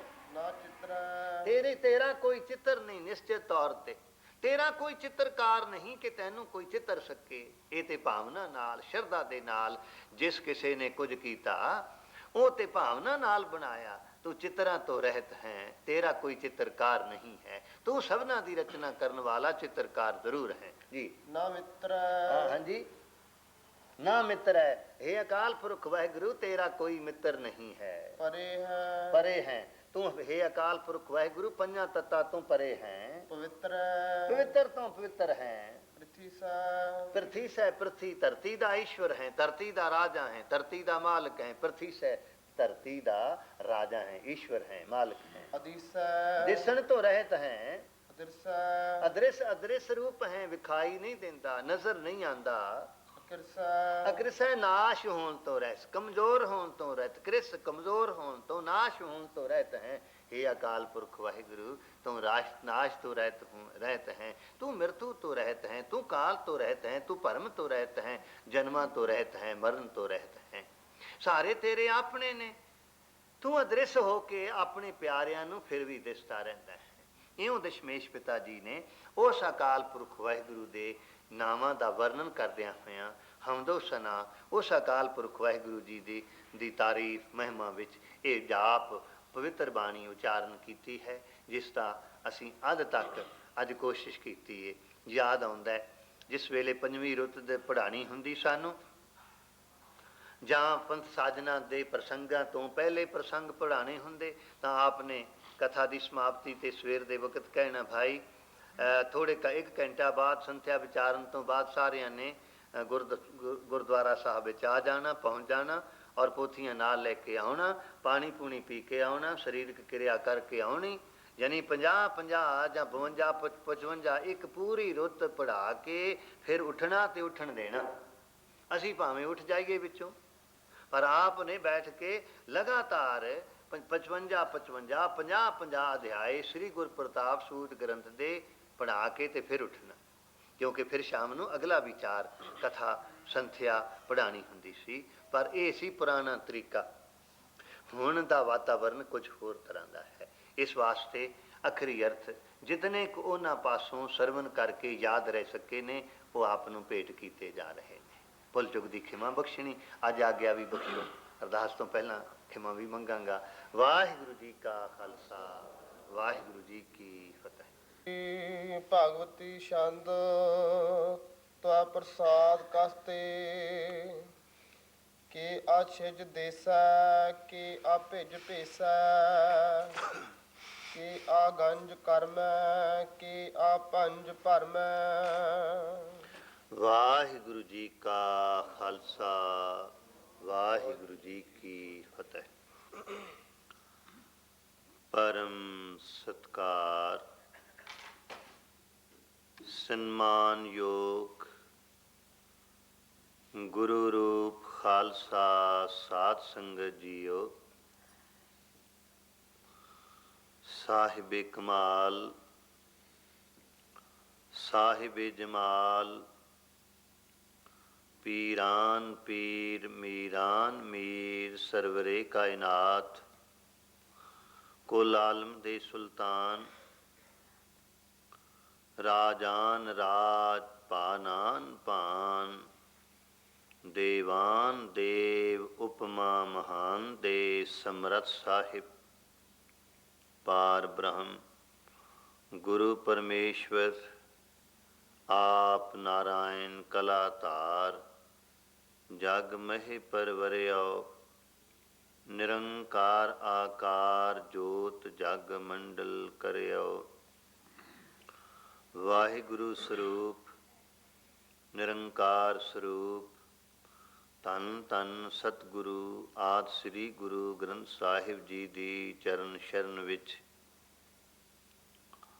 परम त्यागी परम तपस्वी जी दान दाते महापुरखां दे अस्थान ते हाज़र हो के आप जी ने गुरु प्यारियां गुरु सवारियां कीर्तनियां पासों रस पिंडा अमृत कीर्तन सरवन कीता है। बंदगी ਉਹ ਪ੍ਰਵਾਨ ਹੈ ਜੇ ਮਾਲਕ ਨੂੰ ਸਾਹਮਣੇ ਦੇਖ ਕੇ ਬੰਦਗੀ ਕੀਤੀ ਜਾਵੇ। ਭਗਤੀ ਉਹ ਪ੍ਰਵਾਨ ਹੈ ਜੋ ਮਨ ਮਾਲਕ ਦੀ ਹਜ਼ੂਰੀ ਵਿੱਚ ਰਹੇ। ਉਹ ਆਰਾਧਨਾ ਸਫਲ ਹੈ ਜੇ ਆਰਾਧ ਦੇਵ ਸਨਮੁਖ ਬੈਠੇ ਹੋਏ ਵਿਖਾਈ ਦੇਣ। ਉਪਾਸਨਾ ਉਹ ਪ੍ਰਵਾਨਿਤ ਹੈ ਜੇ ਉਪਾਸ ਦੇਵ ਪਾਰ ਬ੍ਰਹਮ ਪਰਮੇਸ਼ਵਰ ਜਿਸ ਦੀ ਉਪਾਸਨਾ ਕਰਨੀ ਹੈ ਉਹਦਾ ਪ੍ਰਤੱਖ ਦੀਦਾਰ ਪ੍ਰਾਪਤ ਹੋ ਜਾਵੇ। ਤੇ ਜੇ ਮਨ ਹਜ਼ੂਰੀ ਵਿੱਚ ਨਹੀਂ, ਇਹਨਾਂ ਅੱਖਾਂ ਦੇ ਸਾਹਮਣੇ ਅਕਾਲ ਪੁਰਖ ਵਾਹਿਗੁਰੂ ਹੁੰਦਿਆਂ ਹੋਇਆਂ ਵੀ ਇਹਨਾਂ ਨੇਤਰਾਂ ਨੂੰ ਨਜ਼ਰ ਨਹੀਂ ਆਉਂਦੇ, ਤਾਂ ਅਜੇ ਬੰਦਗੀ ਵਿੱਚ ਕੋਈ ਕਮਜ਼ੋਰੀ ਹੈ, ਅਜੇ ਭਗਤੀ ਵਿੱਚ ਕੋਈ ਤਰੁੱਟੀ ਹੈ, ਭਗਤੀ ਵਿੱਚ ਅਜੇ ਕੋਈ ਕਮੀ ਹੈ। ਦਸ਼ਮੇਸ਼ ਪਿਤਾ ਜੀ ਨੇ ਸਾਰੀ ਮਨੁੱਖਤਾ ਨੂੰ, ਸਾਰੀ ਇਨਸਾਨੀਅਤ ਨੂੰ ਇਹ ਸਮਝਾਇਆ ਹੈ ਕਿ ਜਦੋਂ ਵੀ ਭਗਤੀ ਕਰਨੀ ਹੈ ਮਾਲਕ ਨੂੰ ਸਨਮੁਖ ਦੇਖ ਕੇ ਭਗਤੀ ਕਰਨੀ ਹੈ। ਭਗਤੀ ਕਰਨ ਵਾਲੇ ਲਈ ਤੇ ਹੁਕਮ ਹੈ ਉਹ ਸਦਾ ਸਦਾ ਮਾਲਕ ਦੀ ਸ਼ਰਨ ਵਿੱਚ ਰਹੇ, ਮਾਲਕ ਦੇ ਭੈ ਵਿੱਚ ਰਹੇ। ਤੇ ਦਸ਼ਮੇਸ਼ ਪਿਤਾ ਜੀ ਨੇ ਸਮਝਾਇਆ ਹੈ ਕਿ ਜੇ ਸਦਾ ਸਦਾ ਮਾਲਕ ਦੇ ਭੈ ਵਿੱਚ ਰਹਿਣਾ ਹੈ, ਫਿਰ ਜਦੋਂ ਉਹਦੀ ਭਗਤੀ ਵਿੱਚ ਜੁੜਨਾ ਹੈ ਤਾਂ ਉਸ ਅਕਾਲ ਪੁਰਖ ਵਾਹਿਗੁਰੂ ਜੀ ਦੇ ਚਰਨ ਕਮਲਾਂ ਵਿੱਚ ਮਨ ਤੇ ਚਿੱਤ ਟਿਕਾ ਕੇ, ਨੇਤਰਾਂ ਵਿੱਚ ਉਸ ਨੂੰ ਵਸਾ ਕੇ ਉਸ ਦੀ ਭਗਤੀ ਕਰਨੀ ਹੈ। ਤਾਈਓ ਖੁਦ ਆਪ ਜੀ ਨੇ ਜੋ ਇਹ ਪਾਵਨ ਪਵਿੱਤਰ ਬਾਣੀ ਉਚਾਰਨ ਕੀਤੀ ਹੈ, ਅਕਾਲ ਪੁਰਖ ਵਾਹਿਗੁਰੂ ਨੂੰ ਸਨਮੁਖ ਦੇਖ, ਸਨਮੁਖ ਦੀਦਾਰ ਕਰਕੇ ਉਚਾਰਨ ਕੀਤੀ ਹੈ। ਆਈਏ ਸਤਿਗੁਰੂ ਜੀ ਦੇ ਪਾਵਨ ਪਵਿੱਤਰ ਸ਼ਬਦਾਂ ਵਿੱਚ ਸ੍ਰੀ ਜਾਪ ਸਾਹਿਬ ਦਾ ਅਗਲਾ ਹਿੱਸਾ, ਮੱਧ ਤੋਂ ਅੰਤਮ ਹਿੱਸਾ, ਉਹਨਾਂ ਦੇ ਪਵਿੱਤਰ ਸ਼ਬਦਾਂ ਵਿੱਚ ਪਹਿਲਾਂ ਸਰਵਨ ਕਰੀਏ, ਫਿਰ ਰਲ ਮਿਲ ਕੇ ਸਾਰੇ ਇਸ ਨੂੰ ਵਿਚਾਰਨ ਦਾ ਅਦਨਾ ਜਿਹਾ ਯਤਨ ਕਰੀਏ ਜੀ। ਭਗਵਤੀ ਛੰਦ। ਇੱਕ ਛੰਦ ਦਾ ਨਾਮ ਭਗਵਤੀ ਛੰਦ ਹੈ, ਜੋ ਦਸ਼ਮੇਸ਼ ਪਿਤਾ ਜੀ ਨੇ ਸ੍ਰੀ ਜਾਪ ਸਾਹਿਬ ਅੰਦਰ ਤਕਰੀਬਨ 2 ਵਾਰੀ ਉਚਾਰਨ ਕੀਤਾ ਹੈ ਜੀ। ਤਵੈ ਪ੍ਰਸਾਦ ਕਤੇ। ਹੇ ਅਕਾਲ ਪੁਰਖ ਵਾਹਿਗੁਰੂ, ਤਵੈ ਪ੍ਰਸਾਦ ਤੇਰੀ ਕਿਰਪਾਲਤਾ ਦੁਆਰਾ, ਆਪ ਜੀ ਦੀ ਕਿਰਪਾਲਤਾ ਦੁਆਰਾ ਭਗਵਤੀ ਛੰਦ ਦੇ ਤਾਈਂ ਕਥਨ ਕਰਦੇ ਹਾਂ ਕਿ ਆਸ਼ਿਜ ਦੇਸੈ। ਹੇ ਅਕਾਲ ਪੁਰਖ ਵਾਹਿਗੁਰੂ ਜੀਓ, ਕਿ ਜੋ ਆਪ ਜੀ ਹੋ, ਆਪ ਦਾ ਜੋ ਦੇਸ ਹੈ ਆਛਿਜ ਨਾਸ ਹੋਣ ਤੋਂ ਰਹਿਤ ਹੈ। ਆ ਸੰਸਾਰ ਕਿਤਨੀ ਵਾਰੀ ਵਜੂਦ ਵਿੱਚ ਆਇਆ ਹੈ ਤੇ ਕਿਤਨੀ ਵਾਰੀ ਇਹ ਸੰਸਾਰ ਨਾਸ਼ ਹੋਇਆ ਹੈ। ਇਹ ਦੇਸ਼, ਇਹ ਸ਼ਹਿਰ ਕੀ ਜਾਣੀਏ ਕਿਤਨੀ ਵਾਰੀ ਆਬਾਦ ਹੋਇਆ ਤੇ ਕਿਤਨੀ ਵਾਰੀ ਇਹ ਬਰਬਾਦ ਹੋਇਆ। ਜਿਵੇਂ ਪੁੱਛੇ ਅਸਮਾਨ ਫਰੀਦਾ ਖੇਵਟ ਕਿਨ ਗਏ, ਜਾਲਣ ਗੋਰਾ ਨਾਲ ਉਲਾਮੇ ਜੀ ਸਹੇ, ਆਸਾ ਸ਼ੇਖ ਫਰੀਦ ਜੀ। ਕਿਤਨੀ ਵਾਰੀ ਸੰਸਾਰ ਦੀ ਰਚਨਾ ਹੋਈ ਹੈ, ਕਿਤਨੀ ਵਾਰੀ ਇਹ ਸੰਸਾਰ ਨਾਸ਼ ਹੋਇਆ ਹੈ। ਕਿਉਂਕਿ ਨਿਯਮ ਹੈ, ਜਿਤਨੀ ਵੀ ਰਚਨਾ ਹੋਵੇਗੀ ਉਹਨੇ ਅੰਤ ਸਮਾਪਤ ਹੋ ਜਾਣਾ ਹੈ। ਧਰਮ ਰੱਖਿਅਕ ਜੀ ਨੇ ਤਾਈਓ ਸਮਝਾਇਆ ਸੀ, ਤੇ ਫਿਰ ਸਾਧੂਆਂ ਨੂੰ, ਮਹਾਤਮਾਵਾਂ ਨੂੰ, ਜਿਨ੍ਹਾਂ ਦੇ ਜੀਵਨ ਦਾ ਮਨੋਰਥ ਹੀ ਤਿਆਗ ਹੈ, ਜਿਨ੍ਹਾਂ ਦੇ ਜੀਵਨ ਦਾ ਪਹਿਲਾ ਆਰੰਭਕ ਕਦਮ ਹੀ ਇਸ ਪਾਸੇ ਚੱਲਦਾ ਹੈ ਕਿ ਦੁਨੀਆ ਫਨਾ ਹੈ, ਇਸ ਨੂੰ ਸਥਿਰ ਨਹੀਂ ਸਮਝਣਾ। ਆਪ ਜੀ ਨੇ ਫਰਮਾਇਆ, ਸਾਧੋ ਰਚਨਾ ਰਾਮ ਬਨਾਈ, ਇਕ ਬਿਨ ਸੈ ਇਕ ਅਸਥਿਰ ਮਾਨੈ, ਅਚਰਜ ਲਖਿਓ ਨ ਜਾਈ। ਸੋਰਠ ਮਹੱਲਾ ਨਾਵਾ। ਰਚਨਾ ਨਾਸਵੰਤ ਹੈ। ਕਿਤਨੀਆਂ ਖੁਸ਼ੀਆਂ ਹੁੰਦੀਆਂ ਨੇ ਜਦੋਂ ਪੁੱਤਰ ਜਨਮ ਲੈਂਦੇ ਹਨ, ਪਰ ਕਿਤਨੀਆਂ ਗਮੀਆਂ ਹੁੰਦੀਆਂ ਨੇ ਜਦੋਂ ਅੱਖਾਂ ਦੇ ਤਾਰੇ ਅੱਖਾਂ ਤੋਂ ਓਲੇ ਹੁੰਦੇ ਨੇ। ਆਇਆ ਥਾ ਘਰ ਸੰਵਾਰਨੇ, एहसान कर गया, ਬਰਬਾਦੀਆਂ ਕਾ ਔਰ ਵੀ ਸਾਮਾਨ ਕਰ ਗਿਆ। ਜਦੋਂ ਪੁੱਤਰ ਜਾਂਦੇ ਨੇ ਫਿਰ ਇਹ ਵਾਤਾਵਰਨ ਬਣ ਜਾਂਦਾ ਹੈ। ਇਸ ਲਈ ਇਹ ਰਚਨਾ ਨਾਸ਼ਵੰਤ ਹੈ। ਜੋ ਕੁਝ ਰਚਨਾ ਵਿੱਚ ਆਇਆ ਉਹ ਵੀ ਨਾਸ਼ ਹੋ ਜਾਣਾ, ਕਿਉਂਕਿ ਜੋ ਦੀਸੈ ਜਿਮੀ ਪਰ ਸੋ ਹੋਸੀ ਫਨਾਏ, ਨਸੀਹਤਨਾਮਾ। ਜੋ ਦੁਨੀਆ ਉੱਪਰ ਹੈ ਸਭ ਫਨਾ ਹੋ ਜਾਣਾ, ਪਰ हे ਅਕਾਲ ਪੁਰਖ ਵਾਹਿਗੁਰੂ ਜੀ, ਕਿਆ ਛਿਜ ਦੇਸ ਹੈ ਕਿ ਜੋ ਆਪ ਦਾ ਦੇਸ ਹੈ, ਆਛਿਜ ਨਾਸ਼ ਤੋਂ ਰਹਿਤ ਹੈ। ਆਪ ਦਾ ਦੇਸ਼ ਕਦੇ ਨਾਸ਼ ਨਹੀਂ ਹੋਇਆ। ਕਦੇ ਆਪਨੇ ਦੇਖਿਆ ਹੈ ਸੱਚਖੰਡ ਦਾ ਟੁਕੜਾ ਵੀ ਕੋਈ ਧਰਤੀ ਤੇ ਡਿੱਗਾ ਹੋਇਆ? ਜਿਹੜੇ ਰਾਕਟ ਉੱਪਰ ਚਲੇ ਜਾਂਦੇ ਨੇ ਉਹਨਾਂ ਦੇ ਤੇ ਕਈ ਵਾਰੀ ਟੁਕੜੇ ਨੀਚੇ ਧਰਤੀ ਤੇ ਆਉਂਦੇ ਨੇ, ਪੜ੍ਹਨ ਸੁਣਨ ਦਾ ਮੌਕਾ ਮਿਲਦਾ ਹੈ। ਪਰ ਅਕਾਲ ਪੁਰਖ ਵਾਹਿਗੁਰੂ ਦੇ ਦੇਸ਼ ਦਾ ਵੀ ਕੋਈ ਹਿੱਸਾ ਨੀਚੇ ਡਿੱਗਿਆ, ਕੋਈ ਪੱਥਰ ਨੀਚੇ ਗਿਰਿਆ ਹੈ ਤਾਂ ਕਹਾਂਗੇ ਕਿ ਨਹੀਂ, ਕਿਉਂਕਿ ਉਹ ਸ਼ਹਿਰ ਹੀ ਐਸਾ ਹੈ, ਉਹ ਦੇਸ਼ ਹੀ ਐਸਾ ਹੈ ਜਿੱਥੇ ਇਹਨਾਂ ਪੰਜ ਤੱਤਾਂ ਨਾਲ ਨਹੀਂ ਬਲਕਿ ਸਿਮਰਨ ਦੁਆਰਾ ਉੱਥੇ ਪਹੁੰਚਿਆ ਜਾ ਸਕਦਾ ਹੈ। ਉਹ ਤਾਂ ਐਸਾ ਦੇਸ਼ ਹੀ ਐਸਾ ਹੈ ਜਿਸ ਨੂੰ ਰਵਿਦਾਸ ਜੀ ਨੇ ਕਿਹਾ ਸੀ ਉਹ ਬੇਗਮਪੁਰਾ ਹੈ ਜੀ। ਕਿ ਆਪਿਜ ਭੇਸੈ। ਇਹ ਵਾਹਿਗੁਰੂ ਜੀਓ, ਜੋ ਆਪ ਹੋ ਉਹ ਭੇਸਾਂ ਤੇ ਬਨਾਵਟਾਂ ਤੇ ਭੇਖਾਂ ਤੇ ਆਪਿਜ ਪ੍ਰਸੰਨ ਨਹੀਂ ਹੁੰਦੇ। ਭੇਖਾਂ ਤੇ ਪ੍ਰਸੰਨ ਰੀਜਨ ਤੋਂ ਰਹਿਤ ਹੋ, ਭੇਖਾਂ ਦੇ ਉੱਪਰ ਪ੍ਰਸੰਨ ਹੋਣ ਤੋਂ ਆਪ ਰਹਿਤ ਹੋ। ਕਿ ਆਗੰਜ ਕਰਮੈ। ਇਹ ਵਾਹਿਗੁਰੂ ਜੀਓ, ਜੋ ਆਪ ਜੀ ਹੋ, ਆਪ ਜੀ ਦੇ ਜੋ ਕਰਮ ਹਨ ਉਹ ਆਗੰਜ ਕੱਟਣ ਤੋਂ ਰਹਿਤ ਹਨ। ਆਪ ਜੀ ਦੇ ਕਰਮ ਕੱਟੇ ਨਹੀਂ ਜਾਂਦੇ। ਅਸੀਂ ਜਦੋਂ ਚੰਗੇ ਕਰਮ ਕਰਾਂਗੇ ਬੜੇ ਵਿਘਨ ਪੈਣਗੇ, ਬੜੀਆਂ ਰੁਕਾਵਟਾਂ ਪੈਣਗੀਆਂ। ਪਹਿਲਾਂ ਤਾਂ ਘਰ ਵਾਲੇ ਰੁਕਾਵਟਾਂ ਪਾਉਣਗੇ। ਆਉਣ ਵਾਲੇ ਸਮੇਂ ਦੇ ਸੰਬੰਧ ਵਿੱਚ ਦਸ਼ਮੇਸ਼ ਪਿਤਾ ਜੀ ਨੇ ਲਿਖਿਆ ਹੈ ਕਿ ਕੋਈ ਕੋਈ ਵਿਰਲਾ ਕਿਤੇ ਕਿਤੇ ਪਰਮੇਸ਼ਵਰ ਦੀ ਭਗਤੀ ਕਰੇਗਾ, ਨਾਮ ਲਵੇਗਾ, ਪਰ ਲੁਕ ਕੇ ਛਿਪ ਕੇ। ਜੇ ਪਤੀ ਭਗਤੀ ਕਰੇਗਾ ਤੇ ਪਤਨੀ ਜਿਹੜੀ ਹੈ ਉਹ ਜਾ ਕੇ ਸਰਕਾਰੇ ਦਰਬਾਰੇ ਪੁਕਾਰ ਕਰੇਗੀ, ਜੀ ਮੇਰਾ ਘਰਵਾਲਾ ਪ੍ਰਭੂ ਦਾ ਨਾਮ ਲੈਂਦਾ, ਉਹਨੂੰ ਪਕੜ ਲਵੋ, ਉਸਨੂੰ ਖਤਮ ਕਰ ਦਿਓ। ਜੇ ਪਤਨੀ ਇਸ ਪਾਸੇ ਚੱਲੇਗੀ ਤਾਂ ਪਤੀ ਦੂਸਰੇ ਪਾਸੇ ਚੱਲਣ ਵਾਲਾ ਹੋਵੇਗਾ। ਅਸੀਂ ਦੇਖਦੇ ਹਾਂ ਕਿ ਜੇ ਪਤੀ ਸਤਸੰਗੀ ਹੈ ਤੇ ਫਿਰ ਪਤਨੀਆਂ ਇਹ ਕਹਿੰਦੀਆਂ ਸੁਣਾਈ ਦਿੰਦੀਆਂ ਨੇ।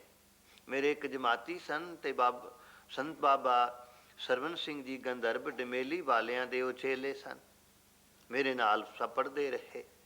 ਤੋ ਇੱਕ ਵਾਰੀ ਸ੍ਰੀ ਅੰਮ੍ਰਿਤਸਰ ਸਾਹਿਬ ਗਏ ਉਹਨਾਂ ਦੇ ਘਰ, ਉਹਨਾਂ ਨੂੰ ਮਿਲਣ ਲਈ, ਕਿਉਂਕਿ ਬਚਪਨ ਦਾ ਸੰਗ ਸਾਥ ਹੈ।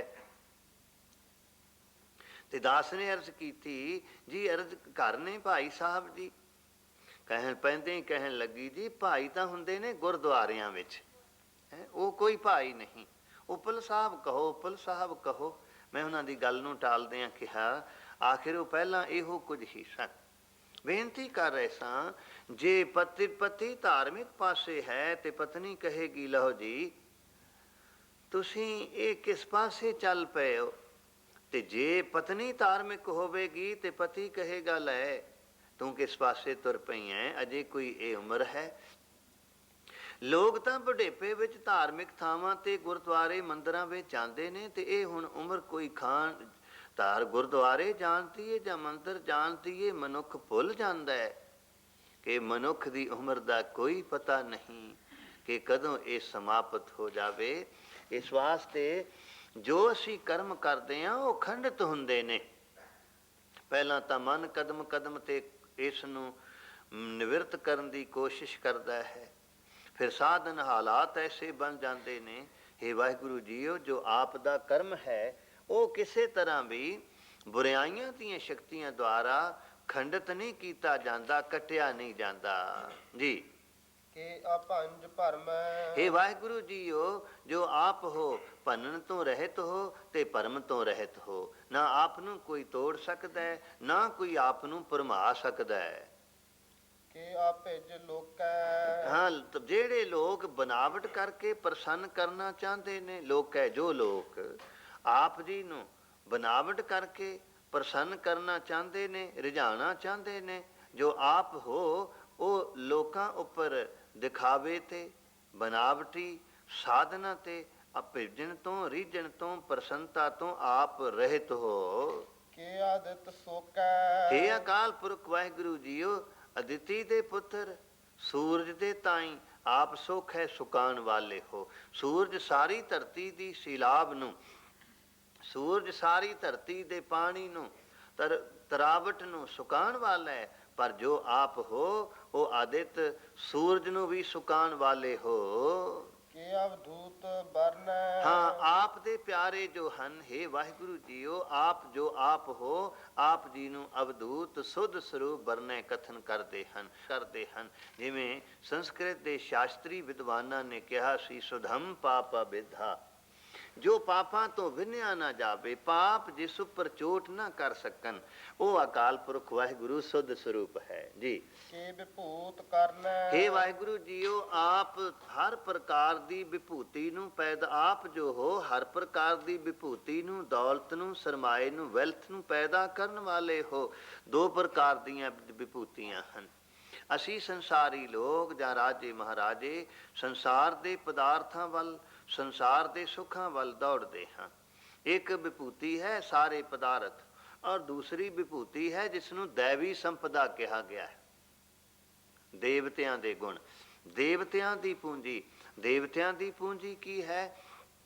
ਧਰਮ ਹੋਵੇ, ਨੇਕੀ ਹੋਵੇ, ਆਚਰਨ ਹੋਵੇ, ਸ੍ਰੇਸ਼ਟਾਚਾਰ ਹੋਵੇ, ਨਮਰਤਾ ਹੋਵੇ, ਹਲੇਮੀ ਹੋਵੇ। ਇਹ ਗੁਣ ਜਿਹੜੇ ਨੇ, ਇਹਨਾਂ ਨੂੰ ਦੈਵੀ ਸੰਪਤਾ ਦੇ ਗੁਣ ਵਰਣਨ ਕੀਤਾ ਹੈ। ਕਰਨਾ, ਮੁਦਤਾ, ਮੈਤਰੀ, ਅਪੇਖਿਆ, ਐਸੇ ਇਹ ਗੁਣ ਹਨ ਜਿਹੜੇ ਮਨੁੱਖ ਨੂੰ ਜੇ ਪ੍ਰਾਪਤ ਹੋ ਜਾਣ ਤਾਂ ਫਿਰ ਉਹ ਦੇਵਤਾ ਹੋ ਜਾਂਦਾ ਹੈ, ਪਾਰ ਬ੍ਰਹਮ ਪਰਮੇਸ਼ਵਰ ਦੇ ਦਰ ਤੇ ਪ੍ਰਵਾਨ ਹੋ ਸਕਦਾ ਹੈ। ਤਾਂ ਜੋ ਆਪ ਹੋ, ਆਪ ਆ ਸੰਸਾਰ ਦੀ ਵੀ ਵਿਭੂਤੀ ਦੌਲਤ ਨੂੰ ਪੈਦਾ ਕਰਨ ਵਾਲੇ ਹੋ, ਤੇ ਪਾਰ ਬ੍ਰਹਮ ਪਰਮੇਸ਼ਵਰ ਦੇ ਪਿਆਰਿਆਂ ਵਾਸਤੇ ਗੁਣਾ ਵਾਲੀ ਦੈਵੀ ਸੰਪਦਾ ਰੂਪ ਵਿਭੂਤੀ ਸਰਮਾਇਆ ਵੀ ਪੈਦਾ ਕਰਨ ਵਾਲੇ ਹੋ। ਕਿ ਰਾਜੰ ਪ੍ਰਭਾ ਹੈ ਹੇ ਅਕਾਲ ਪੁਰਖ ਵਾਹਿਗੁਰੂ ਜੀਓ, ਜਦੋਂ ਆਪ ਕਿਸੇ ਆਪਣੇ ਪਿਆਰੇ ਨੂੰ ਦਰਸ਼ਨ ਦੀਦਾਰ ਦੁਆਰਾ ਨਿਵਾਸਦੇ ਹੋ ਤਾਂ ਆਪ ਦੀ ਜਿਹੜੀ ਪ੍ਰਭਾ ਹੈ ਰਾਜਿਆਂ ਨੂੰ ਵੀ ਮਾਤ ਪਾਉਂਦੀ ਹੈ ਕਿ ਰਾਜੰ ਪ੍ਰਭਾ ਹੈ। ਆਪ ਪ੍ਰਭਾ ਸ਼ੋਭਾ ਦੇ ਸਹਿਤ ਰਾਜ ਰਹੇ ਹੋ, ਵਿਰਾਜਮਾਨ ਹੋ ਰਹੇ ਹੋ, ਸੁਭਾਈਮਾਨ ਹੋ ਰਹੇ ਹੋ। ਤਨਰ ਬਾਣ ਧਾਰੇ, ਛੱਕੇ ਛੈਲ ਭਾਰੇ, ਗਹੇ ਖਗ ਐਸੇ, ਮਨੋ ਸੂਰ ਜੈਸੇ। ਬਚਿੱਤਰ ਨਾਟਕ ਦਸਮ ਗ੍ਰੰਥ। ਜਦੋਂ ਹੱਥ ਵਿੱਚ ਕਮਾਨ ਪਕੜ ਲੈਂਦੇ ਹੋ ਜਦੋਂ ਹੱਥ ਵਿੱਚ ਕਿਰਪਾਨ ਉਠਾ ਲੈਂਦੇ ਹੋ ਬੜੇ ਸੂਰਬੀਰ ਬਹਾਦਰ ਵਿਖਾਈ ਦਿੰਦੇ ਹੋ, ਨਜ਼ਰ ਆਉਂਦੇ ਹੋ ਕਿ ਰਾਜਨ ਪ੍ਰਭਾ ਹੈ। हे ਅਕਾਲ ਪੁਰਖ ਵਾਹਿਗੁਰੂ ਜੀਓ, ਜੋ ਆਪ ਦੀ ਪ੍ਰਭਾ ਹੈ, ਸ਼ੋਭਾ ਹੈ, ਵਿਰਾਜਮਾਨ ਹੋ ਰਹੀ ਹੈ, ਸੁਭਾਏਮਾਨ ਹੋ ਰਹੀ ਹੈ ਜੀ। ਕਿ ਧਰਮ ਤੁਜਾ ਹੈ। हे ਅਕਾਲ ਪੁਰਖ ਵਾਹਿਗੁਰੂ ਜੀਓ, ਜੋ ਆਪ ਹੋ, ਆਪ ਧਰਮ ਦੇ ਤੁਜਾ ਨਿਸ਼ਾਨ ਹੋ, ਆਪ ਧਰਮ ਦੇ ਨਿਸ਼ਾਨ ਹੋ। ਗੁਰਮਤ ਗੁਰਸਿੱਖੀ ਦੇ ਪ੍ਰਚਾਰ ਲਈ ਪੰਜਾਬ ਦੀਆਂ ਸਟੇਟਾਂ ਤੇ ਉਹਦੀ ਅਗਵਾਈ ਕਰਦਿਆਂ ਹੋਇਆਂ ਪਟਿਆਲੇ ਦੇ ਰਾਜਿਆਂ ਨੇ ਜੋ ਨਿਰਮਲਿਆਂ ਦਾ ਅਸਥਾਨ ਪਟਿਆਲੇ ਵਿੱਚ ਸਭ ਤੋਂ ਪਹਿਲਾ ਕਾਇਮ ਕੀਤਾ ਸੀ, ਉਸ ਦਾ ਨਾਮ ਹੀ ਧਰਮ ਤੁਜਾ ਸੀ। ਉਸ ਡੇਰੇ ਦਾ ਨਾਮ, ਉਸ ਅਸਥਾਨ ਦਾ ਨਾਮ ਧਰਮ ਤੁਜਾ ਰਿਹਾ। ਬੜੀ ਵਿਦਿਆ ਗੁਰੂ ਘਰ ਦੀ ਇੱਥੇ ਰਹਿ ਕੇ ਵਿਦਵਾਨਾਂ ਨੇ ਪੜ੍ਹਾਈ। ਸ਼ਾਇਦ ਛਾਪੇ ਖਾਨੇ ਵਿੱਚ ਪਹਿਲਾ ਟੀਕਾ ਜੋ ਛਾਪੇ ਵਿੱਚ ਛਾਇਆ ਹੋਇਆ, ਉਹ ਪੰਡਿਤ ਤਾਰਾ ਸਿੰਘ ਜੀ ਨਰੋਤਮ ਨੇ ਇਸੇ ਡੇਰੇ ਇੱਥੇ ਪਟਿਆਲੇ ਰਹਿ ਕੇ ਹੀ ਪਟਿਆਲੇ ਦੇ ਰਾਜਿਆਂ ਦੇ ਸਹਿਯੋਗ ਦੁਆਰਾ ਲਿਖਿਆ। ਪਿਆਰ ਲੱਖੋ ਸ੍ਰੀ ਵਾਹਿਗੁਰੂ। ਪਰ ਸਭ ਚੀਜ਼ਾਂ ਜਿਹੜੀਆਂ ਨੇ ਉਹ ਸ਼ਖਸੀਅਤਾਂ ਨਾਲ ਸੁਭਾਏਮਾਨ ਹੁੰਦੀਆਂ ਹਨ। ਬੜੇ ਸ਼ੌਕ ਨਾਲ ਉਹ ਅਸਥਾਨ ਦੇਖਣ ਵਾਸਤੇ ਗਿਆ ਸਾਂ ਕਿ ਕੁਝ ਉੱਥੋਂ ਪੁਰਾਤਨ ਹੱਥ ਲਿਖਤਾਂ ਮਿਲ ਸਕਣ। ਪਰ ਜਦੋਂ ਗਏ ਤਾਂ ਜਿਹੜੇ ਵਰਤਮਾਨ ਸਾਧੂ ਸਨ, ਉਹਨਾਂ ਨੇ ਮੁਰਗੀਆਂ ਰੱਖੀਆਂ ਹੋਈਆਂ ਸਨ ਤੇ ਕੋਲਿਆਂ ਦੇ ਟਾਲ ਪਏ ਹੋਏ ਸਨ। ਜਿੱਥੇ 100-100 200-200 ਗੁਰਸਿੱਖ ਸਾਧੂ ਵਿਦਿਆ ਪੜ੍ਹਿਆ ਕਰਦੇ ਸਨ, ਉਹਨਾਂ ਦੇ ਵਕਤ ਤੇ ਬਾਅਦ ਵਿੱਚ ਉਸ ਅਸਥਾਨ ਦਾ ਇਹੋ ਜਿਹਾ ਵਾਤਾਵਰਨ ਬਣਿਆ ਹੋਇਆ ਸੀ ਤੇ ਮਨ ਵਿੱਚ ਬੜੀ ਹੈਰਾਨੀ ਜੀ ਪੈਦਾ ਹੋਈ ਤਾਂ ਕਿ ਧਰਮ ਤੁਜਾ ਹੈ। ਹੇ ਵਾਹਿਗੁਰੂ, ਜੋ ਤੂੰ ਹੈ, ਤੂੰ ਧਰਮ ਦਾ ਨਿਸ਼ਾਨ ਹੈ। ਆਪ ਜੀ ਦਾ ਦੀਦਾਰ ਕਰਕੇ ਮਨੁੱਖਤਾ ਨੂੰ ਧਰਮ ਪ੍ਰਾਪਤ ਹੁੰਦਾ ਹੈ। ਇਹ ਸ਼ਬਦ ਜੋ ਦਸ਼ਮੇਸ਼ ਪਿਤਾ ਜੀ ਵਰਣਨ ਕਰ ਰਹੇ ਨੇ, ਗੁਰੂ ਅਰਜਨ ਦੇਵ ਜੀ ਦੇ ਸੰਬੰਧ ਵਿੱਚ ਭੱਟਾਂ ਨੇ ਵਰਣਨ ਕੀਤੇ ਨੇ ਕਿ ਧਰਮ ਤੁਜਾ ਅਰਜੁਨ ਹਰ ਭਗਤਾ ਸੋਈਏ ਮਹੱਲੇ ਪੰਜਵੇਂ ਕੇ। ਗੁਰੂ ਅਰਜਨ ਸਾਹਿਬ ਧਰਮ ਦਾ ਨਿਸ਼ਾਨ ਹੈ। ਤਾਈਓ ਜੋ ਗੁਰੂ ਅਰਜਨ ਦੇਵ ਜੀ ਦੀ ਸ਼ਰਨ ਆਇਆ, ਬੇਸ਼ੱਕ ਉਹ ਕਿਸੇ ਨੂੰ ਮੰਨਣ ਵਾਲਾ ਸੀ, ਕਿਸੇ ਥਾਂ ਤੇ ਰਹਿਣ ਵਾਲਾ ਸੀ, ਉਹ ਧਰਮੀ ਹੋ ਗਿਆ। ਭਾਈ ਬਹਿਲੋ ਜਿਨ੍ਹਾਂ ਨੇ ਅੰਮ੍ਰਿਤ ਸਰੋਵਰ ਤੇ ਹਰਮੰਦਰ ਸਾਹਿਬ ਦੀ ਜਿਤਨੀ ਇੱਟ ਖਰਚ ਹੋਈ, ਇਹ ਭਾਈ ਬਹਿਲੋ ਜੀ ਨੇ ਤਿਆਰ ਕਰਵਾਈਆਂ ਸਨ। ਪਰ ਪਹਿਲਾਂ ਇਹ ਸਖੀ ਸਰਵਰ ਦੀ ਮੰਨਤ ਕਰਨ ਵਾਲੇ ਸਨ। ਗੁਰੂ ਅਰਜਨ ਦੇਵ ਜੀ ਨੇ ਆਪ ਉਹਨੂੰ ਹੁਕਮਨਾਮਾ ਭੇਜ ਕੇ, ਸਿੱਖ ਭੇਜ ਕੇ ਆਪਣੇ ਪਾਸ ਬੁਲਾਇਆ। ਤੇ ਜਦੋਂ ਜਾ ਕੇ ਸਿੱਖ ਨੇ ਬੇਨਤੀ ਕੀਤੀ, ਜੀ ਪਾਤਸ਼ਾਹ ਤੁਹਾਨੂੰ ਯਾਦ ਫਰਮਾਉਂਦੇ ਨੇ, ਬੁਲਾ ਰਹੇ ਨੇ। ਉਹਨੇ ਆਖਿਆ, ਮੈਂ ਤੇ ਉਹਨਾਂ ਨੂੰ ਨਹੀਂ ਜਾਣਦਾ। ਤੇ ਸਿੱਖ ਨੇ ਕਿਹਾ, ਜਿਨ੍ਹਾਂ ਨੇ ਨਾਮ ਪਤਾ ਦੱਸ ਕੇ ਤੇਰੇ ਪਾਸ ਭੇਜਿਆ ਹੈ, ਉਹ ਤੇ ਤੁਹਾਨੂੰ ਜਾਣਦੇ ਹੋਣਗੇ, ਜਾਣਦੇ ਨੇ ਤਾਂ ਹੀ ਉਹ ਭੇਜਿਆ। ਇੱਕ ਮਨ ਕਹਿੰਦਾ ਸੀ ਨਾ ਜਾਵਾਂ, ਸਿਆਣ ਨਹੀਂ, ਕੋਈ ਪਹਿਚਾਨ ਨਹੀਂ। ਇੱਕ ਮਨ ਆਖੇ ਕਿ ਚਲੋ ਚਲੀਏ, ਬੁਲਾਇਆ ਨੇ, ਦਰਸ਼ਨ ਕਰਨ ਵਿੱਚ ਕੀ ਹਰਜ਼ ਹੈ। ਉਮੀਦਾਂ ਬੰਨ੍ਹਦਾ ਰਿਹਾ, ਕਈ ਖਿਆਲ ਬਣਾਉਂਦਾ ਰਿਹਾ। ਹਰੀ ਕੇ ਪਤਨ ਤੇ ਉਦੋਂ ਬੇੜੀਆਂ ਦਾ ਪੁੱਲ ਦੀ ਬਜਾਏ ਬੇੜੀ ਖਾਲੀ ਪੈਂਦੀ ਸੀ। ਆਹ ਹੁਣ ਵਾਲੇ ਪੁੱਲ ਨਹੀਂ ਸਨ। ਤਾਂ ਇਤਿਹਾਸਕਾਰ ਲਿਖਦੇ ਨੇ, ਜਦੋਂ ਬੇੜੀ ਤੇ ਬੈਠਾ ਤੇ ਖਵਾਜਾ ਖਿਜ਼ਰ ਨੂੰ ਕਹਿਣ ਲੱਗਾ, ਲੈ ਵੀ ਖਵਾਜਾ ਖਿਜ਼ਰ, ਅਸੀਂ ਤੇਰੀ ਮੁਰੀਦੀ ਕਰਦੇ ਰਹੇ ਹਾਂ, ਐ ਸਖੀ ਸਰਵਰ ਤੈਨੂੰ ਮਨਾਉਂਦੇ ਰਹੇ ਹਾਂ। ਹੁਣ ਤੇਰੀ ਪ੍ਰੀਖਿਆ ਦਾ ਵਕਤ ਆ ਗਿਆ ਹੈ। ਜੇ ਤੇ ਭਾਵੇਂ ਆਪ ਵੀ ਡੁੱਬਣਾ ਸੀ, ਪਰ ਕਈ ਵਾਰੀ ਆਦਮੀ ਸੋਚਦਾ ਹੋਰ ਹੈ ਕਿ ਚਲੋ ਮੇਰਾ ਤੇ ਦੂਸਰੇ ਦਾ ਨੁਕਸਾਨ ਹੋ ਜਾਵੇ, ਮੇਰਾ ਭਾਵੇਂ ਉਹਦੇ ਤੋਂ ਵੀ ਡਬਲ ਹੋ ਜਾਵੇ। ਕਹਿਣ ਲੱਗੇ, ਸਖੀ ਸਰਵਰ, ਜੇ ਤੇ ਅੱਧੇ ਦਰਿਆ ਦੇ ਅੱਧ ਤੱਕ ਬੇੜੀ ਨੂੰ ਮੂਧੀ ਮਾਰ ਦੇਵੇਂ ਤੇ ਹੋਰ ਬਹੁਤਾ ਨਹੀਂ ਤੇ ਡੁਲਾ ਡੁਲੋ ਹੀ ਦੇਵੇਂ, ਤਾਂ ਤੇ ਅਸੀਂ ਤੇਰੇ ਹੀ ਸੇਵਕ ਰਹਿ ਜਾਵਾਂਗੇ। ਫਿਰ ਗੁਰੂ ਅਰਜਨ ਦੇਵ ਜੀ ਤੋਂ ਅਸਾਂ ਕੀ ਲੈਣਾ ਹੈ, ਵਾਪਸ ਹੀ ਮੁੜ ਜਾਵਾਂਗੇ। ਪਰ ਜੇ ਤੂੰ ਇਹ ਬੇੜੀ ਨਾ ਡੋਬੀ, ਬੇੜੀ ਨੂੰ ਕੋਈ ਹਲੂਣਾ ਨਾ ਦਿੱਤਾ, ਜੇ ਬੇੜੀ ਡਗਮਗਾਈ ਡੋਲੀ ਨਾ, ਤੇ ਬਸ ਫਿਰ ਅਸੀਂ ਤੇਰੇ ਮੁਰੀਦ ਨਹੀਂ ਰਹਾਂਗੇ। ਬੇੜੀ ਨੂੰ ਕਿਵੇਂ ਡੋਲਣ ਦਿੰਦੇ? ਜਦੋਂ ਆਪ ਬੇੜੇ ਨੂੰ ਚਲਾਉਣ ਵਾਲਾ ਮੌਜੂਦ ਹੋਵੇ, ਜਦੋਂ ਆਪ ਮਲਾਹਾ ਬਣ ਜਾਵੇ। ਮਰਾ ਦਰ ਮੰਜ਼ਲੇ ਜਾਣਾ, ਹਮਾ ਐਸ਼ੋ ਹਮਾ ਸ਼ਾਦੀ, ਜਰਸ ਬਿਹੂਦਾ ਮੇ ਨਾਲ ਕੁਝਾ ਬੰਦੇ ਮਹਿਮਿਲਹਾ। ਭਾਈ ਸਾਹਿਬ ਭਾਈ ਨੰਦ ਲਾਲ ਜੀ ਕਹਿੰਦੇ ਨੇ, ਜਦੋਂ ਕਲਗੀਧਰ ਦਸ਼ਮੇਸ਼ ਪਿਤਾ ਬੇੜੀ ਆਪ ਚਲਾਵੇ, ਮਲਾਹ ਬਣ ਜਾਵੇ, ਉਹਨੂੰ ਕੋਈ ਲਹਿਰ ਡੁਬੋ ਨਹੀਂ ਸਕਦੀ। ਜਦੋਂ ਅੱਧਾ ਦਰਿਆ ਖਤਮ ਹੋਇਆ ਤੇ ਕੋਈ ਵੀ ਬੇੜੀ ਨਾ ਡਗਮਗਾਈ, ਨਾ ਬੇੜੀ ਪੁੱਠੀ ਹੋਈ, ਤੇ ਫਿਰ ਸਾਰੇ ਪਹਿਰਾਵਾ ਜੋ ਸੀ ਸਖੀ ਸਰਵਰ ਦਾ ਸੁੱਟ ਕੇ ਕਹਿਣ ਲੱਗਾ, ਲਓ ਅੱਜ ਤੋਂ ਗੁਰੂ ਅਰਜਨ ਦੇਵ ਜੀ ਦੇ ਸਿੱਖ ਹੋ ਗਏ। ਤੇ ਤੁਹਾਡੀ ਮੁਰੀਦੀ ਛੋੜ ਦਿੱਤੀ। ਤੇ ਪਹਿਲਾਂ ਮਨ ਵਿੱਚ ਖਿਆਲ ਸੀ ਜਾਣਦੇ ਨਹੀਂ, ਪਹਿਚਾਨਦੇ ਨਹੀਂ। ਜਿਸ ਵੇਲੇ ਗੁਰੂ ਅਰਜਨ ਦੇਵ ਜੀ ਦੇ ਦਰਸ਼ਨ ਕੀਤੇ, ਹਜ਼ੂਰ ਦਾ ਦੀਦਾਰ ਹੋਇਆ, ਤਾਂ ਉਸ ਵੇਲੇ ਨਜ਼ਰ ਸੇ ਨਜ਼ਰ ਮਿਲਤੇ ਹੀ ਯੂ ਮਿਲ ਗਈ ਆਪਣੀ, ਕਿ ਜੈਸੇ ਮੁੱਤੋਂ ਸੇ ਥੀ ਪਹਿਚਾਨ ਆਪਣੀ। ਜਿਗਰ ਮੁਰਾਦਾਬਾਦੀ ਦੀਦਾਰ ਕਰਦਿਆਂ ਹੀ ਪਤਾ ਲੱਗ ਗਿਆ ਕਿ ਜਨਮਾਂ ਜਨਮਾਂਤਰਾਂ ਤੋਂ ਆਪ ਦਾ ਸੇਵਕ ਹਾਂ।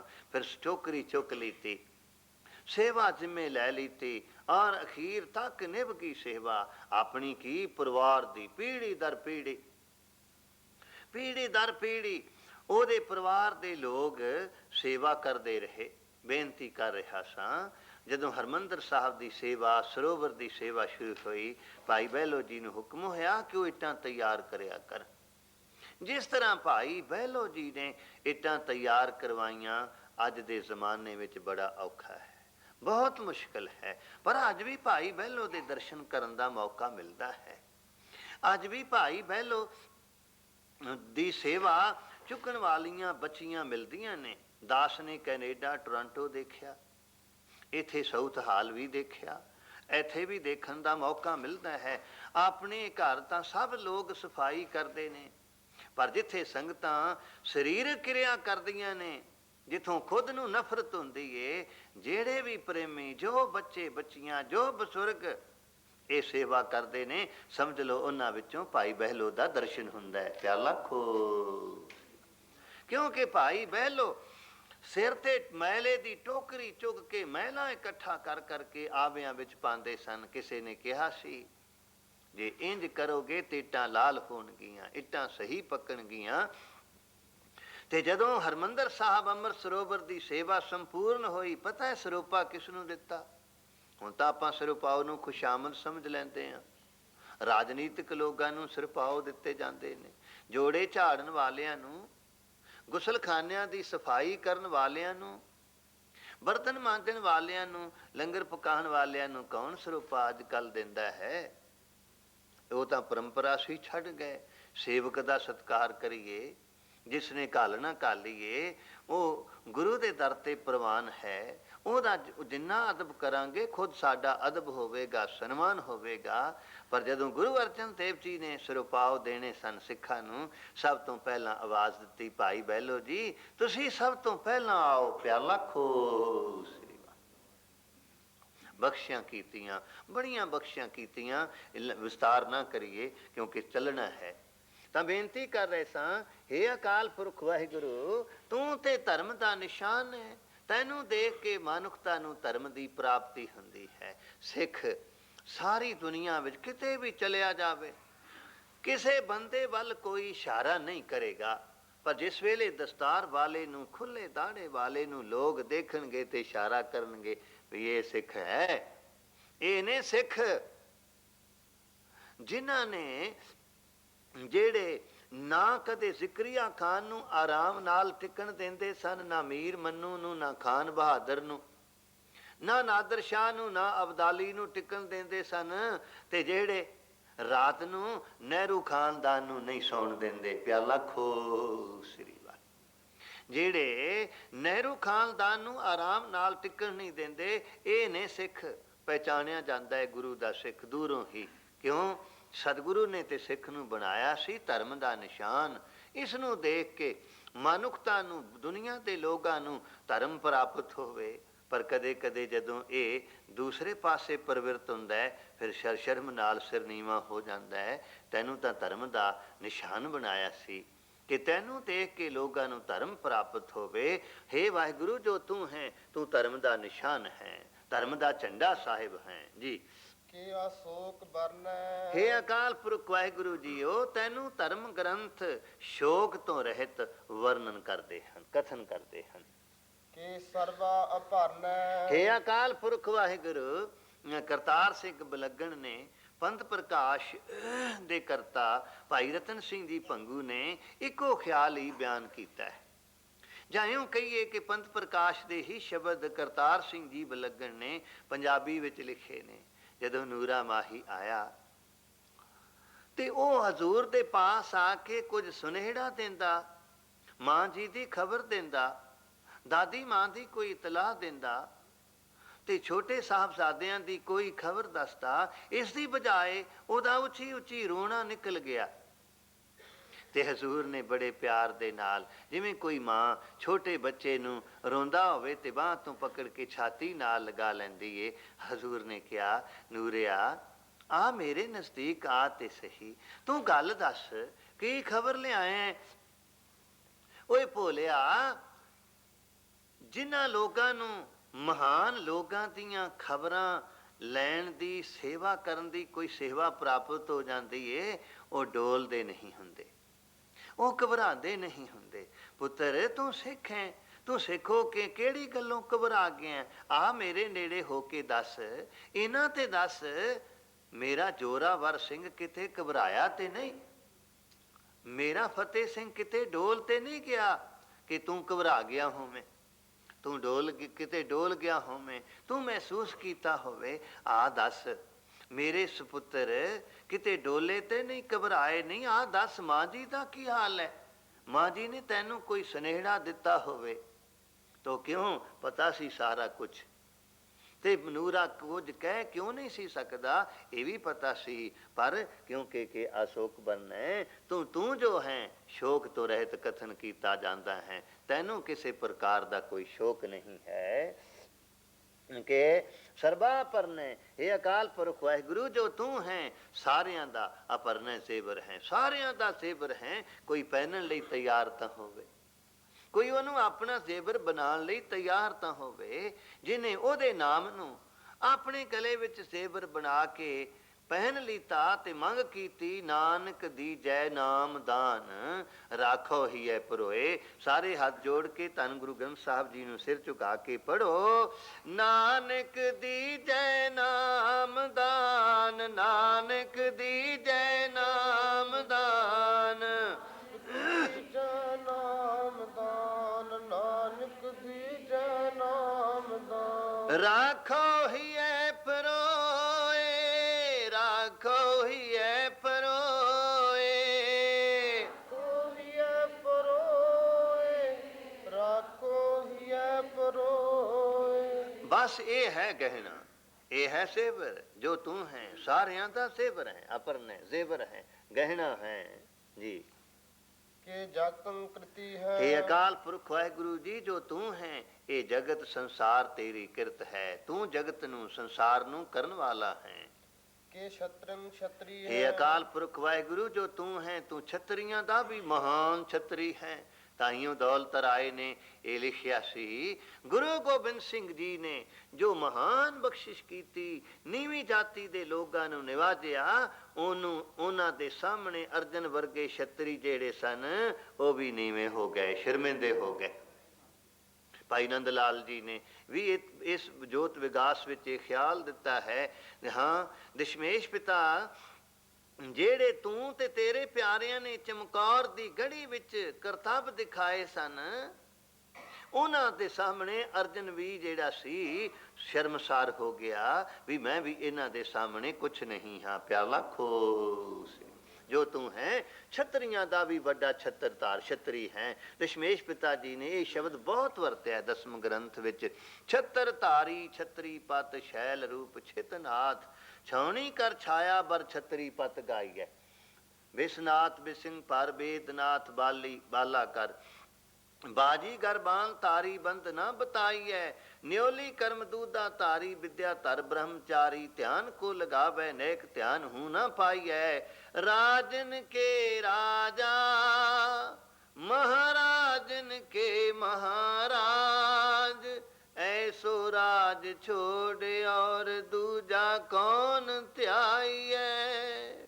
ਗਿਆਨ ਪ੍ਰਬੋਧ ਦਸਮ ਗ੍ਰੰਥ ਗੁਰੂ ਗੋਬਿੰਦ ਸਿੰਘ ਜੀ ਪਿਆਲਾ ਕੋਸਰੀ ਤੇ ਛਤਰੀ ਕੈਸਾ ਜੁਧ ਕੇ ਜਿਤਈਆ ਰੰਗ ਭੂਮ ਕੇ ਪਵਈਆ ਪਾਰ ਭੂਮ ਕੇ ਮਿਟਈਆ ਨਾਥ ਤੀਨ ਲੋਕ ਗਾਈਐ।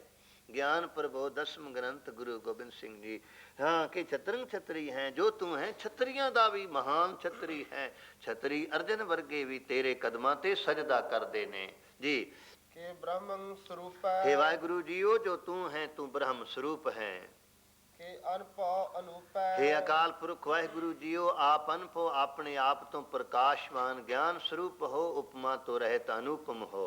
ਕਿ ਆਦ ਅਦੇਵ ਹੈ हे ਅਕਾਲ ਪੁਰਖ ਵਾਹਿਗੁਰੂ ਜੀਓ, ਤੁਸੀਂ ਜੋ ਹੋ ਉਹ ਆਦ ਜਿਤਨੇ ਵੀ ਦੇਵਤ ਵਿਸ਼ੇਸ਼ ਦੇਵਤੇ ਨੇ, ਬ੍ਰਹਮਾ ਵਿਸ਼ਨੂੰ ਆਦਿਕ, ਉਹਨਾਂ ਸਾਰਿਆਂ ਦੇਵਤਾਂ ਦੇ ਮੁੱਢ ਰੂਪ ਹੋ ਔਰ ਦੇਵਤਿਆਂ ਦੇ ਵਿੱਚ ਆਏ ਹੋਏ ਹੋ, ਵਿਆਪਕ ਹੋ। ਕਿ ਆਪ ਅਭੇਵ ਹੈ हे ਅਕਾਲ ਪੁਰਖ ਵਾਹਿਗੁਰੂ ਜੀਓ, ਜੋ ਆਪ ਹੋ ਭੇਦ ਪਾਉਣ ਤੋਂ ਰਹਿਤ ਹੋ। ਕਿ ਚਿਤਰੰ ਵਿਹੀਨੈ हे ਅਕਾਲ ਪੁਰਖ ਵਾਹਿਗੁਰੂ ਜੀਓ, ਆਪ ਮੂਰਤੀਆਂ ਤੋਂ ਰਹਿਤ ਹੋ। ਬੁੱਧ ਜੈਸੀਆਂ ਜਾਂ 24 ਅਵਤਾਰਾਂ ਦੀਆਂ ਮੂਰਤੀਆਂ ਰੂਪ ਆਪ ਨਹੀਂ ਹੋ। ਕਿ ਏਕੈ ਅਧੀਨੈ हे ਅਕਾਲ ਪੁਰਖ ਵਾਹਿਗੁਰੂ ਜੀਓ, ਜੋ ਆਪ ਹੋ।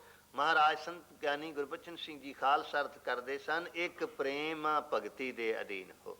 ਕਿ ਇੱਕ ਹੈ ਅਧੀਨ ਹੈ, ਆਪ ਜੋ ਹੋ ਇੱਕ ਪ੍ਰੇਮਾ ਭਗਤੀ ਦੇ ਅਧੀਨ ਹੋ, ਹੋਰ ਕਿਸੇ ਤਰੀਕੇ ਨਾਲ ਆਪ ਨੂੰ ਕੋਈ ਅਧੀਨ ਨਹੀਂ ਕਰ ਸਕਦਾ। ਕਿ ਰੋਜੀ ਰਜ਼ਾਕੈ ਹਾਂ, ਕਿ ਰੋਜ਼ੀ ਰਜ਼ਾਕੈ। ਹੈ ਅਕਾਲ ਪੁਰਖ ਵਾਹਿਗੁਰੂ ਜੀਓ, ਜੋ ਆਪ ਹੋ ਜੀਵਾਂ ਦੇ ਤਾਈਂ ਰੋਜ਼ੀ ਤੇ ਰਿਜ਼ਕ ਰਜ਼ਾਕ ਪਹੁੰਚਾਉਣ ਵਾਲੇ ਹੋ, ਰਿਜ਼ਕ ਅਪਣਾਉਣ ਵਾਲੇ ਹੋ। ਰਹੀਮੈ ਰਹਾਕੈ हे ਅਕਾਲ ਪੁਰਖ ਵਾਹਿਗੁਰੂ ਜੀਓ, ਜੋ ਆਪ ਹੋ ਰਹਿਮ ਦਿਲ ਹੋ, ਤਮਾਮ ਜੀਵਾਂ ਦੇ ਤਾਈਂ ਰਿਹਾਕੈ, ਰਿਹਾ ਕਰਾਉਣ ਵਾਲੇ, ਆਜ਼ਾਦ ਕਰਾਉਣ ਵਾਲੇ, 84 ਲੱਖ ਜੂਨਾਂ ਦੀ ਕੈਦ ਤੋਂ ਛੁਡਾਉਣ ਵਾਲੇ ਹੋ। ਕਿ ਪਾਕ ਬਿਆਵ ਹੈ हे ਅਕਾਲ ਪੁਰਖ ਵਾਹਿਗੁਰੂ ਜੀਓ, ਜੋ ਆਪ ਹੋ ਪਾਕ ਪਵਿੱਤਰ ਹੋ, ਬੇਐਬ ਹੈ, ਐਬਾਂ ਤੋਂ ਰਹਿਤ ਹੋ। ਆਪ ਨੂੰ ਕਿਸੇ ਪ੍ਰਕਾਰ ਦਾ ਕੋਈ ਐਬ ਨਹੀਂ ਜੀ। ਕਿ ਗੈਬੁਲ ਗੈਬ ਹੈ हे ਅਕਾਲ ਪੁਰਖ ਵਾਹਿਗੁਰੂ ਜੀਓ, ਜੋ ਆਪ ਹੋ ਗੈਬੁਲ ਗੈਬ, ਗੁਪਤ ਤੋਂ ਗੁਪਤ ਹੋ। ਗੈਬੁਲ ਗੈਬ ਹੈ, ਗੁਪਤ ਤੋਂ ਗੁਪਤ ਹੋ, ਦੇਖਿਆ ਵੀ ਜਾਣਿਆ ਵੀ ਆਪ ਨੂੰ ਕੋਈ ਪਹਿਚਾਨ ਨਹੀਂ ਸਕਦਾ, ਸਮਝ ਨਹੀਂ ਸਕਦਾ ਜੀ। ਕਿਆਫੁਲ ਗੁਨਾਹ ਹੈ हे ਅਕਾਲ ਮਨੁੱਖ ਦੀ ਸਾਡੀ ਪਤਾ ਹੈ ਕੀ ਆਦਤ ਹੈ। ਸ਼ੇਖ ਸਾਦੀ ਨੇ ਕਿਹਾ ਹੈ, ਦੁਨੀਆ ਵਿੱਚ ਦੋ ਕਿਸਮਾਂ ਦੇ ਮਨੁੱਖ ਮਿਲਦੇ ਹਨ। ਇੱਕ ਤਾਂ ਭੌਰਿਆਂ ਵਰਗੇ, ਭੌਰਾ ਬਵੇਗਾ ਖੁਸ਼ਬੂ ਤੇ, ਜਿੱਥੇ ਵੀ ਫੁੱਲ ਹੋਵੇਗਾ ਭੌਰੇ ਨੇ ਖੁਸ਼ਬੂ ਲੈਣੀ ਹੈ, ਬਸ ਉਹਦੇ ਵਿੱਚ ਬਹਿ ਜਾਣੇ, ਕਮਲ ਫੁੱਲ ਵਿੱਚ ਫਿਰ ਉਠਾਵੇ ਕੋਈ ਤੇ ਉੱਠਣਾ ਨਹੀਂ। ਤੇ ਦੂਸਰੇ ਲੋਕ ਇਸੇ ਤਰ੍ਹਾਂ ਭੌਰਿਆਂ ਵਾਂਗ ਉਹ ਨੇ ਜੋ ਮਨੁੱਖਤਾ ਦੇ ਲੋਕਾਂ ਵਿੱਚੋਂ ਗੁਣਾਂ ਦੀ ਖੁਸ਼ਬੂ ਪ੍ਰਾਪਤ ਕਰਦੇ ਨੇ, ਗੁਣ ਗ੍ਰਹਿਣ ਕਰਨੇ, ਗੁਣ ਧਾਰਨ ਕਰਨੇ। ਦੂਸਰੇ ਲੋਕਾਂ ਨੂੰ ਸ਼ੇਖ ਸਾਦੀ ਰਹਿਮਤੁल्लाह ਅਲੈਹ ਕਹਿੰਦੇ ਨੇ, ਮੱਖੀ ਵੀ ਆਪਨੇ ਦੇਖੀ ਹੋਵੇਗੀ। ਉਹ ਦੂਸਰੇ ਪਾਸੇ ਸਰਮਦ ਨੇ ਵੀ ਸ਼ਹਿਨਸ਼ਾਹ ਔਰੰਗਜ਼ੇਬ ਨੂੰ ਕਿਹਾ ਸੀ, ਸਰਮਦਾ ਗਮੇ ਇਸ਼ਕ ਬੁੱਲ ਹਵਸ਼ਰਾ ਨਾ ਦਿਹਨ, ਸੋਜ਼ੇ ਪਰ ਪਰਵਾਨਾ ਮਗਸਰਾ ਨਾ ਦਿਹਨ। ਸਰਮਦ ਕਹਿਣ ਲੱਗੇ, ਸ਼ਮਾ ਦੇ ਉੱਪਰ ਪਰਵਾਨੇ ਜਲ ਸਕਦੇ ਨੇ ਔਰੰਗਜ਼ੇਬ, ਮੱਖੀਆਂ ਨਹੀਂ ਜਲ ਸਕਦੀਆਂ। ਰੰਗ ਦੋਨਾਂ ਦਾ ਇੱਕੋ ਜਿਹਾ ਹੀ ਹੁੰਦਾ ਹੈ, ਭੌਰੇ ਦਾ ਵੀ ਮੱਖੀ ਦਾ ਵੀ। ਇਸੇ ਤਰੀਕੇ ਨਾਲ ਪਰਵਾਨੇ ਦਾ ਵੀ ਤੇ ਮੱਖੀ ਦਾ ਵੀ ਰੰਗ ਇੱਕੋ ਜਿਹਾ ਹੈ, ਪਰ ਦੋਨਾਂ ਵਿੱਚ ਕਰਮ ਦਾ ਬੜਾ ਫਰਕ ਹੈ। ਮੱਖੀ ਜਿਹੜੀ ਏ ਉਹ ਬੈਠਦੀ ਹੈ ਗੰਦਗੀ ਉੱਪਰ। ਦੁਨੀਆ ਵਿੱਚ ਅਣਗਿਣਤ ਲੋਕ ਨੇ ਜੋ ਹਰ ਮਨੁੱਖ ਦੇ ਵਿੱਚੋਂ ਕੋਈ ਨਾ ਕੋਈ ਕਮੀ ਲੱਭਦੇ ਰਹਿੰਦੇ ਨੇ, ਔਗਣ ਲੱਭਦੇ ਰਹਿੰਦੇ ਨੇ, ਔਰ ਉਹਨੂੰ ਪੱਕੀ ਤਰ੍ਹਾਂ ਯਾਦ ਕਰ ਲੈਂਦੇ ਨੇ, ਨਿਸ਼ਾਨੀਆਂ ਲਗਾ ਲੈਂਦੇ ਨੇ। ਬੇਨਤੀ ਕਰ ਰਿਹਾ ਸਾਂ ਕਿ ਅਫੁੱਲ ਗੁਨਾਹ ਹੈ। हे ਅਕਾਲ ਪੁਰਖ ਵਾਹਿਗੁਰੂ, ਜੋ ਤੂੰ ਹੈ ਸਾਰਿਆਂ ਜੀਵਾਂ ਦੇ ਤਾਈਂ ਗੁਨਾਹਾਂ ਦੇ ਤਾਈਂ ਅਫੁੱਲ ਮੁਆਫ ਕਰਨ ਵਾਲਾ ਹੈ, ਖਿਮਾ ਕਰਨ ਵਾਲਾ ਹੈ। ਔਗਣ ਕੋ ਨਾ ਚਿਤਾਰੇ, ਸੂਹੀ ਛੰਤ ਮਹੱਲਾ ਪੰਜਵਾਂ। ਹਾਂਜੀ, ਕਿ ਸ਼ਾਹਨ ਸ਼ਾਹ ਹੈ ਕਿ ਹੈ ਅਕਾਲ ਪੁਰਖ ਵਾਹਿਗੁਰੂ, ਜੋ ਤੂੰ ਹੈ ਸ਼ਾਹੂਕਾਰਾਂ ਦਾ ਸ਼ਹਿਨਸ਼ਾਹਾਂ ਦਾ ਸ਼ਹਿਨਸ਼ਾਹ ਹੈ।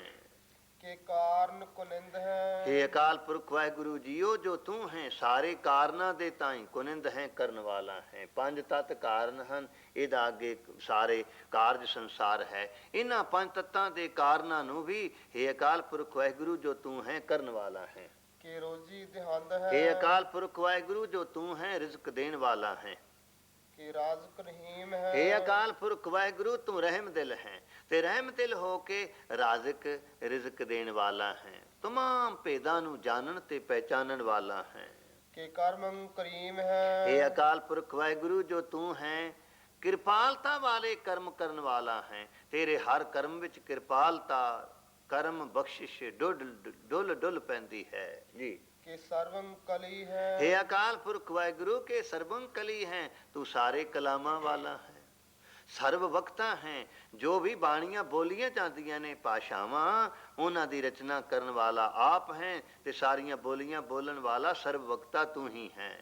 ਕਿ ਸਰਬੰਗ ਦਲੀ ਹੈ। ਇਹ ਅਕਾਲ ਪੁਰਖ ਵਾਹਿਗੁਰੂ ਜੋ ਤੂੰ ਹੈ ਸਾਰਿਆਂ ਨੂੰ ਦਲਣ ਵਾਲਾ ਹੈ, ਨਾਸ਼ ਕਰਨ ਵਾਲਾ ਹੈ। ਕਿ ਸਰਬਤਰ ਮਾਨਿਆ। ਇਹ ਅਕਾਲ ਪੁਰਖ ਵਾਹਿਗੁਰੂ ਜੀ ਜੋ ਤੂੰ ਹੈ ਸਾਰਿਆਂ ਦਾ ਮਾਨਨੀਕ ਹੈ। ਕਿ ਸਰਬਤਰ ਦਾਨਿਆ। ਇਹ ਵਾਹਿਗੁਰੂ ਜੀ ਜੋ ਤੂੰ ਹੈ ਸਾਰਿਆਂ ਨੂੰ ਦਾਨ ਦੇਣ ਵਾਲਾ ਹੈ, ਸਭਨਾਂ ਦਾ ਦਾਤਾ ਹੈ। ਕਿ ਸਰਬਤਰ ਗੌਨੈ। ਇਹ ਅਕਾਲ ਪੁਰਖ ਵਾਹਿਗੁਰੂ ਜੀ ਜੋ ਤੂੰ ਹੈ ਸਾਰਿਆਂ ਵਿੱਚ ਗਮਨ ਕਰਨ ਵਾਲਾ ਹੈ, ਵਿਚਰਨ ਵਾਲਾ ਹੈ। ਕਿ ਸਰਬਤਰ ਭਾਨੈ। ਇਹ ਅਕਾਲ ਪੁਰਖ ਵਾਹਿਗੁਰੂ ਜੀਓ ਜੋ ਤੂੰ ਹੈ ਸਾਰਿਆਂ ਘਰਾਂ ਦੇ ਵਿੱਚ ਘਰ ਰੂਪ ਹੋ ਕੇ ਸਾਰਿਆਂ ਨੂੰ ਥਾਂ ਦਿੰਦਾ ਹੈ। ਕਿ ਸਰਬਤਰ ਦੇਸੈ। ਇਹ ਅਕਾਲ ਪੁਰਖ ਵਾਹਿਗੁਰੂ ਜੀਓ ਜੋ ਤੂੰ ਹੈ ਸਾਰਿਆਂ ਦੇਸ਼ਾਂ ਵਿੱਚ ਵਿਆਪਕ ਹੈ। ਤੂੰ ਸਭਨੀ ਥਾਈ ਜਿੱਥੈ ਹੋ ਜਾਈ, ਸਾਚਾ ਸਿਰਜਣਹਾਰ ਜੀਓ। ਆਸਾ ਛੰਤ ਮਹੱਲਾ ਪਹਿਲਾ। ਕਿ ਸਰਬਤਰ ਭੇਸੈ। ਇਹ ਅਕਾਲ ਪੁਰਖ ਵਾਹਿਗੁਰੂ ਜੀਓ ਜੋ ਤੂੰ ਹੈ ਸਾਰਿਆਂ ਭੇਸਾਂ ਵਿੱਚ, ਆਪ ਸਾਰਿਆਂ ਲਿਬਾਸਾਂ ਵਿੱਚ ਆਪ ਵਸਦਾ ਹੈ, ਵਰਤਦਾ ਹੈ। ਕਿ ਸਰਬਤਰ ਰਾਜੈ। ਇਹ ਅਕਾਲ ਪੁਰਖ ਵਾਹਿਗੁਰੂ ਜੀਓ ਜੋ ਤੂੰ ਹੈ ਸਾਰਿਆਂ ਵਿੱਚ ਰਾਜੈ ਬਿਰਾਜਮਾਨ ਹੋ ਰਿਹਾ ਹੈ, ਸੁਭਾਏਮਾਨ ਹੋ ਰਿਹਾ ਹੈ।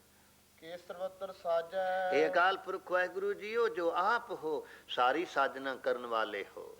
ਕਿ ਸਰਬਤਰ ਦੀਨੈ। ਇਹ ਅਕਾਲ ਪੁਰਖ ਵਾਹਿਗੁਰੂ ਕੇਸਰ ਬੱਤਰ ਦੀਨ ਹੈ। ਸਾਰਿਆਂ ਦੇ ਜੋ ਧਰਮ ਨੇ ਦੀਨ ਨੇ ਉਹਨਾਂ ਧਰਮਾਂ ਰੂਪ ਤੁਸੀਂ ਆਪ ਹੀ ਤਾਂ ਹੋ।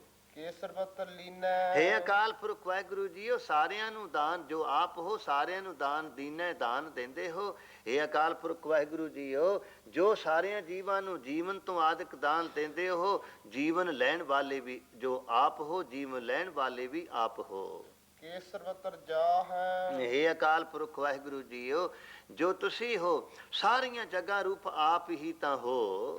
ਕਿ ਸਰਬਤਰ ਭਾਹ। हे ਅਕਾਲ ਪੁਰਖ ਵਾਹਿਗੁਰੂ ਜੀਓ ਤੁਸੀਂ ਜੋ ਹੋ ਸਾਰਿਆਂ ਦੇ ਅੰਦਰ ਉਹੀ ਭਾਵ ਪ੍ਰਤੀਤ ਹੋ ਰਹੇ ਹੋ, ਪ੍ਰਕਾਸ਼ਮਾਨ ਹੋ ਰਹੇ ਹੋ। ਕਿ ਸਰਬਤਰ ਦੇਸੈ। हे ਅਕਾਲ ਪੁਰਖ ਵਾਹਿਗੁਰੂ ਜੀਓ ਜੋ ਆਪ ਹੋ ਸਾਰਿਆਂ ਦੇਸ਼ਾਂ ਵਿੱਚ ਹੋ। ਕਿ ਸਰਬਤਰ ਭੇਸੈ। हे ਅਕਾਲ ਪੁਰਖ ਵਾਹਿਗੁਰੂ ਜੀਓ ਜੋ ਸਾਰੇ ਭੇਸ ਹਨ ਧਰਮਾਂ ਦੇ, ਕਰਮਾਂ ਦੇ, ਉਹ ਆਪ ਨੇ ਧਾਰਨ ਕੀਤੇ ਹੋਏ ਨੇ, ਉਹਨਾਂ ਭੇਸਾਂ ਵਿੱਚ ਵੀ ਆਪ ਵਸਦੇ ਹੋ। ਕਿ ਸਰਬਤਰ ਕਾਲੈ। हे ਅਕਾਲ ਪੁਰਖ ਵਾਹਿਗੁਰੂ ਜੀਓ ਜੋ ਆਪ ਹੋ ਸਾਰਿਆਂ ਦਾ ਕਾਲ ਕਰਨ ਵਾਲੇ ਹੋ। ਕਿ ਸਰਬਤਰ ਪਾਲੈ। हे ਅਕਾਲ ਪੁਰਖ ਵਾਹਿਗੁਰੂ ਜੀਓ ਜੋ ਆਪ ਹੋ ਸਾਰਿਆਂ ਦੀ ਪ੍ਰਤਪਾਲਾ ਕਰਨ ਵਾਲੇ ਪ੍ਰਤਪਾਲਕ ਹੋ। ਕਿ ਸਰਬਤਰ ਹੰਤਾ। हे ਅਕਾਲ ਪੁਰਖ ਵਾਹਿਗੁਰੂ ਜੀਓ ਜੋ ਆਪ ਹੋ ਸਾਰਿਆਂ ਨੂੰ ਹੰਤਾ ਨਾਸ਼ ਕਰਨ ਵਾਲੇ ਹੋ। ਕਿ ਸਰਬਤਰ ਗੰਤਾ। हे ਅਕਾਲ ਪੁਰਖ ਵਾਹਿਗੁਰੂ ਜੀਓ ਜੋ ਆਪ ਹੋ ਸਾਰਿਆਂ ਵਿੱਚ ਗੰਤਾ ਗਮਤਾ ਪਹੁੰਚ ਰੱਖਣ ਵਾਲੇ ਹੋ, ਸਭ ਥਾਵਾਂ ਤੱਕ ਪਹੁੰਚ ਸਕਦੇ ਹੋ। ਕਿ ਸਰਬਤਰ ਭੇਖੀ। हे ਅਕਾਲ ਪੁਰਖ ਵਾਹਿਗੁਰੂ ਜੀਓ ਜੋ ਸਾਰੇ ਭੇਖ ਨੇ ਤੇਰੀ ਪ੍ਰਾਪਤੀ ਦੇ ਧਰਮ ਕਰਮਾਂ ਵਾਲੇ ਪਹਿਰਾਵੇ ਲਿਬਾਸ ਉਹ ਆਪ ਨੇ ਧਾਰਨ ਕੀਤੇ ਹੋਏ ਨੇ, ਸਾਰਿਆਂ ਭੇਖਾਂ ਵਿੱਚ ਆਪ ਵਰਤਣ ਵਾਲੇ ਸਰਭੇਖੀ ਹੋ। ਕਿ ਸਰਬਤਰ ਪੇਖੀ। हे ਅਕਾਲ ਪੁਰਖ ਵਾਹਿਗੁਰੂ ਜੀਓ ਜੋ ਆਪ ਹੋ ਸਾਰਿਆਂ ਨੂੰ ਪੇਖੀ ਦੇਖਦੇ ਹੋ। ਕਿ ਸਰਬਤਰ ਕਾਜੈ। हे ਅਕਾਲ ਪੁਰਖ ਵਾਹਿਗੁਰੂ ਜੀਓ ਜੋ ਆਪ ਹੋ ਸਾਰਿਆਂ ਕੰਮਾਂ ਨੂੰ ਆਪ ਕਰਨ ਵਾਲੇ ਹੋ। ਕਿ ਸਰਬਤਰ ਰਾਜੈ। हे ਅਕਾਲ ਪੁਰਖ ਵਾਹਿਗੁਰੂ ਜੀਓ ਜੋ ਆਪ ਹੋ ਸਾਰਿਆਂ ਦੇ ਉੱਪਰ ਰਾਜ ਕਰਨ ਵਾਲੇ, ਸਾਰਿਆਂ ਵਿੱਚ ਬਿਰਾਜਮਾਨ ਹੋ ਰਹੇ ਹੋ। ਕਿ ਸਰਬਤਰ ਸੁਖ ਹੈ। हे ਅਕਾਲ ਪੁਰਖ ਵਾਹਿਗੁਰੂ ਜੀਓ ਜੋ ਆਪ ਹੋ ਸਾਰਿਆਂ ਦੇ ਅੰਦਰ ਵਿਆਪਕ ਹੋ ਕੇ ਸਭਨਾਂ ਨੂੰ ਸੁਖ ਹੈ ਸੁਕਾਉਣ ਵਾਲੇ ਹੋ, ਨਾਸ਼ ਕਰਨ ਵਾਲੇ ਹੋ। ਕਿ ਸਰਬਤਰ ਭੁਖ ਹੈ। हे ਅਕਾਲ ਪੁਰਖ ਵਾਹਿਗੁਰੂ ਜੀਓ ਜੋ ਆਪ ਹੋ ਸਾਰਿਆਂ ਨੂੰ ਭੁੱਖ ਹੈ ਪੂਰਤੀ ਕਰਨ ਵਾਲੇ ਹੋ, ਸਭਨਾਂ ਨੂੰ ਰਿਜ਼ਕ ਦਿੰਦੇ ਹੋ। ਕਿ ਸਰਬਤਰ ਤ੍ਰਾਣੈ। हे ਅਕਾਲ ਪੁਰਖ ਵਾਹਿਗੁਰੂ ਜੀਓ ਜੋ ਆਪ ਹੋ ਸਾਰਿਆਂ ਜੀਵਾਂ ਦੀ ਤਰਾਣੇ ਰੱਖਿਆ ਕਰਨ ਵਾਲੇ ਰੱਖਿਅਕ ਹੋ, ਸਭਨਾਂ ਦੇ ਰਖਵਾਲੇ ਹੋ। ਕਿ ਸਰਬਤਰ ਪ੍ਰਾਣੈ। हे ਅਕਾਲ ਪੁਰਖ ਵਾਹਿਗੁਰੂ ਜੀਓ ਜੋ ਆਪ ਹੋ ਸਾਰਿਆਂ ਜੀਵਾਂ ਦੇ ਅੰਦਰ ਪ੍ਰਾਣ ਰੂਪ ਹੋ ਕੇ ਨਿਵਾਸ ਕਰਦੇ ਹੋ, ਸਭਨਾਂ ਦੇ ਪ੍ਰਾਣ ਹੋ। ਕਿ ਸਰਬਤਰ ਦੇਸੈ। हे ਅਕਾਲ ਪੁਰਖ ਵਾਹਿਗੁਰੂ ਜੀਓ ਜੋ ਆਪ ਹੋ ਸਾਰਿਆਂ ਦੇਸ਼ਾਂ ਵਿੱਚ ਆਏ ਹੋ। ਕਿ ਸਰਬਤਰ ਭੇਸੈ। ਜੋ ਸਾਰੇ ਭੇਸ ਹਨ ਵਾਹਿਗੁਰੂ ਜੀਓ ਉਹਨਾਂ ਭੇਸਾਂ ਵਿੱਚ ਆਪ ਨਿਵਾਸ ਕਰਦੇ ਹੋ, ਧਾਰਨ ਕਰਨ ਵਾਲੇ ਹੋ। ਕਿ ਸਰਬਤਰ ਮਾਨੈ। हे ਅਕਾਲ ਮਾਨਿਆ। हे ਅਕਾਲ ਪੁਰਖ ਵਾਹਿਗੁਰੂ ਜੀਓ ਜੋ ਆਪ ਹੋ ਸਭਨਾ ਸਾਰੇ ਜੀਵ ਆਪ ਨੂੰ ਮੰਨਦੇ ਹਨ। ਸदैवੰ ਪ੍ਰਧਾਨੈ। हे ਅਕਾਲ ਪੁਰਖ ਵਾਹਿਗੁਰੂ ਜੀਓ ਸदैवੰ ਸੰਸਕ੍ਰਿਤ ਦਾ ਸ਼ਬਦ ਹੈ। ਇਹਨਾਂ ਛੰਦਾਂ ਵਿੱਚ ਭਾਗਵਤੀ ਛੰਦਾਂ ਵਿੱਚ ਦਸ਼ਮੇਸ਼ ਪਿਤਾ ਜੀ ਨੇ ਅਰਬੀ, ਫਾਰਸੀ ਔਰ ਸੰਸਕ੍ਰਿਤ ਦੇ ਜ਼ਿਆਦਾ ਸ਼ਬਦ ਵਰਤੇ ਨੇ, ਕਿਉਂਕਿ ਉਹਦਾ ਕਾਰਨ ਸੀ ਸੰਸਕ੍ਰਿਤ ਵਾਲੇ ਅਰਬੀ ਫਾਰਸੀ ਨੂੰ ਮਲੇਸ਼ਾਂ ਦੀ ਭਾਖਿਆ ਕਹਿੰਦੇ ਸਨ। ਮਲੇਸ਼ ਭਾਖਿਆ ਗਹੀ ਤਨਾਸਰੀ ਮਹੱਲਾ ਪਹਿਲਾ, ਇਹਦੇ ਨੇੜੇ ਨਹੀਂ ਸਨ ਆਉਣਾ ਚਾਹੁੰਦੇ। ਔਰ ਜਿਹੜੇ ਅਰਬੀ ਤੇ ਫਾਰਸੀ ਵਾਲੇ ਸਨ ਉਹ ਸੰਸਕ੍ਰਿਤ ਨੂੰ ਘਿਰਣਾ ਕਰਦੇ ਸਨ ਵੀ ਇਹ ਸ਼ੈਤਾਨਾਂ ਦੀ ਭਾਸ਼ਾ ਹੈ, ਇਹਨੂੰ ਨਹੀਂ ਅਸੀਂ ਪੜ੍ਹਨਾ ਜਾਂ ਸਮਝਣਾ। ਦਸ਼ਮੇਸ਼ ਪਿਤਾ ਜੀ ਨੇ ਦਰਸਾ ਦਿੱਤਾ, ਕੋਈ ਭਾਸ਼ਾ ਵੀ ਮਾੜੀ ਨਹੀਂ, ਅਪਾਰ ਭਾਸ਼ਾਵਾਂ ਉਸ ਅਕਾਲ ਪੁਰਖ ਵਾਹਿਗੁਰੂ ਨੇ ਸਾਜਨਾ ਕੀਤੀਆਂ ਨੇ। ਇਸ ਲਈ ਸੰਸਕ੍ਰਿਤ ਨੂੰ, ਫਾਰਸੀ ਨੂੰ, ਅਰਬੀ ਨੂੰ ਭਗਵਤੀ ਛੰਦਾਂ ਦੇ ਅੰਦਰ ਹਜ਼ੂਰ ਨੇ ਬੜੇ ਵਿਸਥਾਰ ਦੇ ਨਾਲ ਵਰਣਨ ਕਰਦਿਆਂ ਹੋਇਆਂ ਸਾਰੀਆਂ ਭਾਸ਼ਾਵਾਂ ਦਾ ਸੁਮੇਲ ਕਰ ਦਿੱਤਾ ਹੈ। ਔਰ ਸਾਰੀਆਂ ਭਾਸ਼ਾਵਾਂ ਬੋਲਣ ਵਾਲੇ ਲੋਕਾਂ ਨੂੰ ਵੀ ਕੇ ਥਾਂ ਤੇ ਲਿਆ ਕੇ ਇਹ ਵਿਚਾਰ ਦਰਸਾ ਦਿੱਤੀ ਹੈ ਕਿ ਜੇ ਕੋਈ ਕਹਿੰਦਾ ਅੱਲਾਹੂ ਅਕਬਰ ਤਾਂ ਉਹਦਾ ਵੀ ਮਤਲਬ ਹੈ ਕਿ ਅੱਲਾ ਹੀ ਸਭ ਤੋਂ ਵੱਡਾ ਹੈ। ਤੇ ਜੇ ਕੋਈ ਇਹ ਕਹਿੰਦਾ ਹੈ ਕਿ ਪਾਰ ਬ੍ਰਹਮ ਪਰਮੇਸ਼ਵਰ ਵੱਡਾ ਹੈ ਤਾਂ ਉਹਦਾ ਵੀ ਭਾਵ ਇੱਕੋ ਹੀ ਹੈ। ਇਸ ਲਈ ਹਜ਼ੂਰ ਨੇ ਸਮਝਾਇਆ, ਮਨੋਰਥ ਮੇਰਾ ਪਾਰ ਬ੍ਰਹਮ ਪਰਮੇਸ਼ਵਰ ਨੂੰ ਹੀ ਵੱਡਾ ਕਹਿਣ ਦਾ ਹੈ। ਗੁਰੂ ਰਾਮਦਾਸ ਜੀ ਨੇ ਫਰਮਾਇਆ, ਵੱਡਾ ਮੇਰਾ ਗੋਬਿੰਦ ਅਗਮ ਅਗੋਚਰ ਆਦ ਨਿਰੰਜਨ ਨਿਰੰਕਾਰ ਜੀਓ। ਆਸਾ ਛੰਤ ਮਹੱਲਾ ਚੌਥਾ। हाँ फिर पढ़ना के सदैवं ਸदैਵੰ ਪ੍ਰਧਾਨਯ आप जो हो सदैवं हमेशा सदा ही प्रधान है, मुखी हो, प्रधान हो, आगू हो। ਕੇ ਸਰਵਤਰ ਜਾਪੈ हे अकाल पुरख वाहिगुरु जीओ, जो आप हो सारियां दे जाप करन जोग जपन जोग हो। ਕੇ ਸਰਵਤਰ ਥਾਪੈ हे अकाल पुरख वाहिगुरु जीओ, जो आप हो आपने सबना जीवां दे ताई थापिया स्थापन कीता होया है। जितनी धरती है धरती नालों 10 गुना ज्यादा पानी है। आप जी जिस पासे जाओगे पानी ही पानी विखाई देवेगा। फिर भी धरती जिहड़ी है पानी विच अडोल खलोती हुई है। किश्ती ताजे डोल जावेगी, भावें संगना नाल बद्धी होवे, धरती नहीं डगमगांदी। धरती डगमगावेगी तो सारा कुछ फिर नाश हो जाएगा। हाँ बेनती कर रहे ने, हे अकाल पुरख वाहिगुरु जीओ, आप जो हो आपने सारा कुछ सारे जीव आपने थापे स्थापन कीते हैं। ਕੇ ਸਰਵਤਰ ਭਾਨੈ हे अकाल पुरख वाहिगुरु जीओ, आप जो हो वो सारियां दे सूरज हो। ਕੇ ਸਰਵਤਰ ਮਾਨੈ आप जो हो सारियां दे मानीक हो। ਕੇ ਸਰਵਤਰ ਇੰਦਰੈ हाँ के सरबतर इंद्र है। हे अकाल पुरख वाहिगुरु जीओ, जो आप हो वो सारियां दे इंद्र राजे हो, एक दे नहीं, सारियां दे इंद्र राजे हो। इंद्र वर्गे राजियां नूं भी पदवी देण वाले महान इंद्र हो। ਕੇ ਸਰਵਤਰ ਚੰਦਰੈ हे अकाल पुरख वाहिगुरु जीओ, जो आप हो सारियां खंडां ब्रह्मंडां विच चंद्रमा स्वरूप आप हो। ਕੇ ਸਰਵੰ ਕਲੀਮੈ हे अकाल पुरख वाहिगुरु, जो सारे कलीम है कलाम, जो सारियां बाणियां, जो सारियां भाषावां बोलियां ने, आप उन्हां दे रचना करनहार हो। ਕੇ ਪਰਮੰ ਫਹੀਮੈ हे अकाल पुरख वाहिगुरु जीओ, फहीम है फहम ਵੱਡੀ ਬੁੱਧੀ ਵਾਲਾ, ਜਿਸ ਨੂੰ ਦਾਨਸ਼ਵਰ ਕਹਿੰਦੇ ਨੇ। ਕੁਝ ਲੋਕ ਦਾਨਵਰ ਵੀ ਕਹਿੰਦੇ ਨੇ। ਪਿਆਲਾ ਖੋ ਸ੍ਰੀ ਵਾ ਇਧਰ ਕੀ ਕਹਿੰਦੇ ਨੇ? ਕਲੈਵਰ। भाई बहुत होशियार आदमी है, मगर बुद्धि वाले ਨੂੰ ਅਸੀਂ ਕਲੈਵਰ नहीं कह सकांगे। ਪਿਆਲਾ ਖੋ ਸ੍ਰੀ ਵਾ ये परमंग फहीम है। आप बहुत अजीम बुद्धि वाले हो। फहीम बुद्धि, अजीम ਵੱਡੀ बुद्धि वाले हो। ਕਿ ਆਕਲ ਅਲਾਮੈ ਇੱਥੇ ਵੀ ਆਪਨੇ ਅਰਬੀ, ਫਾਰਸੀ ਤੇ ਸੰਸਕ੍ਰਿਤ ਦੇ ਸ਼ਬਦ ਇਕੱਠੇ ਕਰ ਦਿੱਤੇ ਨੇ ਇੱਕ ਪੰਕਤੀ ਵਿੱਚ ਜੀ। ਕਿ ਆਕਲ ਅਲਾਮੈ हे अकाल पुरख वाहिगुरू, अलाम है इस संसार विच आप अकलवंद हो। ये आप दी अकल दा नतीजा है जो ये सारा संसार बनया होया है। आप दी अकल दे सामने वड्डे वड्डे अकलवंद भी सजदा करदे ने, झुकांदे, सिर झुकांदे हन। ਕਿ ਸਾਹਿਬ ਕਲਾਮੈ हे अकाल पुरख वाहिगुरू जी, जितने भी कलाम हैं, जितनियां भी बोलियां ने, ओदे आप साहिब हो, मालिक हो। जितनियां भाषावां आप दुनिया के अंदर ने, मौजूदा संसार का जो हिसाब किताब सियाने दसते ने, तकरीबन 18,000 भाषावां हैं, 18,000 बोलियां हैं, जो ਵੱਖ-ਵੱਖ देशां मुल्कां विच प्रांतां विच बोलियां जांदियां हैं। इस वास्ते आप जो हो वो तमाम कलामां दे, भाषावां दे, बोलियां दे मालिक हो, रचना करनहार हो। ਕਿ ਹੁਸਨਲ ਵਜ਼ੂ ਹੈ हे अकाल पुरख वाहिगुरू जी हो, कि हुस्नल वजू है। आप दी जो सुंदरता है वो इंज वध तो वध है जिवें हुस्न ने सुंदरता दे विच ही वजू कीता होवे। यानी आप पवित्र स्वरूप वाले हो।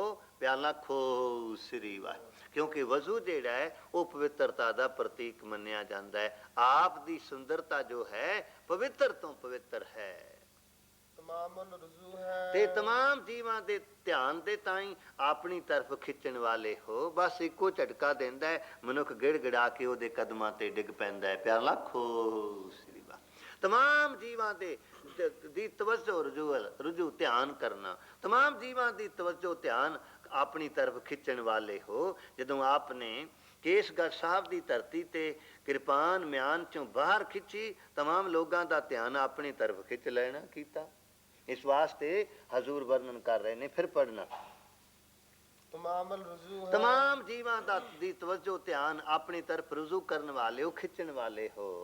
ਹਮੇਸ਼ੁਲ ਸਲਾਮੈ हमेशल हमेशा ही सलाम हो, कायम हो, सही सलामत हो, हमेशा कायम दायम हो। ਸਲੀਖਤ ਮੁਦਾਮੈ हाँ सलीखत मुदाम है। हे अकाल पुरख वाहिगुरु जी